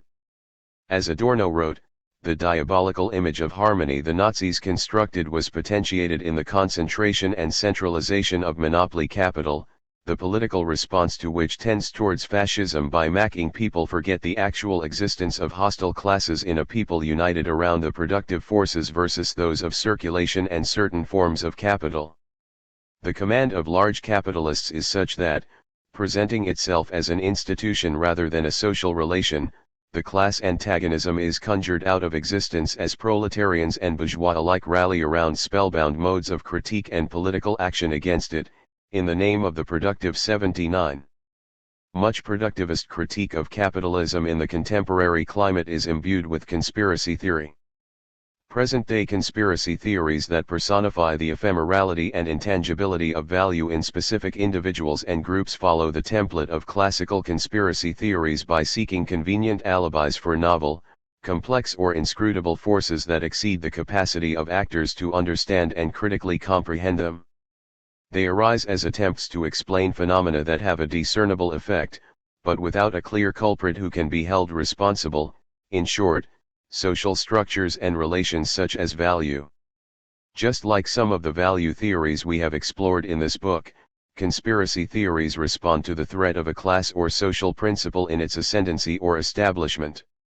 From conspiracy theory's modern inception, there is the focus on movements for social change, from the real-life Illuminati to the Freemasons to the Knights Templar, the latter of which exploited the trust in which they were held to make money from novel forms of banking where other forms of productive activity were impossible, raising the hackles of those fearing the wider changes encapsulating in new means of revenue raising. 80 The Freemasons and the Illuminati, meanwhile, in their real-life existence, rather than the imaginary role ascribed them by conspiracy theory, represented the liberal political desires of the rising bourgeoisie. As these changes were underway, the targets of conspiracy theories were portrayed as undermining society from within. As today, conspiracy theories, personalized in the guise of individuals or groups, reified forms of wider changes in social relations as exchange and free labor overhauled feudal society, and bourgeois order replaced aristocratic dominion. But, with the establishment of bourgeois society, conspiracies tended to place a greater emphasis on external forces in a false attempt to confront the class antagonism. We see this today in the populist ideal of the hard-working and productive national people assailed by parasitical outsiders, as well as in the forms of left and right antisemitism discussed briefly at the end of Chapter 2. Aside from their obvious and deeply unfortunate real-world consequences, the trouble with such outsider models for understanding productiveness and unproductiveness is their lack of a firm grasp on the social character of value as a category that does not consist within things, places, people, or groups, but between them.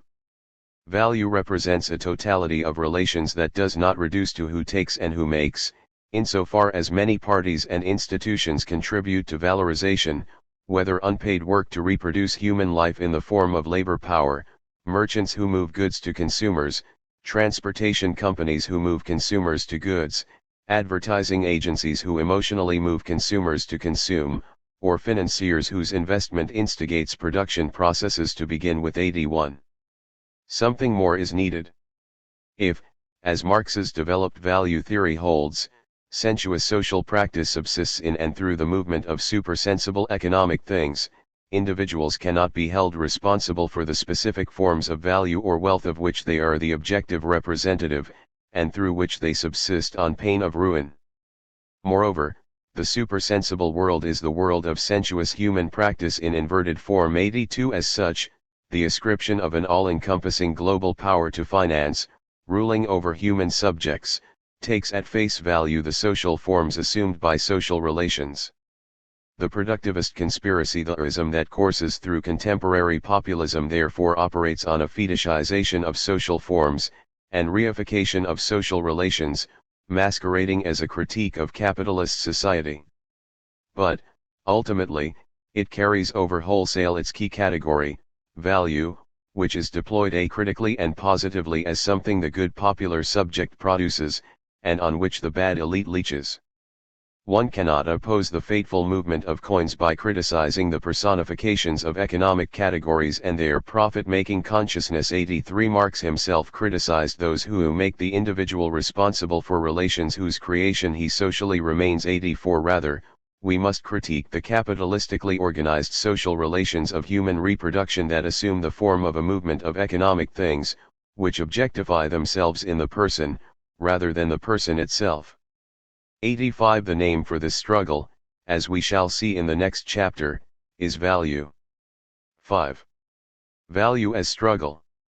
Throughout this book, we have used the incisive work of Philip Mirowski to articulate the historical shift from substance theories of value to field theories of value, and particularly the active and continuing tension between the two within the Marxian tradition of value theory. Some in this tradition, however, have refuted the notion that there is a clean and easy split between substance and field, not only in Marx's work but more broadly in physics itself.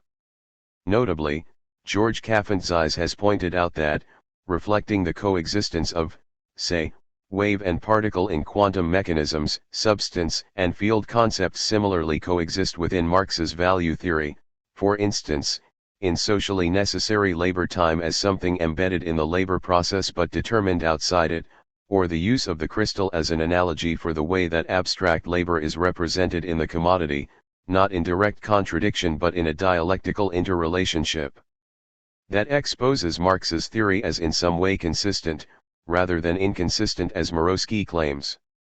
2. In this respect, the dialectical method of Marx's Capital does not counterpose the appearance of value and the reality of labor, or value as a social form and the actual conditions of life it mediates.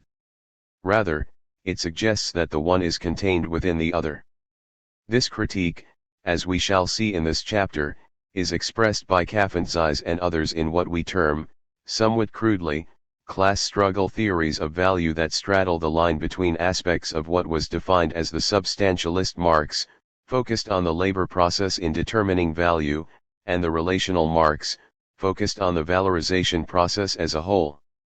As we will see, class struggle theories of value refute the simple distinction between physiological and social theories of value, and objective and subjective theories of value, by reinstating to the relational version of Marx's value theory presented in Chapter 2 the centrality of class struggle to the constitution of capitalist society, the relevance of how exploitation is experienced and resisted in the labor process, and the practical existence assumed by abstract labor within production itself, rather than presenting it as something generated only in exchange. The approaches covered in this chapter moor the understanding of value in a normative and social frame of analysis that addresses some of the impasses of the perspectives discussed in Chapter 4, specifically around class and the practical and political implications of conflict over value. 3. The approaches understand value as struggle, or, more precisely, a form assumed by, or a mode of existence of, class struggle in capitalist society. For this insight unites the closely related theoretical schools of open Marxism, whose principal theorists include Werner Bonefeld, Anna Dinerstein, and John Holloway, and autonomist Marxism, whose principal theorists include the aforementioned Kaffentzis, as well as Harry Cleaver and Massimo de Angelis. 5. We will also draw upon the sometimes countervailing theoretical strands of word critic, or value critique, the most notable representative of which is Robert Coors, and the practical criticism perspective associated here with Guido Starista. 6. Part of a family of approaches also including the new reading of Marx touched upon in Chapter 2, these excitingly unorthodox reconstructions of Marx's value theory share a common origin in dissident libertarian or emancipatory strands of 20th century Marxism and critical theory in Europe, particularly Germany, France, and Italy. the United States and Latin America. 7. This strand of Marxist theorizing is libertarian and emancipatory because it tends to reject the political implication of what we will label traditional Marxist accounts, which bear the hallmark of a positive affirmation of the proletariat as producer of value and the seizure of state power to facilitate its rightful ownership of the wealth produced.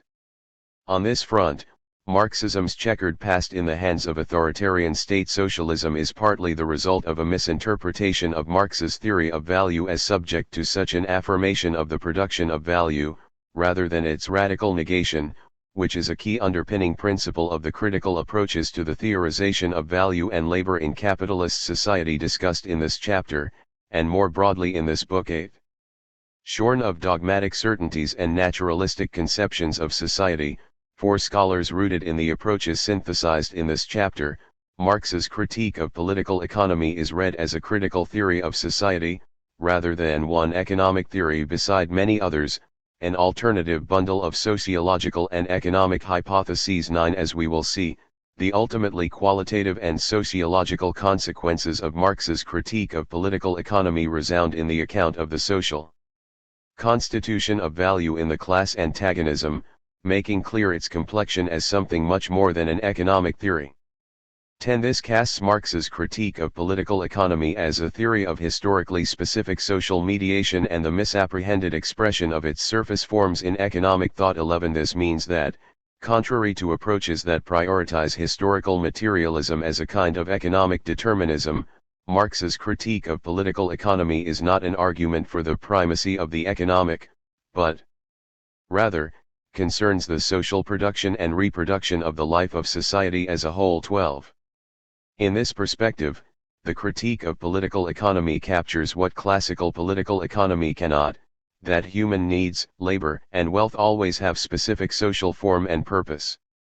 For Marx, the historically specific forms of capitalist society are pervasive and of great consequence, reaching all the way down into how the things we need to live are produced and how we attain them. 13. But they also reach all the way up, to, taking in an expansive terrain of mediations in their role as modes of existence of the class relation under capitalism, not only the commodity form, the value form, the money form, the wage form, and so on, but the state form as well, without losing focus on the struggle in which that relation consists. 14. In turn, they open Marxian value theory beyond labor and exchange as economic moments and into their social relationship with life as a whole, through engagement with the means and processes through which we reproduce ourselves and others, and, in so doing, society itself.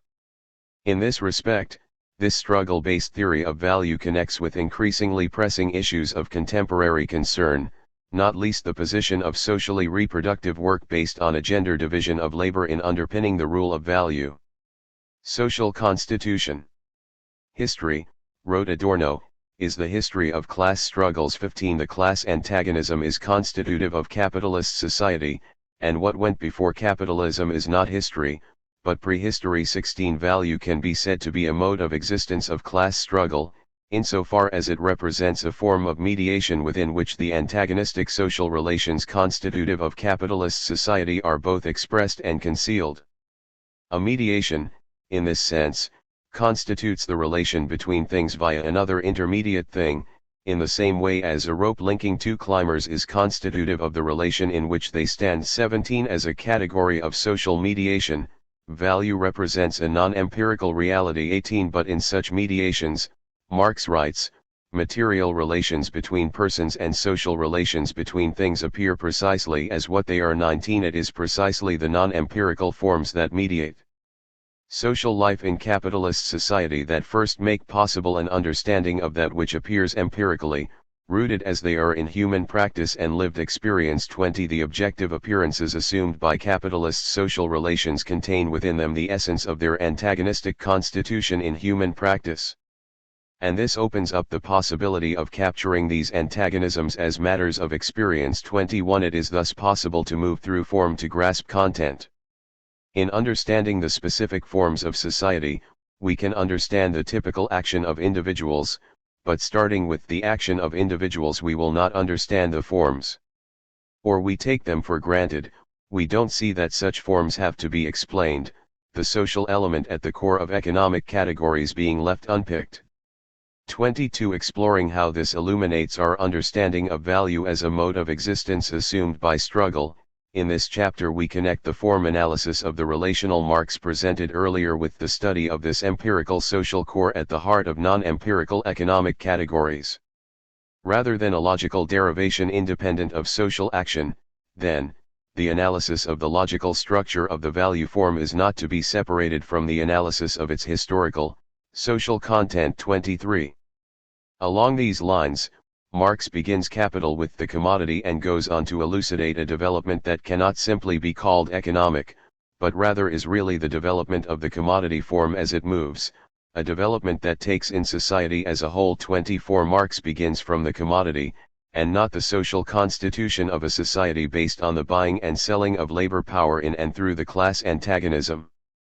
From this perspective, the historical specificity of capitalism consists in the way that wealth, broadly defined, takes on the social form of value, expressed in money and represented in what Marx opens Capital by calling the immense accumulation of commodities. 25. But, for Marx, insofar as the man is the key to the understanding of the ape, he begins from the most developed social form of a set of social relations he progressively unveils as the work, in this case, capital, goes on. 26. Capital's chapter on primitive accumulation, in which Marx unfolds the historical constitution of the abstract categories covered in early chapters, does not arrive until the very end of the book. History does not precede the theoretical development, but rather follows from it, and Marx uses this presentation to show that the separation of immediate producers from the means of production is the central historical precondition of the capitalist mode of production, and therefore of value. 27. For trade, exchange, and money to be transformed into capital, the prerequisites for capitalist production must exist, and labor must be made to assume the social form of value, which, according to Marx, occurs as soon as men start to work for each other in any way.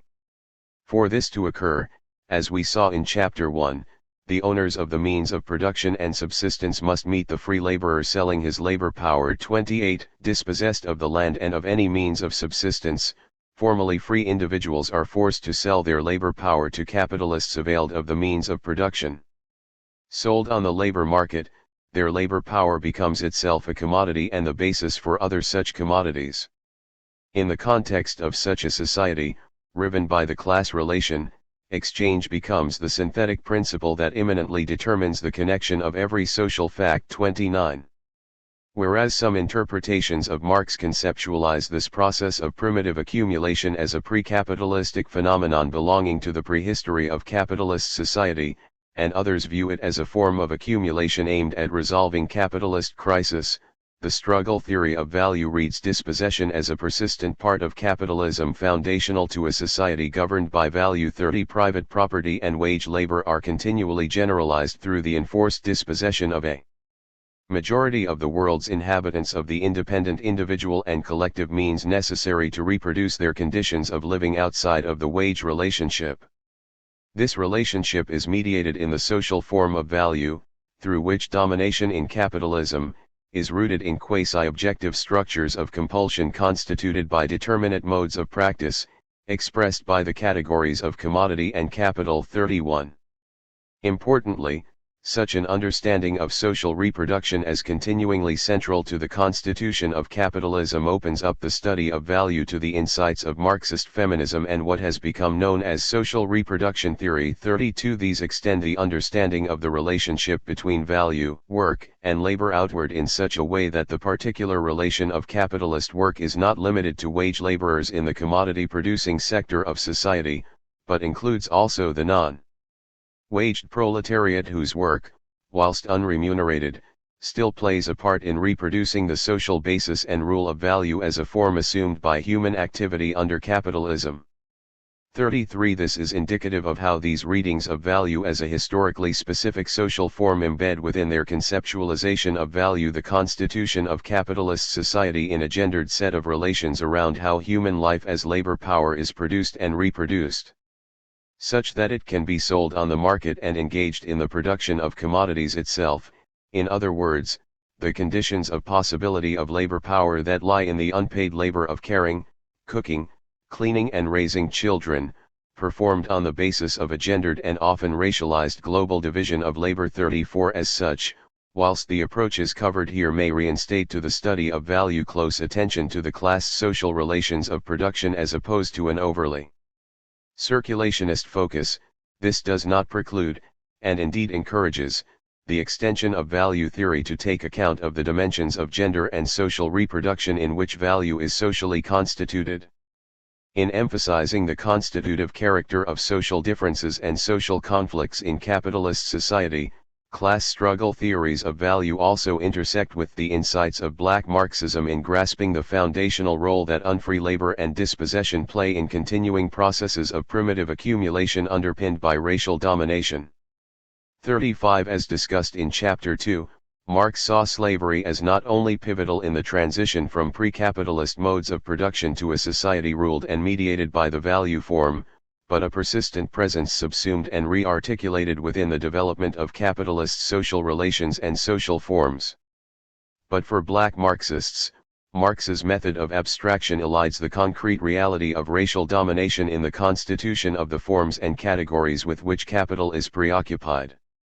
36. The traditional Marxist identification of homogeneous labor as the secret of the expression of value has often been twinned with the idea that capitalist labor is characterized by formal freedom and equality before the law, to the exclusion of states of unfree labor occupied by racialized surplus populations. 37. However, for Black Marxism, capitalism is always in some respect racial capitalism insofar as, through ongoing primitive accumulation, it accumulates through dispossession.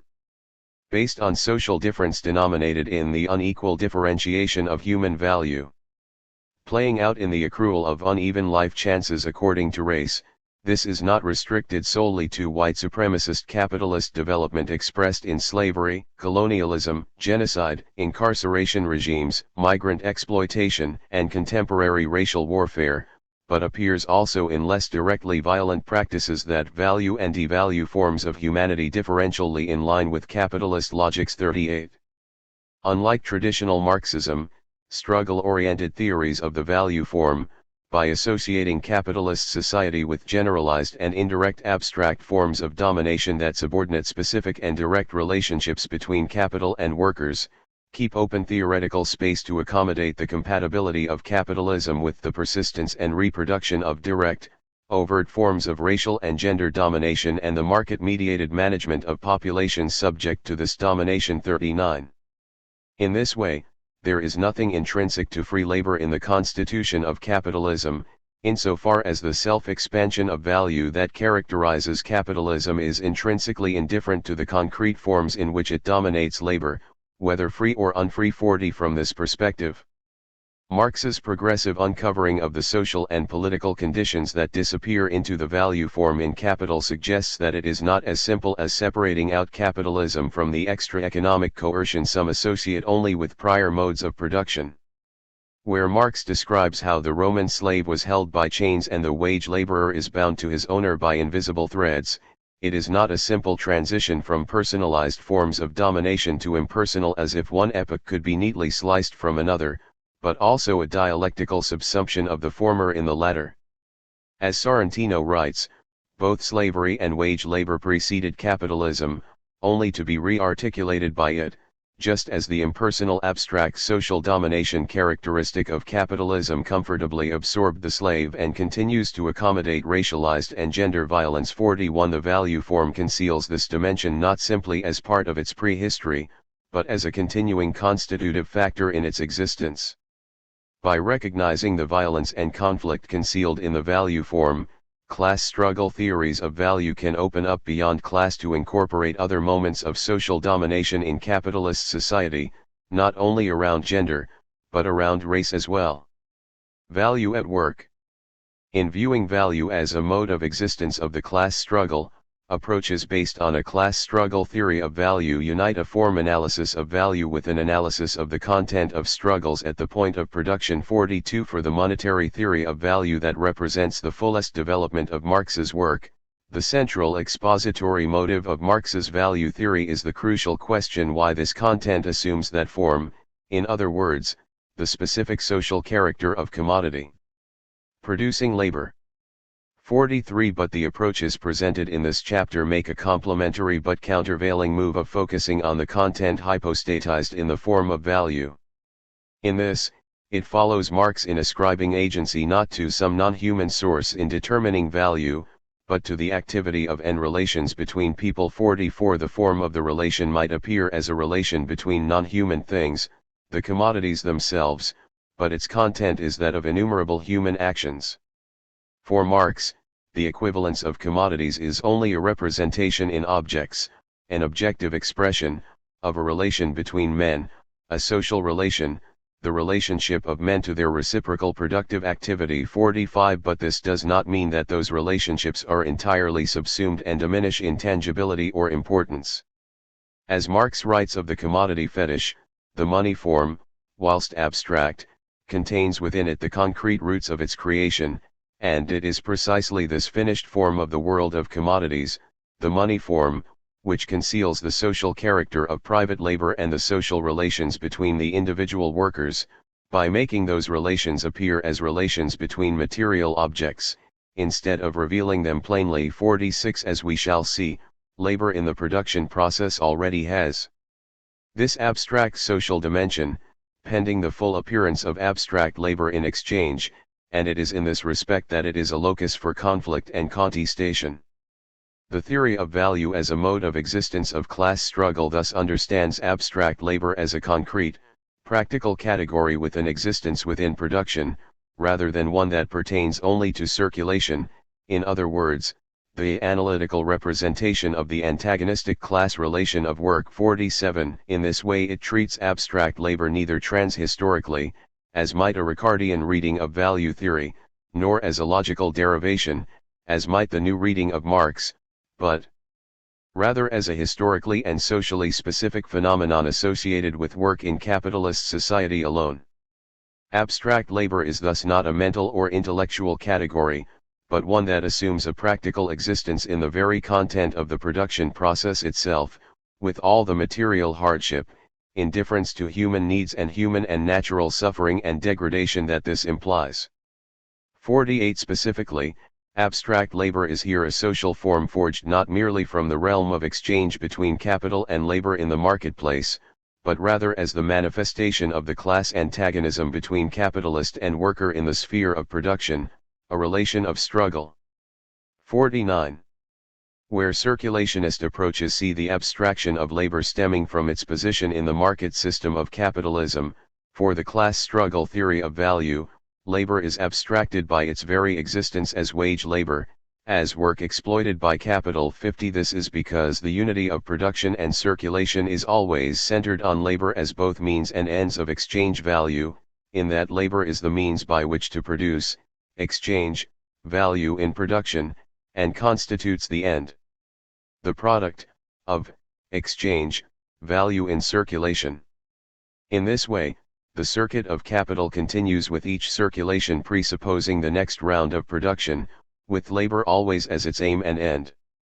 51 In this sense, labor is in some way abstract right from the inception of production, owing to its status as wage labor, because capital is posited in its form as money right from the very beginning of the process.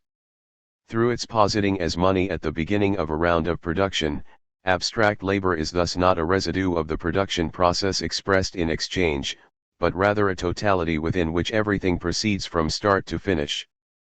Production, in this sense, is not something that could be the same under a different set of social forms and relations, but represents the disembedded abstract space of business specific to capitalism, wherein the value abstraction is established not after the fact in the market but in the sphere of production itself. 52.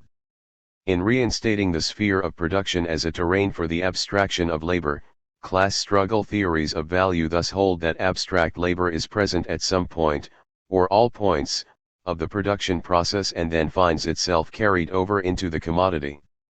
53 Rather than coming to be abstract in exchange, then, this disputes a one-sidedly field approach to Marx's value theory, suggesting that labor is abstract from the off and therefore it must take the form of value and be expressed in a sum of money. 54. From this perspective, the dual character of labor refers not to two different activities corresponding to its abstract and concrete poles, but an opposition within the same activity, i.e. capitalist work. 55. Abstract labor is therefore not merely a validation relation forged in circulation, but a relation of production and a substantial relation of subjugation. And as such centers on the production process as itself a real abstraction bearing not only a material and physical content, but social content too. Hence, it at once produces a spectral and ghost-like objectivity, value, whilst also implying intense and deleterious consequences for resources both human and natural. From this perspective, banishing this spectral, ghost-like character solely to the circulation process, as do the relational theories of value examined in Chapter 2, naturalizes production as itself a real abstraction, mistaking it for concrete labor pure and simple.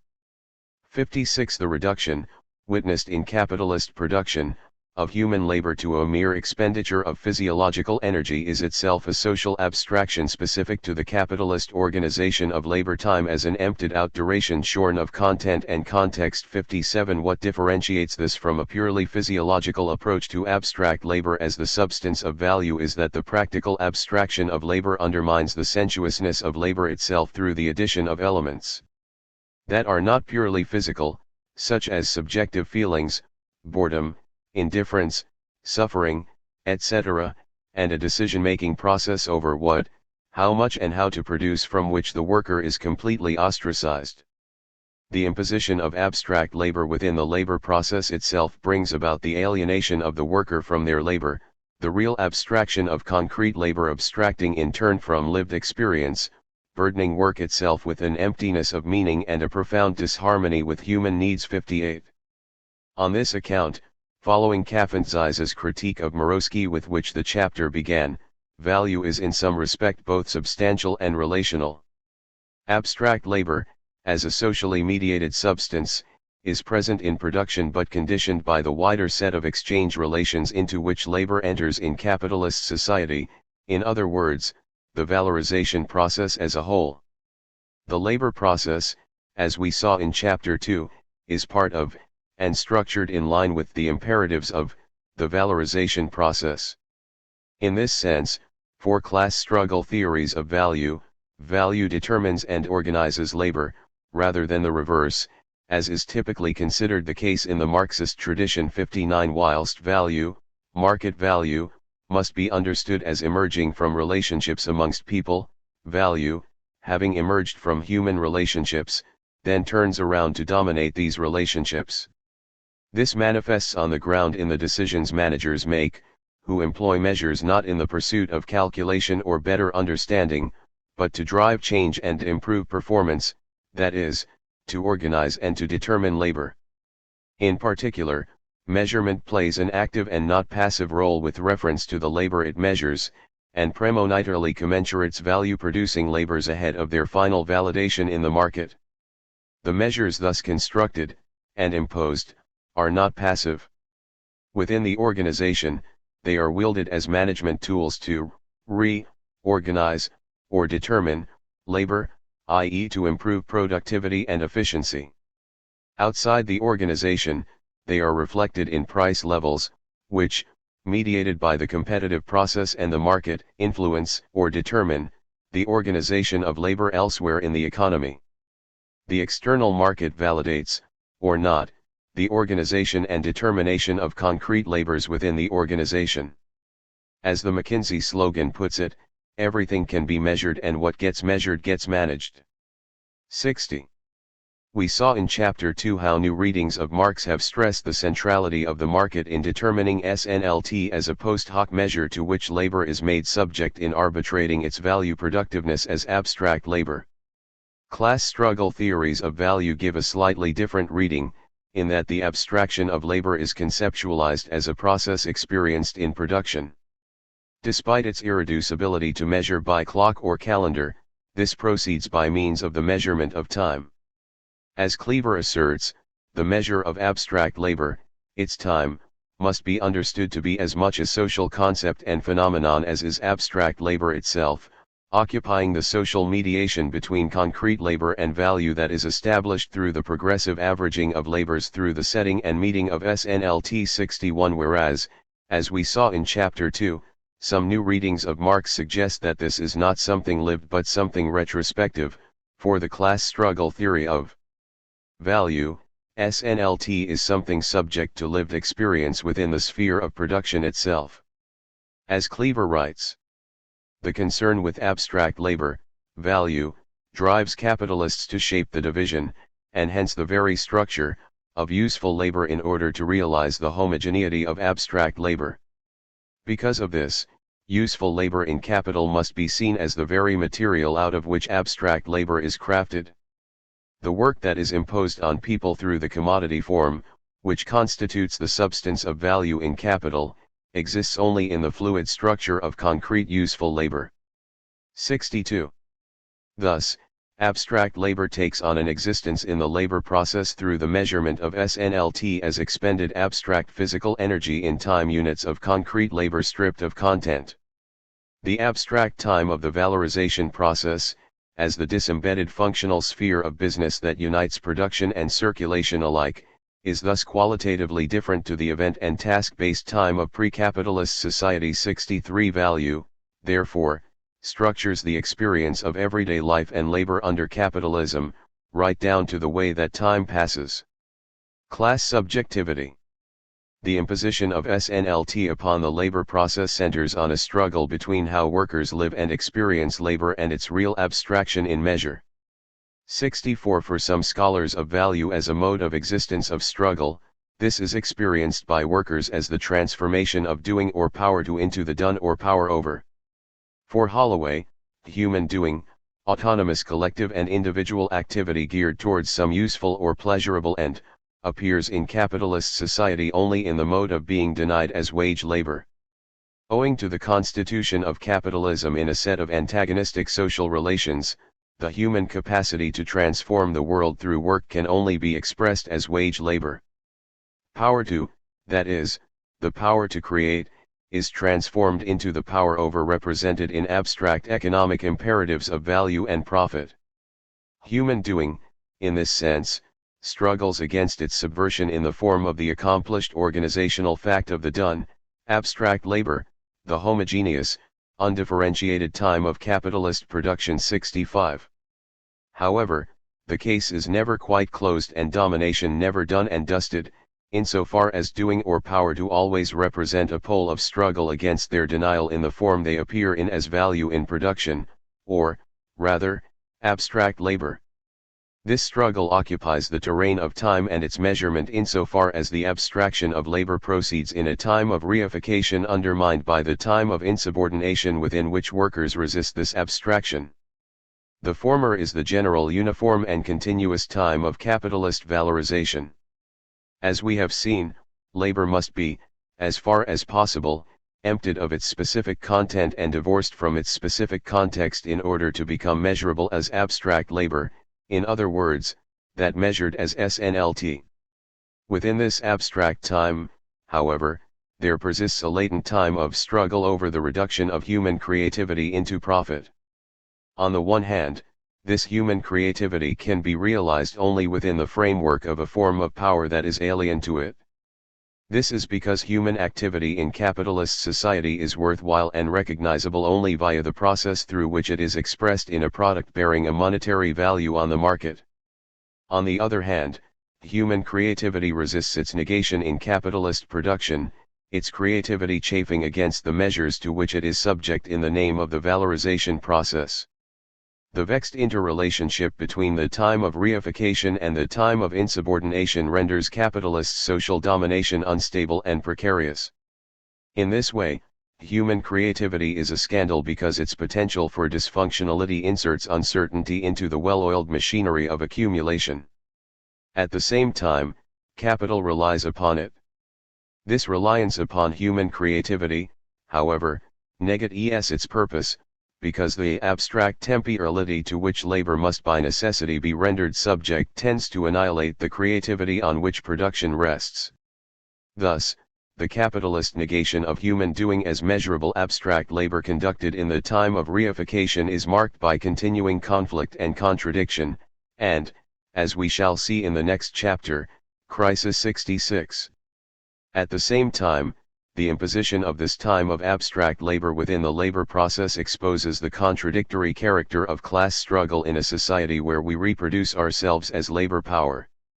Whilst the concrete expenditure of labor time can only be fully validated as socially necessary after the fact in exchange, workers still suffer the high stakes of the common struggle to make it so in production. The conflicted interdependence produced by the social constitution of capitalist society in the class relation means that, on pain of ruin, all parties to production engage in the expenditure and management of labor in the hope that it will turn out to be socially necessary and that it will thus achieve value validity in exchange with money. 67 Both the capitalist and the worker rely on this validity in order for their conditions of living, buying and selling to be reproduced. Often in contradiction with their mental and physical health, the worker has a vested interest in the validation of their labor as socially necessary. 68 In this way social validity applies not only in the market, as we saw in Chapter 2, but in the very form of the relations of production within which production takes place. 69 Notwithstanding some important differences largely left untouched in this chapter, what we have grouped together here under the banner of the value as struggle approach provides an important counterweight to overly circulationist accounts of Marx's value theory, such as those encountered in Chapter 2, whilst still overcoming the impasses of a substantialist account in its recognition of the importance of the valorization process as the context within which labor takes place. 70 Moreover, in the respect to which they recognize the contradictory character of political subjectivity and class struggle in a world governed by abstract mediations, the approaches detailed above have been lauded for their escape from the naive immediatism and subjectivism of many contemporary radical left readings of Marx, as well as the fatalism and quietism implied in more traditional Marxist perspectives. 71 However, they have been criticized for the lack of specificity with which they approach class struggle, and the lack of concreteness and realism in their hopeful appraisal of the capacity for emancipated human practice to spring forth in moments of demediation where the value abstraction is burst asunder.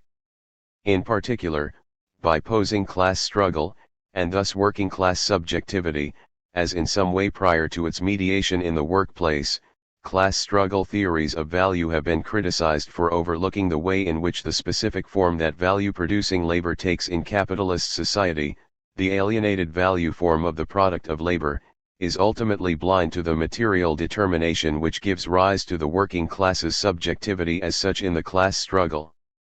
Class struggle theories of value endow participants with a false attribute of freedom where really even the class struggle itself is determined by the indirect social relation that constitutes capitalism, and abstract labor, as the productive activity of the proletariat, is merely a function of the system, rather than a choice or position on the part of the subjectivity of the working class. Kisilov and Starista critique the manner in which class struggle theories of value refy the free consciousness of the wage laborer as a natural attribute of human beings, where it is in fact the product of the commodity form itself. Capitalism becomes, in this rendition, the imposition of the commodity form upon an abstractly free subjectivity. This subjectivity is treated as if it exists both independently of and antecedent to the valorization process, when it is from this perspective an outcome of the latter.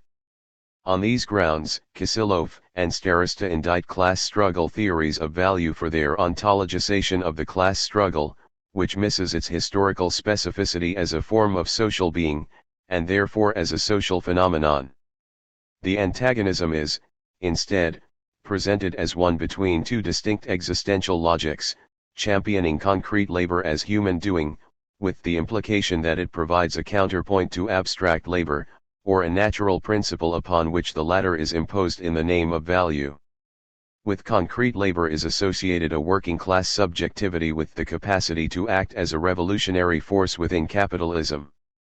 However, for its critics, any ontologization of class struggle insufficiently reckons with the way in which working class subjectivity is socially determined itself by the value form and its constitution. 72. In this way, Class struggle theories of value articulate resistance in and against social mediation by means of an abstractly free and self-determined revolutionary subject similar in many respects to that proposed by traditional Marxism, somehow capable of escaping its determination as what is merely another alienated personification of economic categories. This mistakenly sees, in the personal freedom of personifications of commodities, the possibility of an unmediated and unalienated freedom. 73 Capitalists and workers are in this sense owners of commodities, rather than representatives of two contrasting existential logics. The capitalist wishes to receive the greatest possible return on their purchase of labor power by extending and intensifying the working day. In so doing, the capitalist expresses not their personality or subjectivity as such, but rather a compulsion instilled by the competitive struggle with other capitalists. The worker resists the extension and intensification of the working day because they desire the ability to be able to reproduce their labor power so that they can secure the full return upon their capabilities over the course of the day, week, and working lifetime. The optimum means by which such security can be achieved is through the collaboration of the worker with their fellow workers, and the subsequent consolidation of class interests. 74 Thus, both sides of the equation act out personifications of economic categories that are socially determined, rather than ontological matters of fact. Indeed, the resistance of the worker against the duress of the labor process is not a manifestation of an antagonistic will or subjectivity external to the logic of the capitalist mode of production, but rather fully part and parcel of it. 75 The human content that open and autonomous Marxism seeks to set free from its mediation as abstract labor has no subjectivity independent of its own alienation, as it is itself a socially mediated form of the development of capital. Thus, its pursuit chases an impossible relationship of false immediacy. 76. On the basis of such a critique, any subjectivity capable of overturning the rule of value would not exist external to capitalist social mediation, but would rather represent a development of the alienation of the seller of labor power as a commodity owner in the market, freed in a double sense by the process of primitive accumulation in which capitalist society is constituted. From this perspective, no unmediated or unalienated existence lies beyond the value form, but only the further progression of that mediation and alienation in a new and possibly, but not inevitably, more favorable guise. From the perspective of Starista's practical criticism, abstract labor is not something historically specific to capitalism, but a trans-historical category in every society given expression in the objectified separation of products from their producers, a condition made possible by the particularity of the human capacity to conceive and execute, which, according to Marx, sets us apart from other animals. 77 It is, therefore, insufficient to simply pose against value a simple and unmediated form of human doing or sensuous human practice resistant to the shape such objectifications assume in the value form. Any alternative must first recognize the intractability of contradiction and the impossibility of an unmediated life, whether within or beyond the rule of value. 6. Value in crisis. In the previous chapter, we critically examined how an autonomist class struggle theory of value is underpinned by the presentation of working class subjectivity as consisting prior to the capitalist law of value 1 in the wider autonomist tradition. This idea serves as the basis for the ascription to workers of a capacity and power of auto-valorization independent of capitalist frameworks of control, command, and measurement. 2 Here, value is something created autonomously by labor, and then subsequently subject to attempted capture and measure by capital. As we shall see in this closing chapter, this has consequences for how the concept of value is used to comprehend the possibility and actuality of capitalist crisis. Specifically, we will consider here the influential and invigorating theoretical contribution of the post-operaist tendency that springs from autonomist Marxism, whose most notable representatives are Antonio Negri and Michael Hart. 3 Through this conceptual lens, we will consider whether the law of value is called into question by foregoing tendencies in the world of work, technology, and economic life, and some of the innovative understandings of value that have begun to develop in order to understand these shifts. We will take finance as a case study of the potential crisis posed to value by the conditions of contemporary capitalist production, and how this is overcome. Surveying claims that the rule of value has entered into a crisis of measurability owing to the hegemonic character within capitalist society of immaterial goods and services and the immaterial labor that produces them. The final part of this closing chapter considers the future of value and its critical understanding in a changing world, for we argue that, despite the apparent crisis of measurability that post-operists theorize, value remains an important site of social and political struggle. The lifeblood of a capitalist system far from its final breakdown. A crisis of value. For post-operists, contemporary capitalism is characterized by a crisis in the law of value which places value beyond measure, synonymous with the transformation of capitalism into another kind of system altogether. 5. As yet another instance of where select portions of Marx are brought to bear on the question of value, advocates of such a vision typically cite the authority of an unpublished section of the Grundrisse, Marx's Notebooks for Capital, called the Fragment on Machine 6. Here, Marx hypothesized that capitalist dynamism would create a knowledge-intensive form of production based on the development of human capacities freed up from direct labor by the application of technology. Under the basically substantialist logic within which his work still sat at that point, the labor time invested in work and the value produced, Marx proposed, would exceed the capacity of capitalist forms of measure and valuation to capture them. This would create an inevitable tendency towards the socialization of production, eventually making possible a post-capitalist society born within the shell of the old.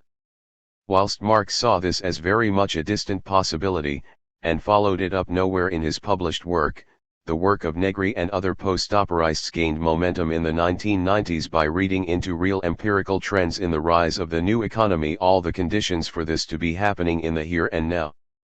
For them, the future of value, then and now, is one of both crisis and radical transformation. This prognosis has been taken forward to argue that, when confronting social production, in other words, the cooperative, communicative and cognitive production characteristic of contemporary capitalism, capital is no longer able to measure value adequately, at least not in the way it had previously. 7. Productive activity is spontaneously cooperative and not organized through any capitalist command or control. 8. The unmanaged and unmanageable quality of contemporary labor creates the conditions for a crisis in capital's capacity to measure and value economic activity, because the wealth it creates is not, or is no longer, measurable. How do you measure the value of knowledge, or information, or a relationship of care and trust, or the basic results of education or health services? This immeasurability concerns how divisions of the working day are breaking down as work time and lifetime are increasingly mixed in an age of flexible work and handheld technologies. The capture of value tends to extend to envelop all the time of life, with attendant consequences on the ability of money to express this expanse of productive labor. 9. In this way, and in common with some of the approaches considered in the previous chapter, scholars working in the post-operist tradition correctly argue that a broader set of activities that produce value within the contemporary circuits of capitalism should be included in the understanding of how the workplace relates to the economy at large, beyond the restrictive conception of labor that dominates Marxist analyses and focuses on paid employment in for-profit firms and other organizations. In this sense, post-operismo extends Marxist organizational analysis beyond traditional labor processes and enables an expanded focus on labor that moves Marxist analyses away from the point of production on the factory shop floor, the hidden abode of classical Marxism, to place an expanded focus upon the production of value at other points of social and economic activity. 10. Drawing from this wellspring of external knowledge, affect and creativity, contemporary production processes are unlike industrial and agricultural processes and their outputs. These were valued, however imperfectly, in previous modes of capitalist accumulation based on the objectification of collective know-how in formalized and standardized working practices. Meanwhile, social products such as cultural and ideational works resist calculation because they inhabit a commons of knowledge and effect that is unenclosable within the confines of private property, and beyond capital's capacity to manage and quantify it. Value production no longer takes place primarily within the walls of the factory but across the entire social terrain, immeasurable through conventional means. 11. At the same time, labor itself within the production process attains a social character. Whereas the autonomist class struggle theory of value encountered in the previous chapter saw the dual character of labor as simultaneously concrete and abstract, constituting a permanent terrain of conflict within the labor process, for post-operists this practical coexistence of concrete and abstract is the result of a more novel and recent state of affairs, whereby information technologies and the immaterial and effective quality of labor based in care, communication, and creativity render labor immediately abstract, rather than abstract only after the fact through the exchange of its products. This immediate abstraction brings to a climax the progressive stripping away of work's specificity and particularity experienced in previous processes of descaling and standardization in the workplace. 12. Through this immediate abstraction, labor attains a directly, rather than indirectly, social character, not through the exchange of the products of private labor in the market, but within the labor process owing to the social quality of the activities performed. The socialization of knowledge characterizing work in the new economy is not managed or organized inside the workplace, but externally coordinated and spontaneous, posing a challenge for the measure and capture of the value it produces. Inspired by this theorization of value in contemporary capitalism, the question of measure has become an issue of hot debate amongst critical scholars of organization, playing out in a rich stream of empirical and theoretical work and popular academic writings proliferating around the post-capitalist potentialities unleashed by the crises sparked by new business models and technologies. 13. In a good example of the empirical application of post-operist notions of value in organizational scholarship, Hugh Wilmot proposes to situate the creation and valorization of brand equity within the full circuit of capital, conceiving it as a form of co-production occurring in the sphere of circulation, as well as production. In this sense, whereas proponents of classical theory, and especially Marxian critique of political economy, relate the creation of value to the exercise of human labor power, from a post-Marxian or post-operist stance, attentiveness to value creation extends to the sphere of circulation where the labor of unwaged user consumers is seen to participate in providing the content, and thereby to building the brand equity, of such businesses. 14. Thus, focus falls on the forms of value productive activity, such as the co-production of the symbolic values that comprise brand equity, that occur outside of an employment relationship. 15. In this way post-operist conceptualizations of value also resonate with some of the emergent trends of the platform economy. Scholars working within the tradition have argued that the increasing amount of work occurring through digital platforms challenges the classical understanding of Marxism of waged labor as the only source of value. Whilst this activity has traditionally not been understood as labor, the business models of firms like Facebook can be seen to depend on the free labor of users, the platform profiting by organizing the activities of its users to turn them into productive labor resulting in value. The argument runs that platforms such as Facebook capture sociality, manage it and make it productive. The free activity of communication is in fact a form of free labor, in other words, capital's attempt to valorize social labor. 16. The contemporary capitalist organization of production is structured so as to fulfill the primary purpose of capturing the value produced in society at large.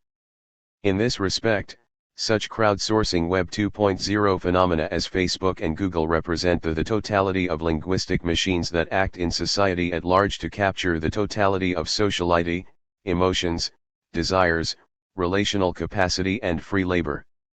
These linguistic machines have the effect of extending the working day with their acquisitive search for value. 17. In tandem with these tendencies, the familiar characteristics of the commodity are thrown into flux.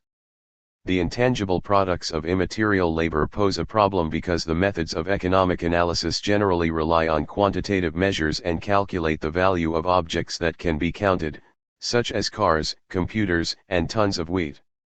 In light of this, post-operists question the validity of the approach to value exhibited in orthodox Marxism, throwing a simple quantitative appreciation of the working day into relief against the infinitude of immaterial labor conducted in cyber time.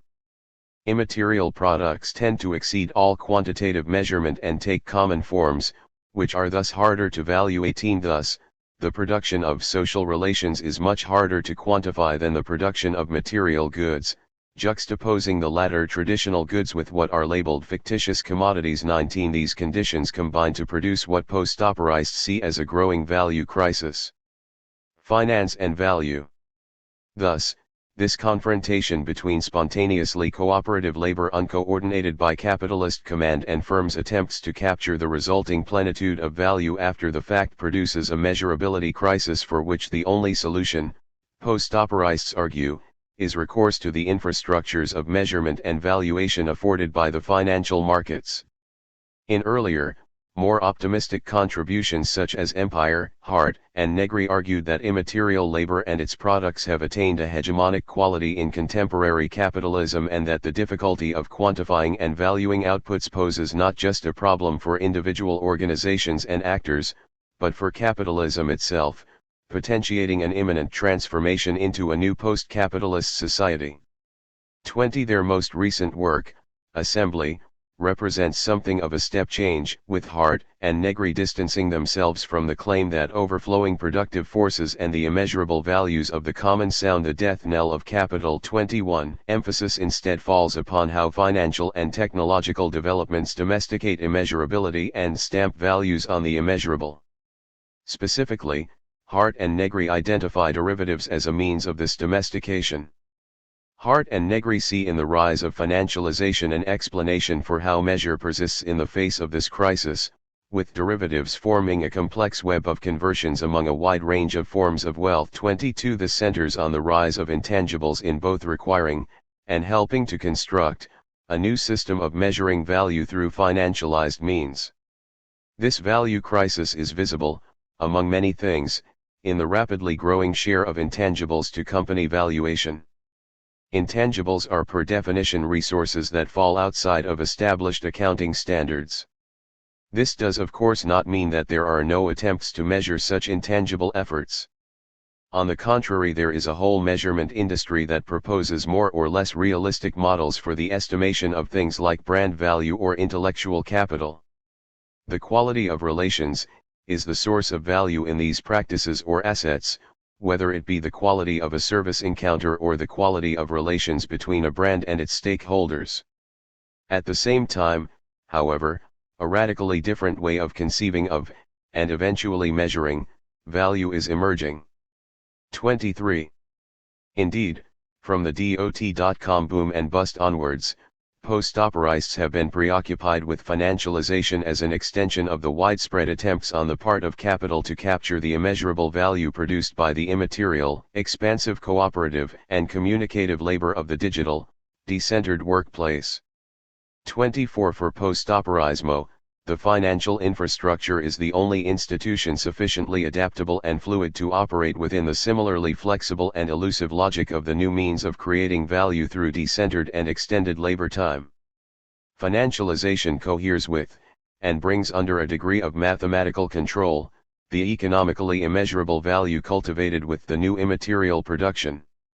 25 These financialized modes of capturing and expressing the inscrutable and expansive value of new forms of economic activity in the new economy, digital, creative, relational, enable so-called immaterial production to generate an economy of increasing returns through the putting to work of the language of social relations, the activation of productive cooperation beyond the factory gate and the extension of the working day through the blurring of life and leisure, responding to declining profit rates by intensifying the exploitation of the communicative, relational cooperation of the workforce.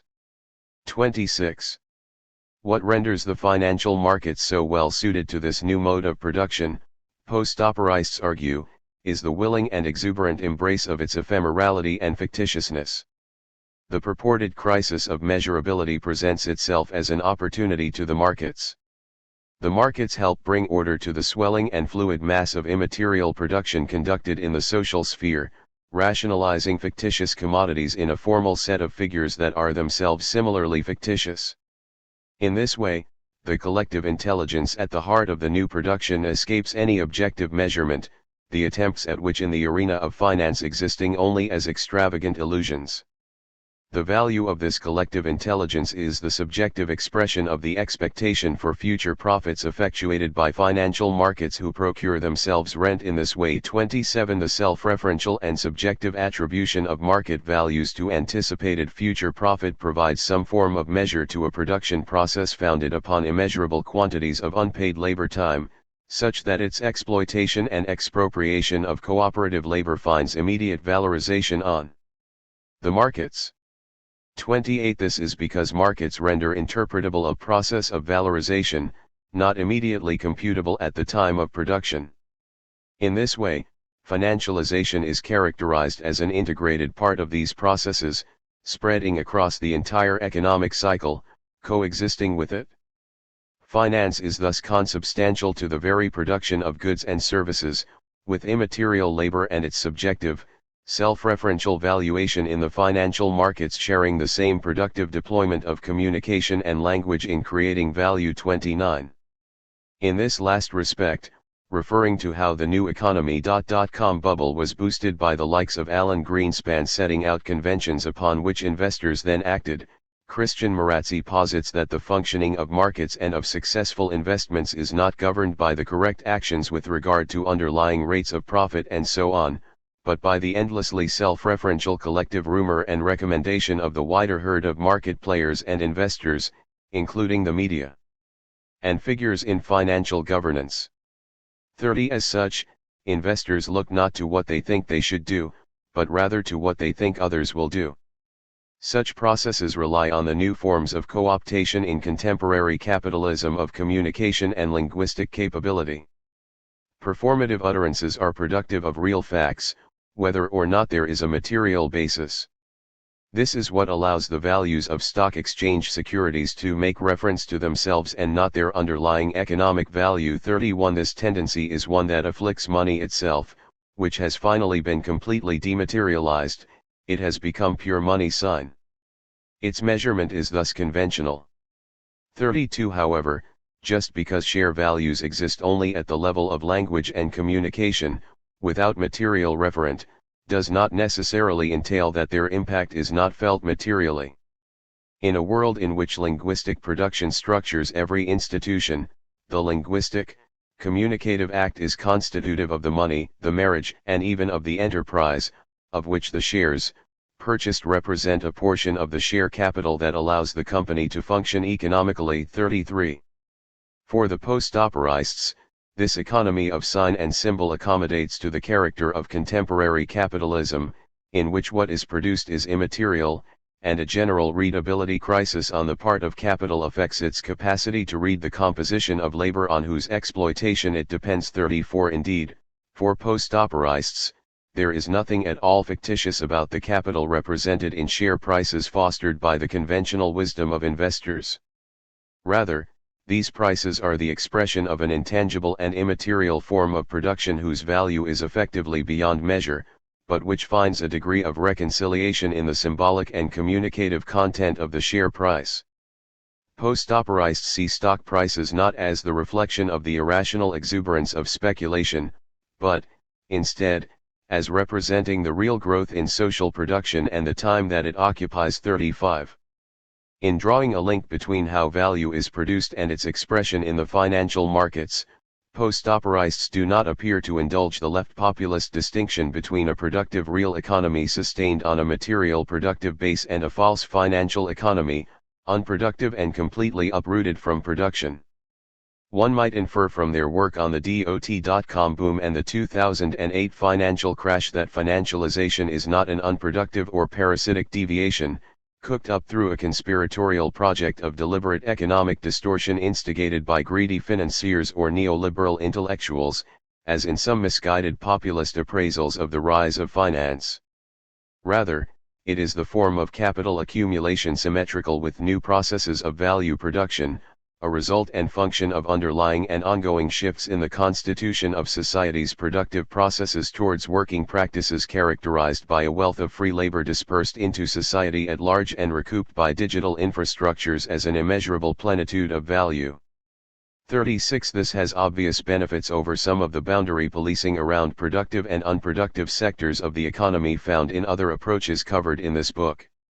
However, as time has passed, the function of finance as a kind of rent extraction mechanism for not only the measure but the appropriation of value from spontaneous cooperative forms of production has become a stronger theme of post-operaist writing on the future of value.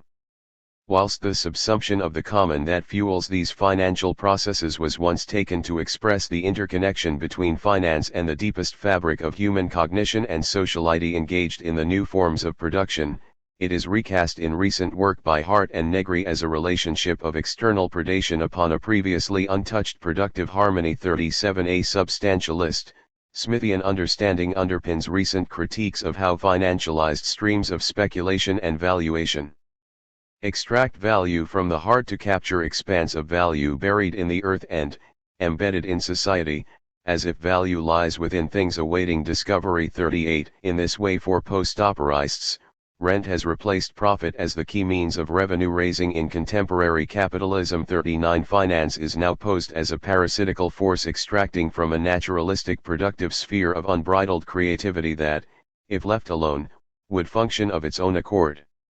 The future of value. Setting aside the becoming rent of profit, for post-operists only the financial markets possess the elusive capacity to quantify what is immeasurable, expressing the growth in social production and temporarily suspending the crisis of value. But for the other readings of Marx's value theory discussed in this book, the battle to bring measure is always present in production itself, precisely because of how the organization of labor is subordinated to the logics of the valorization process as a whole, and the market mediation of its products as commodities exchanged by means of money. The post-operist recognition of the capacity of finance to convert and equalize values in such a way as to suspend the measurability crisis does touch upon this monetary character of value in capitalist society and the role of market mediation in establishing its measure. But monetary and financial logics intertwine with production more closely than post-operists would attest, and arguably intertwine already in the workplace. The financial derivatives Hart and Negri eulogize do not bring measure to or extract from a pre-existing plenitude of value, but rather represent a monetary process validating inscrutable activities as value-producing. In this respect, we can locate it in the interface between the valorization process and the labor process we have explored in previous chapters, and namely in the concept of socially necessary labor time. Rather than being restricted to the finance sector alone, then, the conversion and equalization of labors and the value they produce still proceeds in working environments characterized by conditions of immaterial labor, confronting measure not as a crisis, but as what we might better conceive as a challenge. Specifically, the crisis is overcome through the articulation of the relationship between what goes on in the workplace and its mediation in the market, in other words, socially necessary labor time, SNLT. See Chapter 2 and Chapter 5. Post-operists claim that SNLT is no longer the relevant measure for value in the conditions of immateriality characterizing labor in contemporary capitalist society, with shifts in the qualitative and quantitative character of labor in the contemporary economy having rendered the relation between time and quantity of produced value highly difficult to determine. 40 But from an autonomist perspective based on the struggle theory of value presented in the previous chapter, Massimo de Angelis and David Harvey empirically apply the understanding of SNLT to the empirical example of how higher education institutions measure immaterial labor through new metrics and standards. 41 They refute the post-operist celebration of the immeasurability of immaterial, self-organized, and cooperative production and the redundancy of the law of value, highlighting instead how the war of measure typifying Taylorism continues in knowledge-intensive work through the imposition of what they call diachronic and synchronic processes of measuring. SNLT 42 The first drives down the labor time socially necessary for the production of ideas through the pursuit of efficiencies and standards.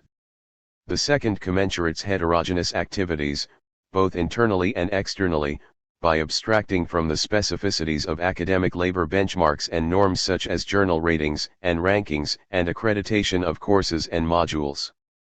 This constructs SNLT in line with expectations external, rather than intrinsic, to the immaterial doings of the labor, the form it assumes in the market shaping its content. 43. The example of how new benchmarks and metrics have been imposed on immaterial labor in the higher education sector highlights the potential applicability of more conventional ways of overcoming the problem, if not the crisis, of measurability. Undoubtedly, this labor differs from the material factory labor of Marx's own time, but it is still measured. It is just one example of how the idea of the measurability crisis does not seem to refer to what billions of people across the planet do every day under the surveillance of bosses vitally concerned about how much time the workers are at their job and how well they do it. 44. Whilst post-operists might see the contemporary conditions of production in capitalist organizing as rendering impossible the capacity of firms to measure the value they create, capitalist organizations, aided by the heirs of Frederick Winslow Taylor, are doing just that. 45. The persistence of these measures reveals not a crisis of value but, thus, rather a problem the continuities of the capitalist valorization process prove more than capable of confronting and overcoming. Considering the importance of immaterial labor to their account of the present and future of value in a world of crisis and transformation, Hart and Negri take a surprisingly materialist approach to value. Ironically, then, the value theory seemingly most attuned to the future of value is also one that brings us full circle, back to some of the substance theories of value we encountered in the first chapter.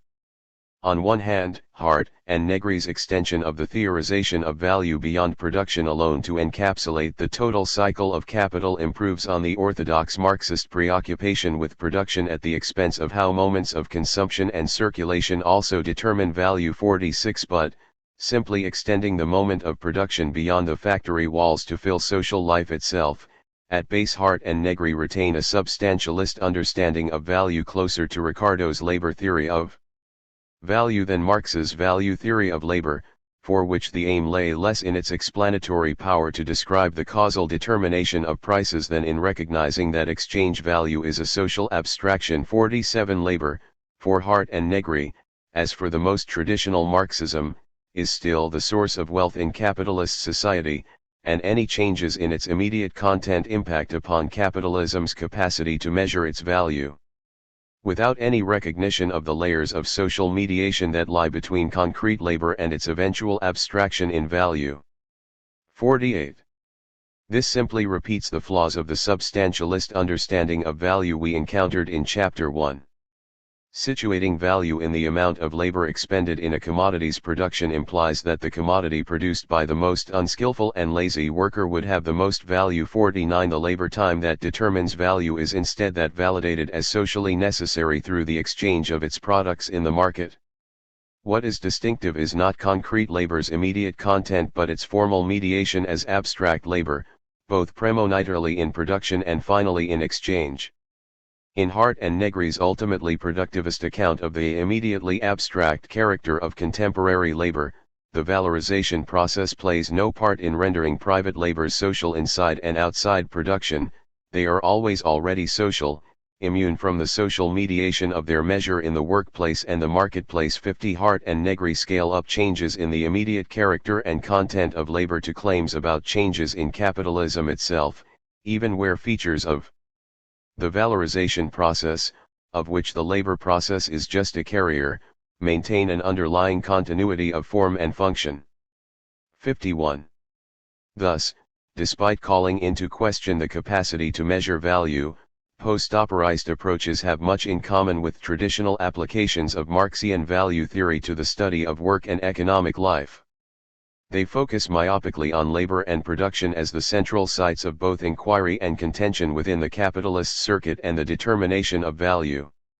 The post-operists, somewhat counterintuitively, considering their otherwise anti-productivist credentials, place production at the very foundation of wealth creation, and apply this principle to financialization in turn.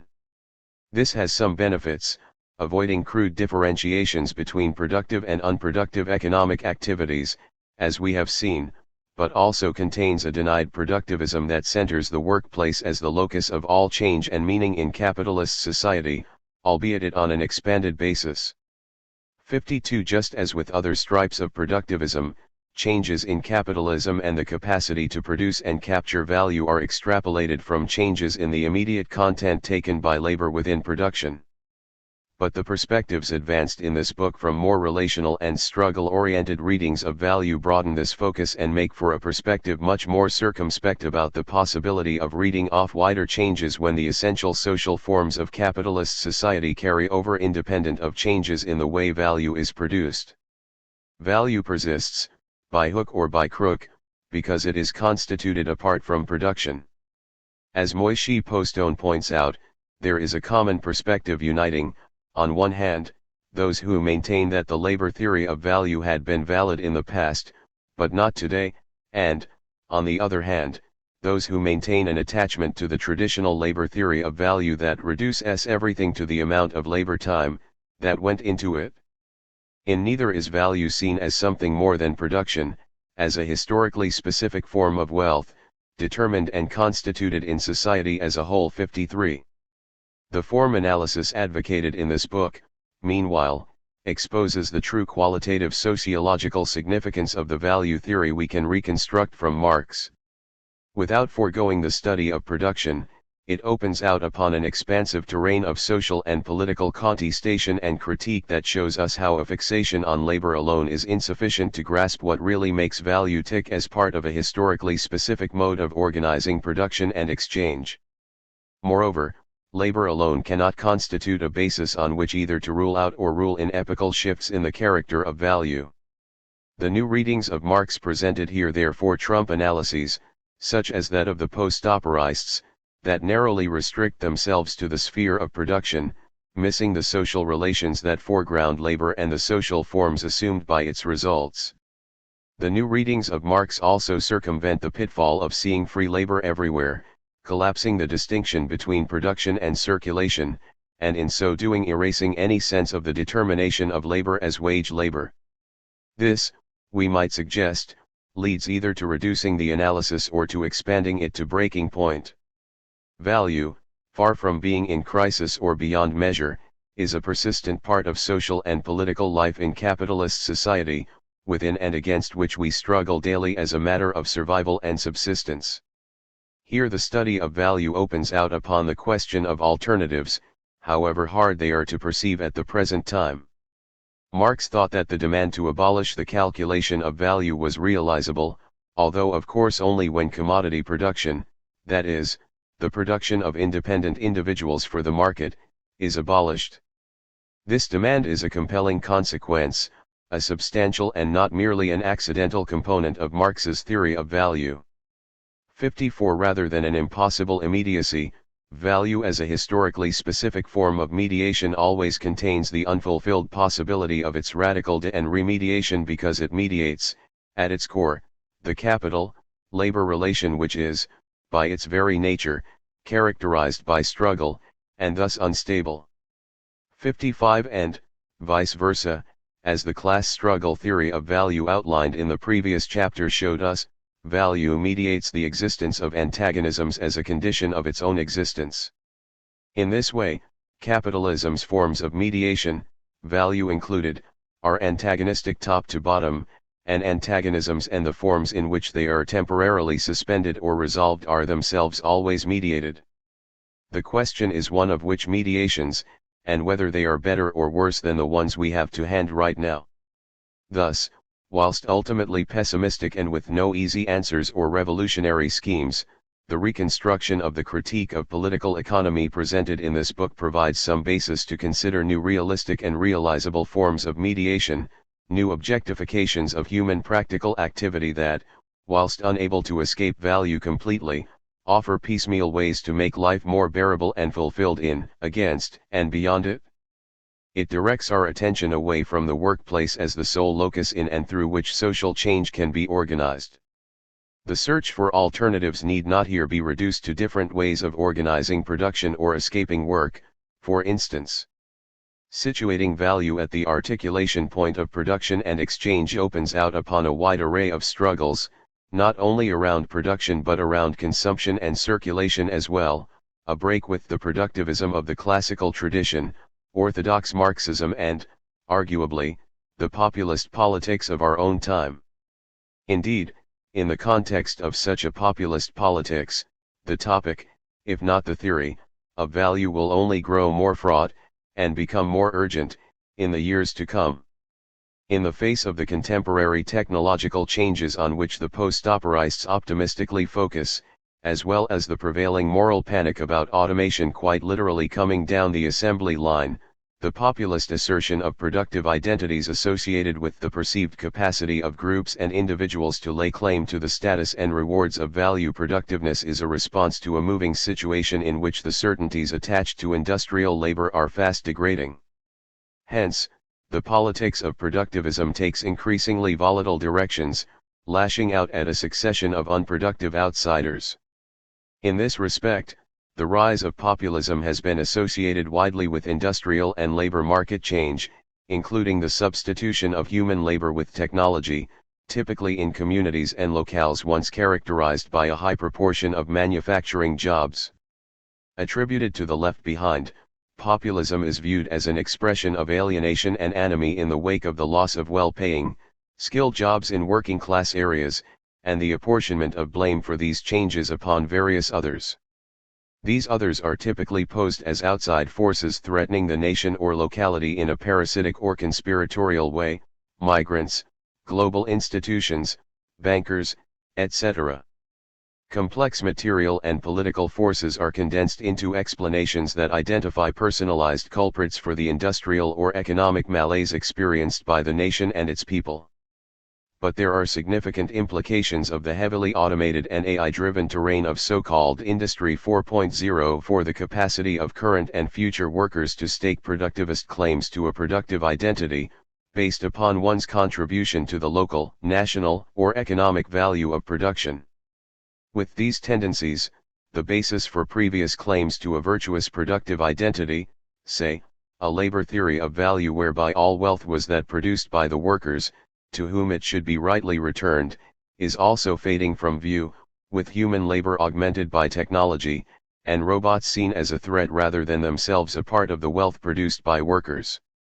This may have the consequence of creating new forms of expression of dissent and dissatisfaction that may be even more dangerous or nihilistic than the productivisms of the past. Rather than a topic of dry academic debate, then, value is still very much up for grabs. At their best, the theories gathered here reveal how we subsist and socially reproduce not only ourselves and others, but society itself in and against the form of value. Whether there is anything beyond value, however, is a question to which there presently seems no easy theoretical or practical answer. For the new readings of Marx surveyed here, we all produce society, through time, across places, but we do this in certain forms. 56 The productive activities of a given society, taken by themselves, are insufficient to understand it. Rather, the forms and purposes under which this productive activity takes place, which shape its practice and experience, are key. 57 Freed of the boundary work of policing who is productive and unproductive, the politics of value comes down to the investigation and contestation of these forms and purposes through which the world of work and economic life is made and remade, today and in the future.